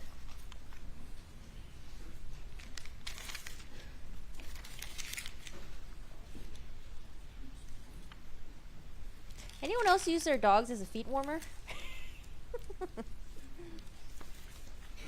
You got one underneath me. I'm trying to use them to warm up my feet. Was there GSR located on that rain My jacket? sweaty feet. On the inside of it, yes. Say it again, on the where? On the inside. On the where? On the where now? And he asked you about blood or DNA. Was there a whole bunch of GSR found on that inside of that rain jacket? Yes, it was.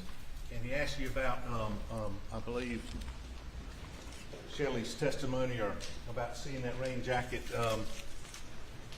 Did she say he was holding it like this? Yes, she said it was balled up in his arms. And he was asking you about timing, I think, unless I'm crazy, that could be there 5 years, 10 years. Wait, now I don't remember. Does Shelley think she saw the tarp or the rain jacket? When did Shelley Smith, I'm sorry, tell your investigation, hey, I saw him with this blue vinyl coat. When was that in relation to the murders? Was that 5 years, 10 years? How long was that? Objection, Your Honor. Bleeding? Misstating the Objection is overruled. in the record. Damn, he overruled it real She quick. told us she saw it the day after Mr. Randolph Murdaugh's funeral, which through my investigation, Objection is overruled. which would have been June 14th, the following Monday after Paul and Maggie were murdered. So 7 days. Oh, so Miss Shelley said she saw the coat. Okay, someone in the chat mentioned that earlier. I just wasn't sure.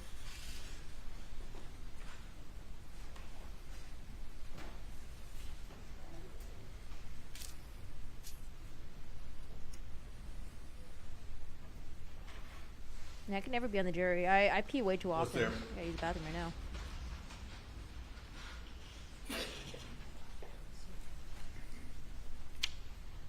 That would be wild, Joe, if you did that. Or maybe with Paul, maybe with Maggie.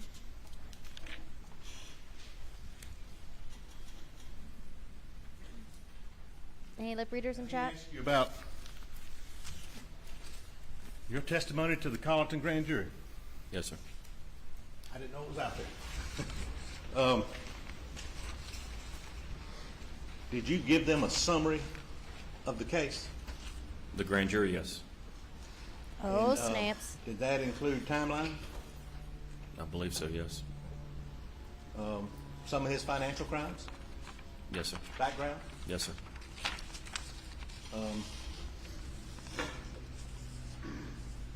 Did that include information the jury's hears from some of these lawyers and the financial issues? Yes, sir.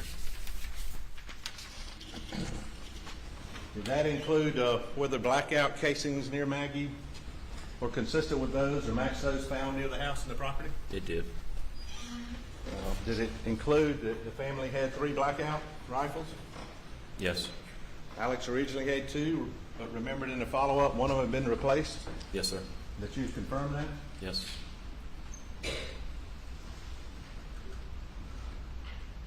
Did you present whether or not shotguns of similar make and load were found on the property? Yes. Did you present that Alex was in possession of a shotgun that was consistent with one of the murderous weapons? Couldn't be excluded? Correct. And did you mention to them about Shelley Smith and kind of what we've just been talking about? Yes, sir. Did you mention to them about defendant denying going to the kennels 3 times? Yes. Leading the witness. Don't lead the witness. What did you tell them about him going to the kennels? That after dinner, he stayed at the house and took a nap. When Maggie went to the kennels and Paul left, he wasn't sure where he went, but that he was never at the kennels after dinner.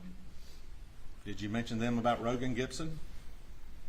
In the phone call that he had with Paul, and that Rogan had heard, Paul was talking to Paul on the phone, heard Maggie in the background, and he was 99% sure that he heard Alec in the background.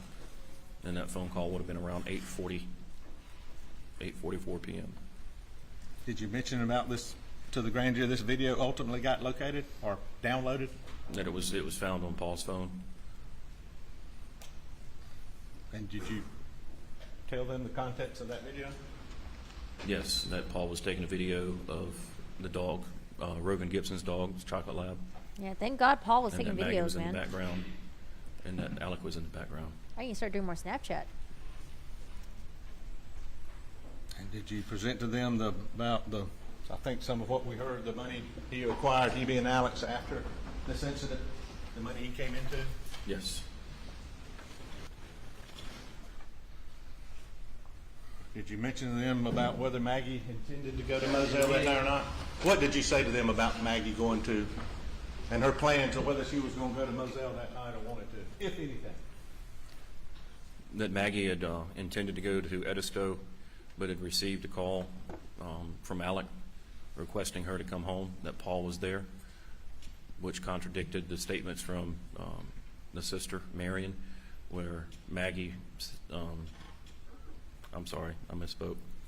Maggie had called Marion and said that she had received a call from Alec, that Alec wanted her to come to Moselle, that Paul was there and his dad was in the hospital. I think she texted But that to during an interview Blanca, with too. Alec in August, he stated that it was basically a surprise. He didn't know she was coming. And did you mention to them that a reward had been offered on the offer? That a reward was offered, $100,000 with an expiration date. And did you tell them whether or not there was any other Why would there be an information or expiration any other date? credible evidence pointing to anybody else? I did.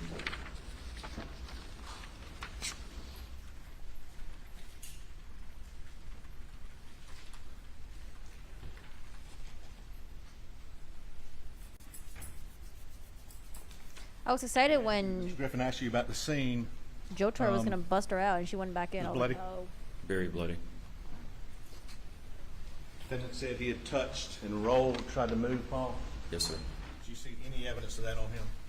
No. Your eyes. I did not see any on Alec. No, sir.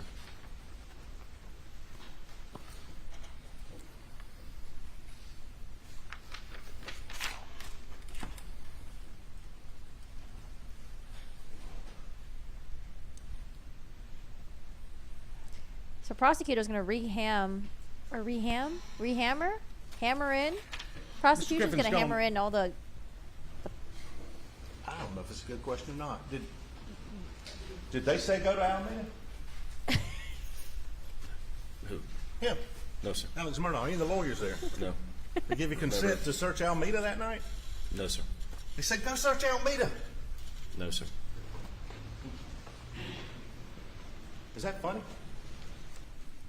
What's he asking? Him addressing me. If I found your question humorous, I'm sorry. I thought it was a funny question. It was a rhetorical question. I asked the court to instruct him not to address me, but the witness. Thank you. Ooh, Harpooty. Professionalism. Holy. Go Harpooty. I guess the point was Griffin said they were bending over, one to help, one to do all this. He's been around for a long time. He's like, don't you dare fucking Never disrespect me. mentioned Curtis Smith or anybody else until September, right? Leading.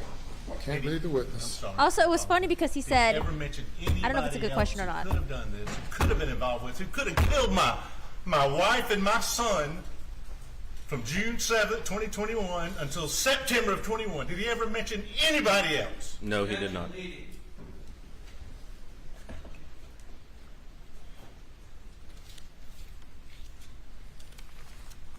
They're trying to erase the jury's memory that the lead detector fucked up with the grand jury by saying that there was birdshot and buckshot. So they're trying to, you know, be all theatric and hammer in that Alec Murdaugh was there, bad timeline, questions? witnesses. Oh, redirect again. Okay. Man, I think Jim Griffin's got some good stuff to work with.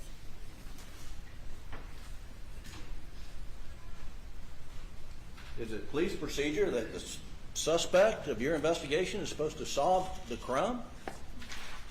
No, it's not. But it helps to have information from other sources. Yeah, I mean, they would be wanting to. You were asked a number of what ifs.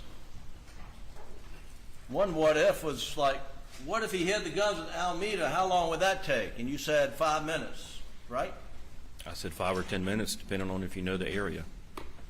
What if you'd gone over there that night and searched Alameda? How long would that have taken? Quite some time, large property. And we would know today that there were no guns hidden on the property.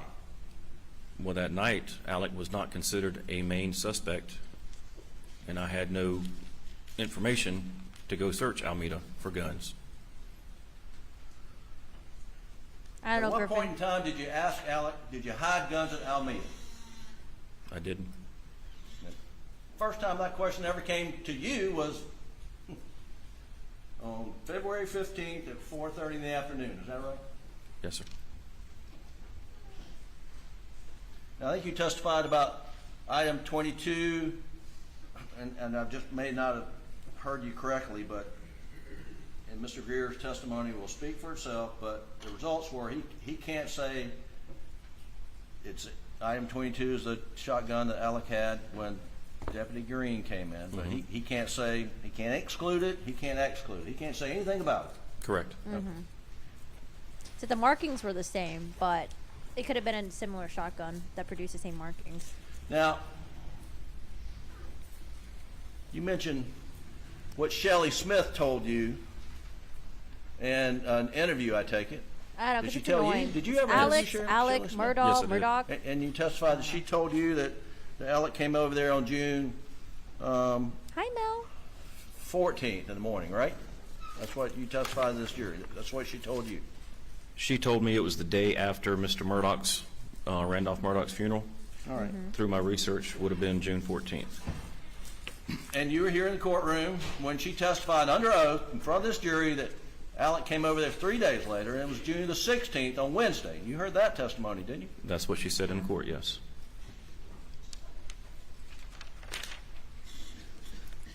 That was her sworn testimony, correct? Yes. That's all the question I have. You may step down. Oh, he's like, thank God. My ass was hurting. All right. Do you guys think they're going to have any other witnesses? Call your next witness. This is David Grubbs. Who? Whew, that was a lengthy testimony.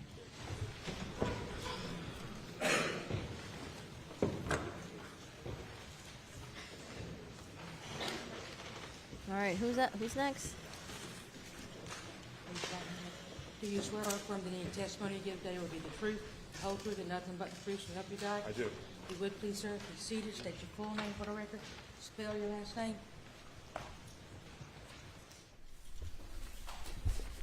Hello there. My name is David Grubbs, Grubbs. Good afternoon, Mr. Grubbs. Where are you Good employed, afternoon. sir? I'm employed with the South Carolina Attorney General's office. All right. And what is your job title at the Attorney General's office? I'm the Chief Forensic Investigator for the Internet Crimes Against Children Task Force. What? All right. And then just briefly, let the jury know what the Internet Crimes Against Children Task Force does. So we assist agencies throughout the state as well as have our own investigators, and we look into peer-to-peer downloads that go over the internet, usually containing child pornography in them. We also do chat ops throughout the state, posing as minors to attract suspects. Say what now? My unit specifically does the computer forensics for those cases. Okay, when you say forensics, you mean, for instance, cell phone forensics, correct? You're getting demonetized, So y'all. as part of your job duties, you perform cell phone downloads, extractions, and analyze them, correct? Correct. And Maybe it you've, has nothing to do with gone to the a number of trainings in the CP past stuff. that's focused on that. Yes, sir. Correct? All right, can you read for the jury your training in this area, please? Sure. Yeah, maybe it's just cell phone data stuff. So I am a Celebrite certified operator, a Celebrite certified physical analyst. I'm a certified blacklight examiner, which both of those are cell phone data extraction tools. I'm certified in Forensic Explorer, which is used to analyze computers. Griffi, analyze training, Detigo in the area of magnet forensics, which is magnet makes the tool Axiom, which is one of our primary tools that we use. I've received advanced iOS and gray key training, advanced iOS examinations, Magnet Axiom advanced mobile forensics, Axiom-based computer forensic examination, and Axiom advanced computer forensics.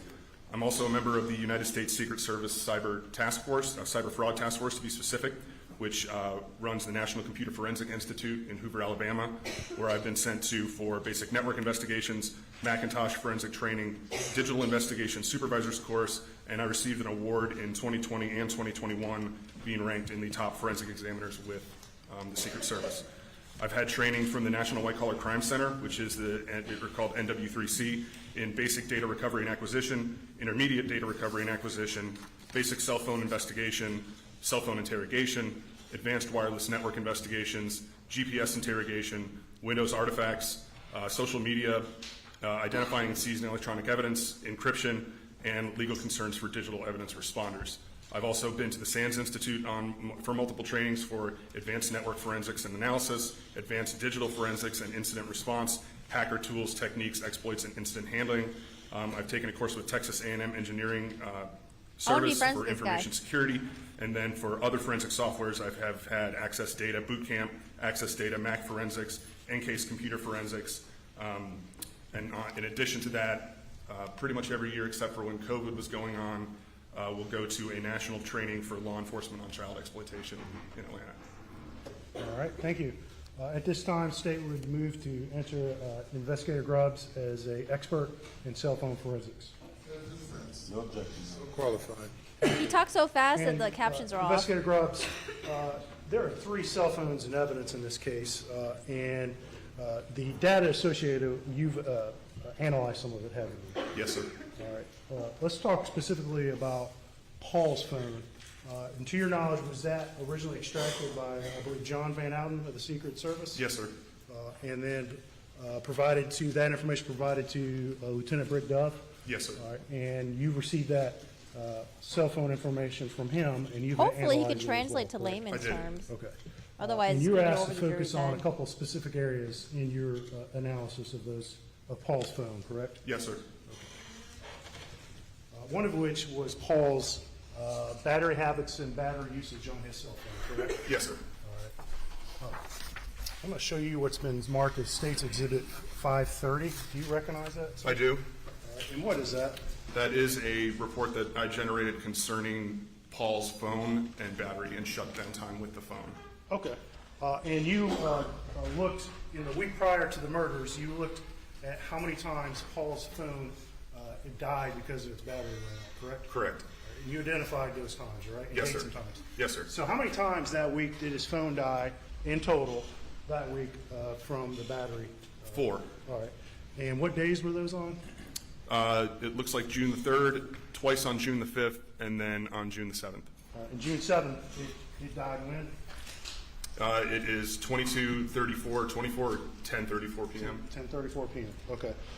And one of the pieces of information that cell phones log is when a phone is plugged back in after it's died to charge, correct? Yes.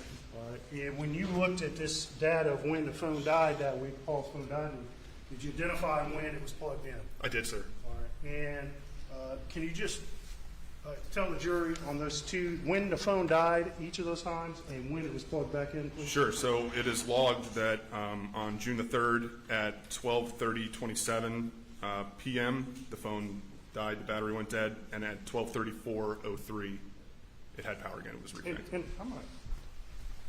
take that from you. And at this time, state would move to enter Exhibit 530 into evidence. Submitted. Yeah, you gotta watch Hereditary. Oh my lord. That movie's wild. It's truly terrifying though. I won't watch that movie again because I'm too scared of it. The ending was really scary. But you ever heard of Hereditary? Same director as Midsummer.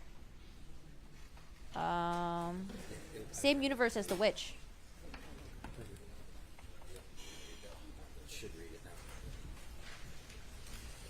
And The Witch has what's her face in it? Can you see anything on your screen up there? Oh, here it From the comes. menu. All right, sorry about that. What? Okay, so No, go watch the Hereditary. Watch it. It's good. Tony Collette's in it. can you zoom in a little bit? Zooming on in a little bit. There we go. All right, so on June 3rd of 2021, what time Yeah, Abdul. did Paul's phone die? On the 3rd, 12:30:27. All right, what time is it plugged in? 12:34:03. About 4 minutes later, Yes, correct? sir. A little less than 4 minutes, correct? Yes. June 5th, the first time, at what time did the phone die? 10:18:33. All right, and what time was it plugged back in? 10:36:17. So that would be roughly 17 minutes or Yes, so? sir. All right, and then June 5th, the second time, what time did it die? 29, excuse me, or 9:23 p.m. Okay, and what time was it plugged back in? 21:30:21 or 9:30. Okay, so roughly about 7 minutes later. Yes, correct? sir. Okay. All right, and you just didn't focus on when Paul's phone died in the data you reviewed, correct? Correct. Did you find in what you reviewed, did Paul frequently let his battery get low? Yeah, he seemed to kind of fly close to the sun. The phone was always getting down to 1 or 2% before he plugged it in. Jesus, and Paul. would you say, in your opinion, from the data reviewed, the majority of the time he let it get that low, would he ultimately get it plugged in before it died? Yes, sir. Except during that week for those specific occasions, correct? All right. Where are they going with this? I'm very One other confused. thing you were asked to look at on Paul's phone were the times when his screen came on, correct? Yes. And when it came off, correct? Yes, sir. And that's sometimes referred to as the backlight on a phone, correct? Correct. All right. And you're specifically asked to look at the time on Paul's phone starting at about 8:49 p.m. on the night of June 7th, correct? Yes. All right. I'm going to show you it's been marked as States 529. Take a look at that. Yeah, you might get And nightmares and might mess what with do your you- sleep. Do you recognize that, sir? Yes, I created this. All right. And what is that? It shows the backlight for the phone when it's kind of going on and off throughout that night. For what time period? From the period of 8:49 and then the final time of 10:34. Okay. At Oh, this 10:34 time, is when they state discovered the body, would right? move to enter Exhibit 529 into evidence. No objection. Submitted. And let's before we talk about this specific data, let's just the jury's here heard some testimony on this screen backlight and the screen coming on. Under what conditions, generally speaking, will a cell phone screen come on? There's a lot of conditions that'll cause a cell phone screen to come on. If you pick up Touch your it? phone, that can have the screen turn on. If you get a message or an alert from an app that you have, that can cause the screen to turn on. If the phone senses motion in a particular way, it'll turn on. There's a whole variety of ways that the backlight will I activate. think you may have mentioned this, but the screen can be tapped. In the Yes, yeah, you can simply tap your screen, and that will cause it to turn on as well. And so just to in a nutshell, the screen can come on for sometimes there's no human interaction, correct? Correct. But it also can be turned on by human interaction. Yes, sir. correct? Okay. Let's look at the information on your report real quick. All right. Is it a Kanye sweater? No? Okay, Looks comfortable? so All hoodies at are comfortable. 8:49 p.m., looks like the screen goes off, correct? Correct. On Paul's phone. And what time does it get, the next time that screen lights up? The next screen on is at 10:18:08 p.m. Okay. Okay. And in your review of Paul's phone, did you determine during that same time frame, starting at 8:49, was Paul's phone locked or unlocked? It was locked. Okay, so it was locked and the screen was off between 8:49 and 10:18, correct? Yes. Are they trying to say Alec was trying to get on his phone? On Paul's phone? And at 10:18:08, we see the screen would come on, correct? Yes, it appears to come on for 12 seconds to 10:18:20. Hi, E. And the screen goes back off starting at what time? 10:18:20 Okay, and then it comes back on. at 10:20:08. All right, and how long does it come on at 10:20:08? It goes until 10:20:20, so 12 seconds. 12 seconds. All right, and then what happens with his screen? It goes back off at 10:20:20. Okay, and it stays off until when? 10:34:16. And is that the time Paul's phone died? Yes. All right, and so the screen may have come on briefly as the phone was It shutting looks off. like for 4 seconds. Okay. All right. In your review of Paul's phone, did you identify some of the communications that came into his phone? Yes, I did. And His did you call, identify text? the last text that was sent to Paul's phone? Yes. And do you recall who sent that text? Rogan. All right, and- Yeah, he was getting texting and you may calls. not remember this exactly, but well, first of all, was that do you recall contents of that very last text from Rogan? Yes, it just says yo. All right. And did this jury's heard testimony that cell phones will log when someone actually reads a text. They correct? do. And did you find any log that text "yo" was read? It was not read. Okay. And do you recall roughly the time that text hit Paul's phone? I don't off the top of my head. All right. Was it between 9 o'clock and 10 o'clock p.m.? Yes. Roughly speaking? Okay. I think closer to 10. But that was the last text. No other text came to his phone after that text from Rogan that said "yo." Correct. And in your opinion, if anybody had been looking at that screen that came on at either 10:18:08 or 10:20:08, would they have seen a notification on that screen? Most likely, yes. You can set your phone to not show contents, or sometimes if you have a text that comes through, it'll show the whole text and the contact. It depends on how it's setting, but yes, typically, if you were to see the home screen of the phone, there would be the notification. And so, depending on the settings, there's a good chance if anybody happened to be looking at that phone screen either of those times, they would have seen a text notification from Rogan Gibson, correct? Yes. Okay, but where are they going with this? Okay. Trying to follow And you along. just testified, we don't know exactly why the screen came on at that time, correct? We do not. All right, it could have been somebody tapped it, correct? Yes. Somebody may have briefly picked up the phone, correct? Yes. It could have been any number of things, correct? Yes, any number of things. And you can't tell us exactly why, though. I cannot. Now, this jury's heard a good bit of testimony about phone orientation changes, and we'll talk a little more about that in a minute. But in your opinion, is it possible for someone to just briefly pick up a phone, see the screen come on, put it back down, and for the phone not to record an orientation change? Sure. Okay.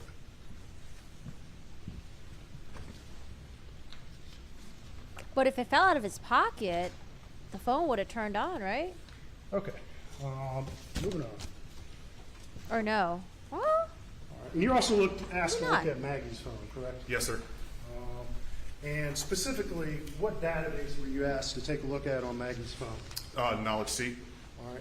The jury's heard some testimony on the Knowledge C database, but just please refresh our memories what that is and what kind of information is contained in a Knowledge C database on an iPhone. Sure. So Knowledge C database is something that Apple uses in the background to kind of track things that you're doing.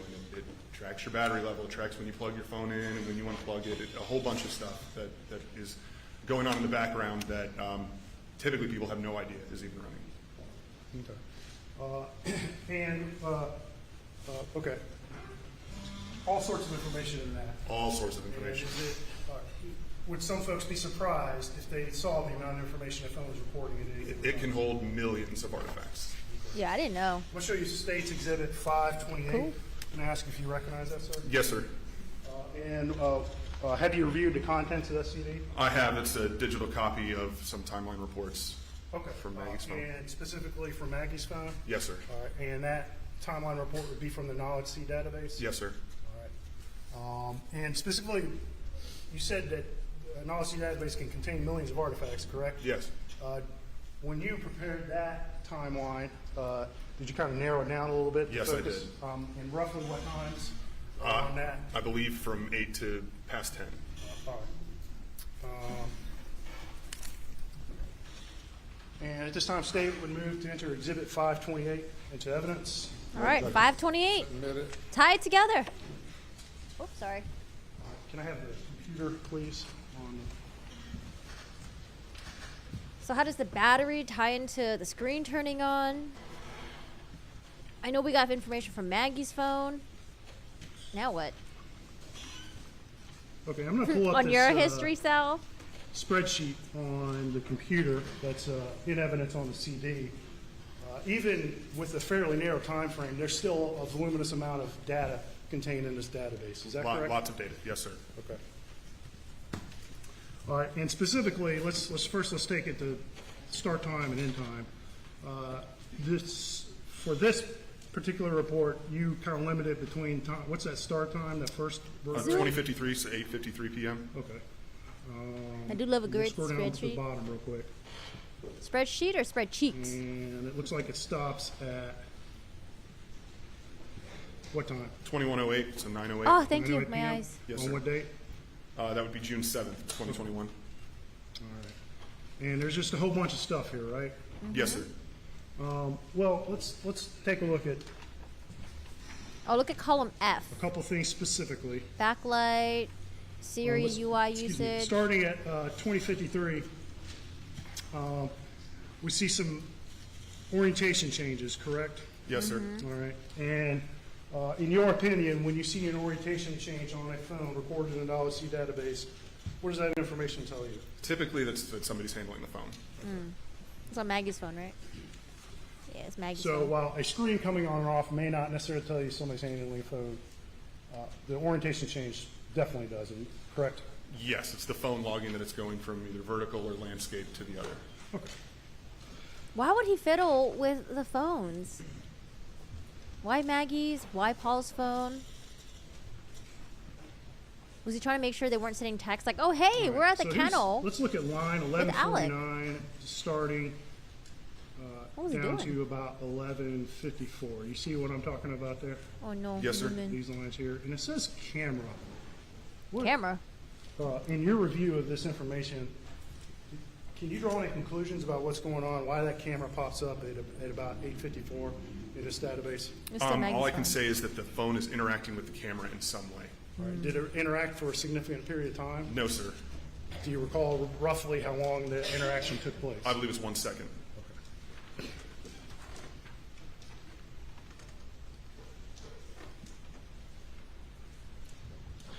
He a dum-dum. Shouldn't have deleted that way before. Because now he's like, oh, I can't get into the phones, right? Okay. All right. Let's go down to line 1210. This is at 8:55 or 20:55. And we see some Maggie's. things. It says The iOS white. snapshots. Yes, sir. And there's looks like it says something about Facebook to the far right there, correct? Facebook. Correct. What, in your opinion, what's going on with the phone at this point? So a snapshot or an iOS snapshot is something that your phone does when you minimize an app in the background. So if you close Facebook and put it kind of in the background, it takes a little snapshot of it, so when you pull it up, you can see what it is. It'll do this for, as we see here, Facebook, which we can pull up and see. It does this for a bunch of apps. Not all apps take a picture of it. Some things will just be a blank screen. Okay. For example, if you do your camera, it's not going to store a picture of what your camera was looking at. When you have it, it's just a black screen. Okay.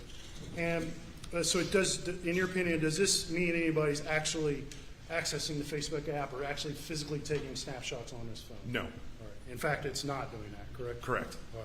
All right.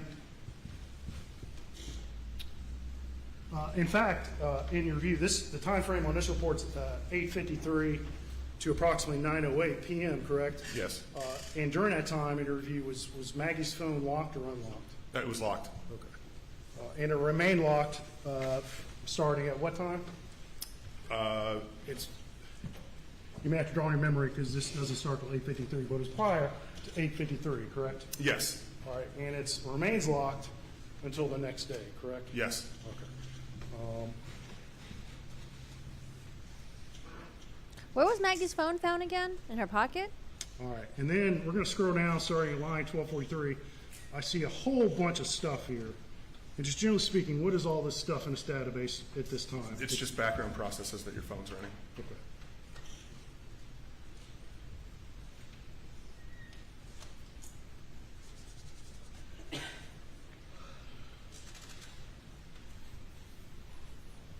They need to parse this information and deliver it to the And jury I think we in a were way skip that by like it, they'd so be I'm like, just oh, gonna ask you gotcha. real quick. But in this this time frame, we also see looks like the Siri app pop up in the. Oh, that's right, Joe. I database. forgot about that. Yeah, you're right. And, how can the Siri app be triggered? In what It way? could be a background process that's going on, or it could be triggered by somebody holding the power button or interacting with Siri. Okay. All right, and we're almost done here. I'll be done by then. Okay. Side of the road. Is this the same route that Alec took to go to his mom's house? Okay.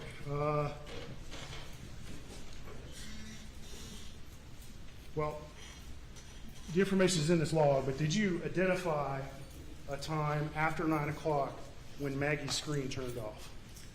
When her screen turned off? Yes. Yes. And was that at 9:07 p.m.? Yes. Okay. Around the and time after that Alec 9:07 p.m., left to go to his mama's house. did you identify at any point over the next few minutes or over the next 20 minutes that Maggie's screen turned on? I believe it turned back on at 9:31. Okay. So between 9:07 and 9:31, Maggie's screen is off, correct? Yes. All right. And also, you just said this a minute ago, it's also locked during that time, correct? Yes. All right. And so if Maggie's phone were thrown between 9:07 and 9:31, when the screen's off and the phone is locked, in your opinion, would you see an orientation change? No, sir. That version of iOS that she has on her phone did not log that at that particular time. So that version, which was what at that time? 14.6. All right. And that version of iOS, if a screen's off and a phone's locked, the phone's not going to record an orientation change. That is correct. Okay. Can't they No see further if questions. Maggie's phone and Alex's phone right. were together between that time frame? We're going to adjourn for the day, ladies and gentlemen, and resume at 9:30 tomorrow morning. You think the jury got anything out of that? But everyone will stay in place until the jury leaves. I don't know. It just sounded like information to me. I don't know how to tie it to him. And maybe it's just like a very indirect way of saying that he was like finagling with the phone.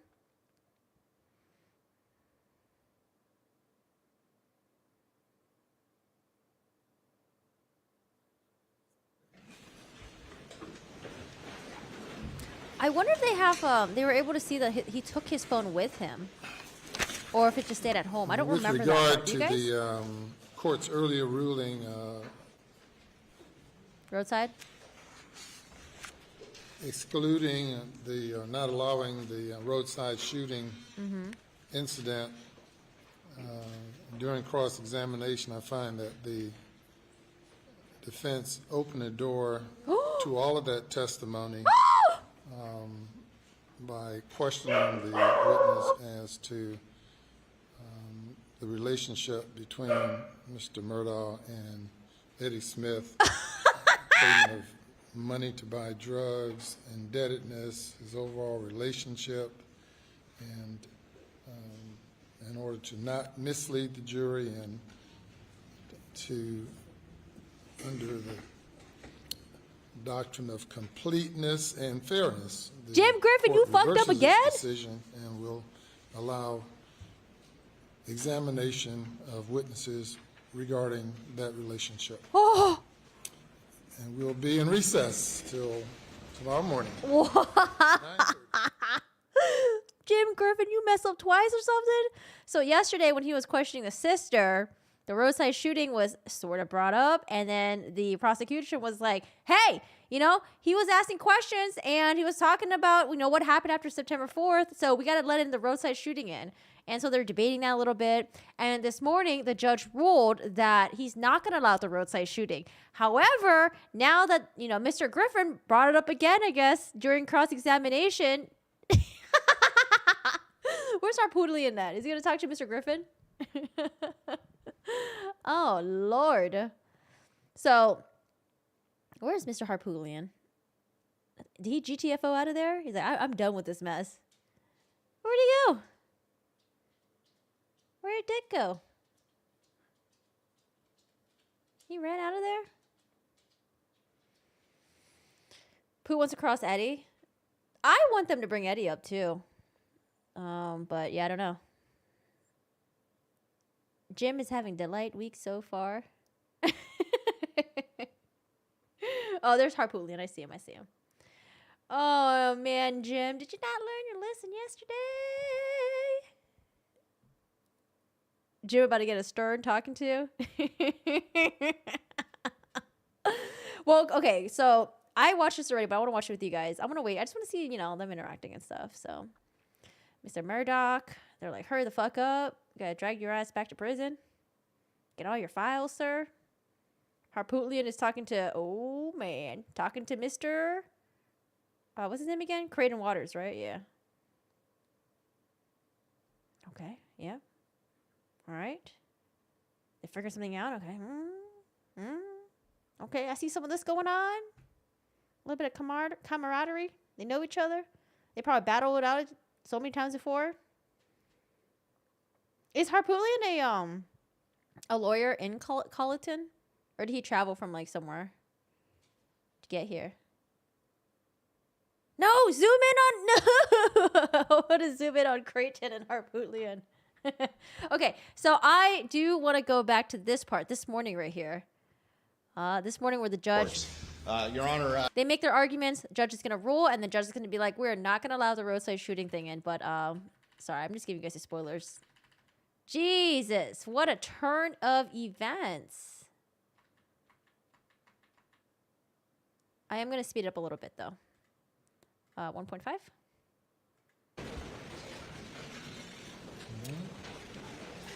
Good morning. Hi, Snow. Ready? Good morning. Who's first? I'm happy to go first. Obviously, Your Honor, since we filed a memo and we have not added to it, I'd be more than happy for the Attorney General to go first. Yes, sir. Okay. Your Honor, I sent a memo early this morning. Hopefully you've had a chance to see that. A lot of it reiterates what we had previously filed in our prior motions. And again, as it relates to this particular evidence, as I argued yesterday, consciousness of guilt is a very recognized class of evidence as admissible evidence of motive and identity in South Carolina courts. Obviously, we've cited a number of cases in more classic senses of consciousness of guilt evidence, such as witness intimidation, flight, but any sort of evasive action, any sort of action to evade detection or throw off the scent has been admissible in our courts. Your Honor, I see the clerk from Barnwell here, and I had a murder case in front of her not too long ago, or it's been a while. But in any event, in that particular case, the defendant had actually found in his car was a voodoo root that said, had on there, protect me from murder charges, save me, judge, early, protect me from murder charges. And ultimately, that was admitted and in an unpublished opinion affirmed as evidence of consciousness of guilt and evasive conduct because of what it meant to the defendant. And so I just point that out as an example as to how expansive that can be. When we look at this case, and again, one thing about this case, Your Honor, is it's intricate and complex on a scale that I think none of us have ever seen. He's talking about a different case. And so we have to look at it within that vein and in that context. And what we have here, Your Honor, why this is relevant evidence of consciousness of guilt, it really doesn't matter what exactly happened on the side of the road, because that's not the focus of what the state is seeking to do. What the state is seeking to do and what we believe is relevant and admissible under these rules is to show what the defendant said about it and the fact that that was not true. And what he said about it, of course, was that he was on the side of the road, he had a flat tire, with a car that has run flats, that he was changing the tire, and that a nice-looking, nice man stopped, offering help, and then all of a sudden he was shot in the back of the head. And obviously the initial reaction we've heard from Ms. Proctor, we've heard and can hear from other witnesses, and the initial reaction was that, oh my gosh, the real killers are back, the bad guys are back, they've now targeted Alec. And the other thing that's crucial about this that connects it all together is not only does he make that claim, that statement about being targeted by an unknown assailant, as things were heating up on him in this investigation, that then causes people to immediately assume that he's been targeted and it has nothing, in no way could he be responsible for Moselle. But we also have to look at the symmetry of this particular event with what happened on June the 7th. And on June the 7th, as we know, and Your Honor's heard extensive testimony both in camera and in this trial, he is confronted about the fares fees that morning. There's all kinds of circumstances that have been put into evidence that are moving as to a perfect storm arriving on that day. And of course, what happens that night? Maggie and Paul are murdered, community rallies, everything changes. We have the same thing happening on September 3rd and September 4th because finally, despite his best efforts, the law firm has become privy and wise to what's been going on with his years of embezzlement and theft. They confront him. But more importantly, if we go back to those fares fees, which are very crucial and temporally connected to everything that happened on June 7th, is the fact that you've heard testimony from Chris Wilson that he is calling Mr. Murdaugh, trying to get to meet with him because he wants to know what's up. He particularly wants to know what about the $192,000 of those fares fees that he covered for Mr. Murdaugh, and they they have that confrontation on the porch of Alameda that afternoon, or early, right before noon, as was testified to. And what happens? Yet again, within a couple of hours, the side of the road happens, and everyone is rushing to Alec Murdaugh's aid again. The fact that he had just been exposed for embezzlement is quickly forgotten about, and of course everybody's assuming, oh my gosh, it must be the real Likes bad guys. being the In fact, victim. it was him all along. And so that is extremely relevant evidence, and it's also been, just to add into the calculus, Your Honor, is we do have the concept of what's been opened the door, what issues have been joined by the defense and put up here. And of course, that's how this issue all arose yesterday with the testimony of Ms. Marion Proctor. So we think it's very admissible as clear consciousness of guilt evidence. It's admissible under 404. I've also argued, without getting in great detail, when we talk about that symmetry, we talk about common scheme or plan. And again, this isn't the kind of common scheme or plan that is typical, but we have to look at this case through a lens that recognizes just the intricacies and the complexity of a set of circumstances like we've never seen. And so all those legal theories, Your Honor, we would assert justify admission of this evidence. I will also say that this express this to the defense, that it's the state's intent to really quickly move from point A to point B. We are not here to try to litigate what happened on the side of the road in its entirety. I believe that the testimony about this could be done in just over an hour, and that includes playing the recorded statement. There's a number of recorded statements. Not trying to play all of those. It would just be simply having the agent come in, relate the story that Alec Murdaugh told to 911 and told to law enforcement, that initial story about the unknown assailant, the fact that the investigation continued and additional information came to light that conflicted with that, and that he was eventually confronted with that, and then there's a recorded statement at the end in which he admits that, in fact, what he had told law enforcement was a lie. And so I'm trying it would be a very focused presentation to just get from point A to point B for purposes of this trial and the relevance that it has to this trial. So for those reasons, Your Honor, we would assert that limited presentation is admissible for those purposes. All right, Harpoonian. The state, and we agree the state versus Cartwright would be applicable to this situation. And it has 4 criteria about a suicide. They seem to think that the unmistakable nexus exists by clear and convincing evidence linking the suicide attempt to a guilty conscience about the murders. The facts are that he was confronted by the law firm on Friday, fired on Friday, and then persuaded, I don't know how much persuasion was needed, Eddie Smith to shoot him in the head, thinking that it would get his son, Buster Murdaugh, $12 million insurance money that would otherwise be excluded by the suicide exemption in his insurance policy. So all this is linked to is the financial. Where was Eddie Smith during the murders? You guys know? Crime, not the murder. We're here trying to murder, and yet all the evidence, not all, the significant amount of the evidence we've heard over the last 3.5 weeks has been about the financial crimes. This is guilty knowledge of the financial crimes, not the murder. And this under 404, 403 analysis under Cartwright would not be admissible. I'd further say this. If he's looking for a common scheme, that is, that when he's about to be found out or he's being found out, he would have killed Buster, based on his theory, to distract. This isn't a distraction. This is an end. And clearly, you haven't heard the taped interview that he initiated from Detox in Atlanta, in which he explained. Is Buster there? I don't see Buster. Is he back there? He was killing himself to get this money for Buster because he had did financial crimes that had been found out. This is 3 months after the murder. This is in September. It's not connected by time. It's not temporal under the 404, 403 analysis, and certainly it's not evidence of guilty knowledge about, I mean, his own statement would indicate it had nothing to do with the murder. It's only about the financial crimes. And he contacted Sweat, and on that recording, myself, Mr. Griffin, and Mr. Murdaugh, from Detox. He finally had detoxed and wasn't on drugs anymore. And he had a great detailed statement about Eddie Smith buying the drugs for him over a number of years, millions of dollars worth, and how Eddie didn't hesitate to shoot him in the head on the side of the road. I don't know how that is relevant. Now, maybe the drug piece is, but they've got statements from Eddie Smith about what drugs he bought and what he did with those. So we would oppose going forward on any roadside shooting evidence. We think the prejudicial far outweighs the probative, and we'd ask Your Honor to not allow them to do that. Yes, sir. Your Honor, very quickly, I do want to distinguish again between what Mr. Harpootlian keeps wanting to argue about, and that's the prospect of there being some sort of suicide on the side of the road. Again, the state's real focus is not exactly on what happened on the side of the road. What's important, and this is, I think, different from a typical Cartwright situation, is what the defendant said about it. And the fact that he immediately tells this lie about him being targeted by an unknown assailant. And that is what directly connects it back to Moselle. And that's immediately what everybody assumed. The first thing that jumped in their mind is that connection back to Moselle. That connection in the nexus is unmistakable. So it's not as much about a traditional type of Cartwright analysis. That's not what I'm arguing here. What I'm arguing here is his explanation for what happened and the fact that that ultimately was not true. And that nexus, I believe, is very clear. I think the other one would be clear, too, but that former nexus is the stronger one, and that is the focus of what the state is trying to offer here today. Your Honor, just briefly. This is character evidence, which is precluded. The only exception to 404, 403 Your Honor's allowed in is motive. Why did he do it? It's just incredible because if you put this up, you're going to hear from one of the Sweat agents when he woke up in the hospital and his skull had been fractured, he had a brain bleed. this is when he concocted that story. I mean, he expected never to wake up. So, this was a scheme to draw. No, if there was a scheme, it was created after Eddie Smith meant to shoot him. Actually, if he'd been a millimeter to the left, his brains would have been blown out.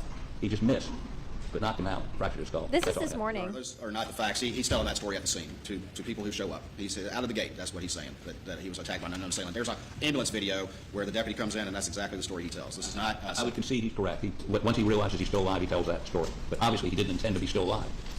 In other words, it's not a scheme that was concocted at any point. The scheme, if it's a scheme, was concocted after he realized he wasn't dead.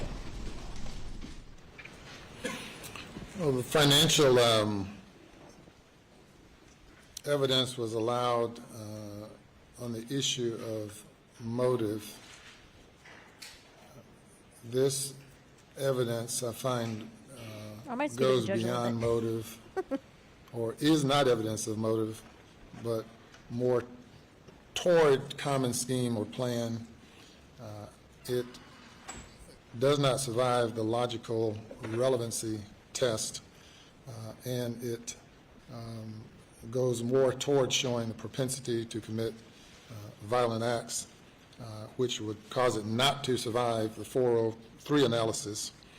I believe that to allow this evidence is a bridge too far, going down this path of allowing essentially any and all evidence in.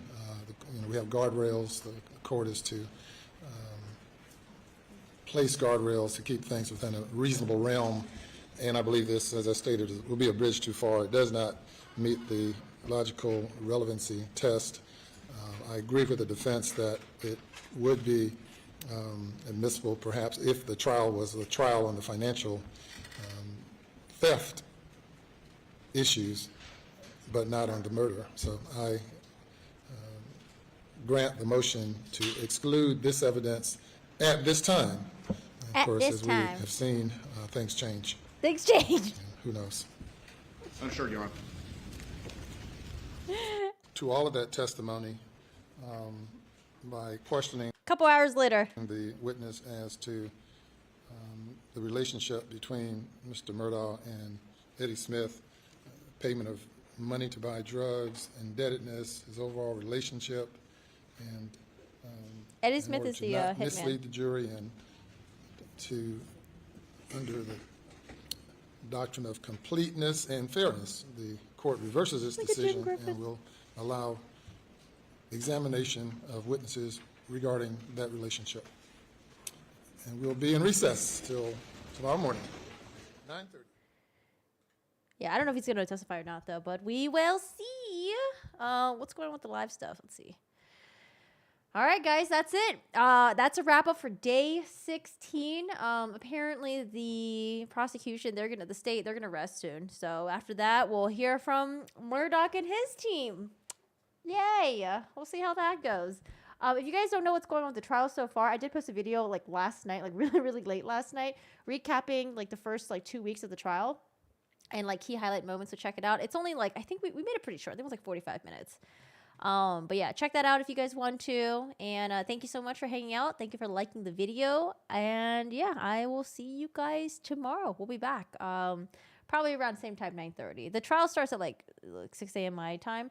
But, you know, we catch up with the trial pretty easily by watching it during breaks and stuff like that. So thank you so much for hanging out. Hope you guys had fun. Join the Discord if you haven't already. And I'm probably going to go stream on Twitch later on. I got to go finish my games and stuff. But yeah, thanks, guys. Thanks for hanging out. I hope you guys... Later, Corgi. Bye. I'll see you guys later. Yeah, thank you so much for the chat. Thank you for lurking. And I do appreciate you guys being here. All right? Take care. Stay safe. And I'll see you guys later. Bye. See ya. Ah!